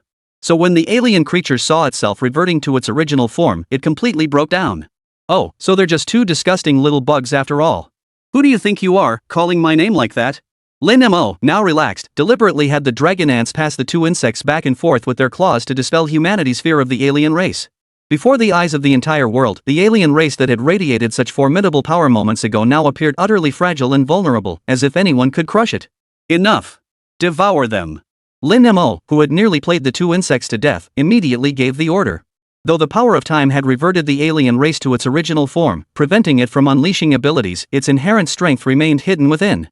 It would be a waste not to devour them. But Lin Mo certainly didn't want to swallow such a disgusting thing himself. Just as the dragon ants were about to devour the two insects, an unexpected turn of events occurred. The dragon ants' bodies were now too massive, making it surprisingly easy for them to make mistakes when dealing with such small insects. As the dragon ants devoured their prey, one of the insects suddenly fled at breakneck speed. Of course, no one noticed this occurrence. Lin Mo thought for a moment. He had beaten it to such a state that it was barely clinging to life. Through these two insects, Lin Mo had roughly deduced how the alien species had arrived. So he didn't pursue it. Not only would it be difficult to track down a single insect, but if others saw him, it would only cause panic. For Lin Mo, this seemed like a losing proposition. Even if the alien race had only one insect, it possessed the ability to reproduce. Lin Mo surmised that such a feat wouldn't be simple or achievable in a short time. After all, if it were that easy, they wouldn't have gone to such great lengths to come to Earth and enslave humanity. By the time he recovered, the alien race might already be wiped out by humanity. With that thought, Lin Mo abandoned any pursuit of the escaping insect. Chapter 106, Preparing for Evolution. The alien race had been annihilated, meeting their end in utter disarray. The practitioners of the Xianmen finally relaxed, their joy turning to tears. The journalist broadcasting from afar could barely contain her joy. She had been selected from tens of thousands of elite journalists as the sole official reporter, braving mortal danger to cover the event. Though many other reporters followed later due to her coverage. She was the only one selected by the organization to cover the event. Moreover, before accepting this assignment, she had been privy to numerous internal details. This was to prevent her from uttering any unintended remarks out of fear at the scene. Throughout the entire live broadcast, she was actually terrified inside. Not merely fearing for her own life. If that were her concern, she wouldn't have come. Before accepting this assignment, several people had made it crystal clear to her. What she feared was that in such a desperate battle, if all the divine dragons perished, the entire world would be doomed. Even as an ordinary human, she could see the overwhelming power of the alien race. Though nations clashed among themselves, those were internal human conflicts. If extraterrestrials invaded Earth, humanity would unite as one. Now it was finally over. The divine dragons had won. With a surge of emotion, she delivered her final on-air commentary. Though the entire process unfolded in a state of intense tension, the divine dragon ultimately defeated the terrorists, restoring peace to humanity. I urge everyone, no matter what situation you face, please remain calm. If possible, be sure to call the police. The nation stands behind its people, safeguarding the security of all citizens' property. This is Wang Rui reporting for our station. Meanwhile, the internet was already buzzing. Especially among Longhua netizens who watched the entire live broadcast. I'm dead, I'm dead, I'm dead.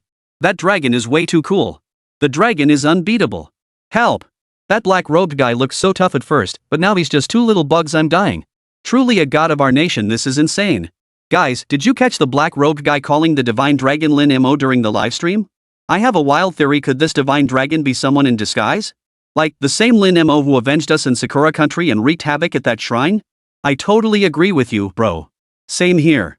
If the divine dragon is controlled by Lin Mo, then no need to say more. Lin Mo is a badass. No need to doubt it. The divine dragon is controlled by Lin Mo. My uncle is in the occult association and had the honor of meeting the legendary Lin Mo. He's now a top expert in the field. No matter how thrilled the Dragon Nation is, folks in other countries aren't exactly thrilled. While the Black Robe is formidable, his very existence is a global threat.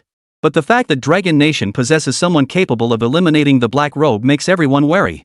After all, this has instantly widened the gap between Dragon Nation and the rest of the world, placing its power light years ahead of everyone else. How could they not be worried and jealous? When did the Dragon Nation acquire such weapons of mass destruction? What are their intentions? Have they reported this to international organizations? I have a terrifying suspicion. Could it be that the Black Robe is actually a Dragon Nation creation, designed to make everyone accept their possession of the Divine Dragon without question? It's terrifying when you think about it. Otherwise, why would Dragon Nation broadcast the battle live? Aren't they afraid that if the Divine Dragon loses, it could cause panic? Now that you mention it, that makes sense. If it were me, I'd only stream it if I was certain I could win. Another theory, Lin Mo is indeed exceptional, but he's actually a leader without borders. He just claims Longhua as his own because he can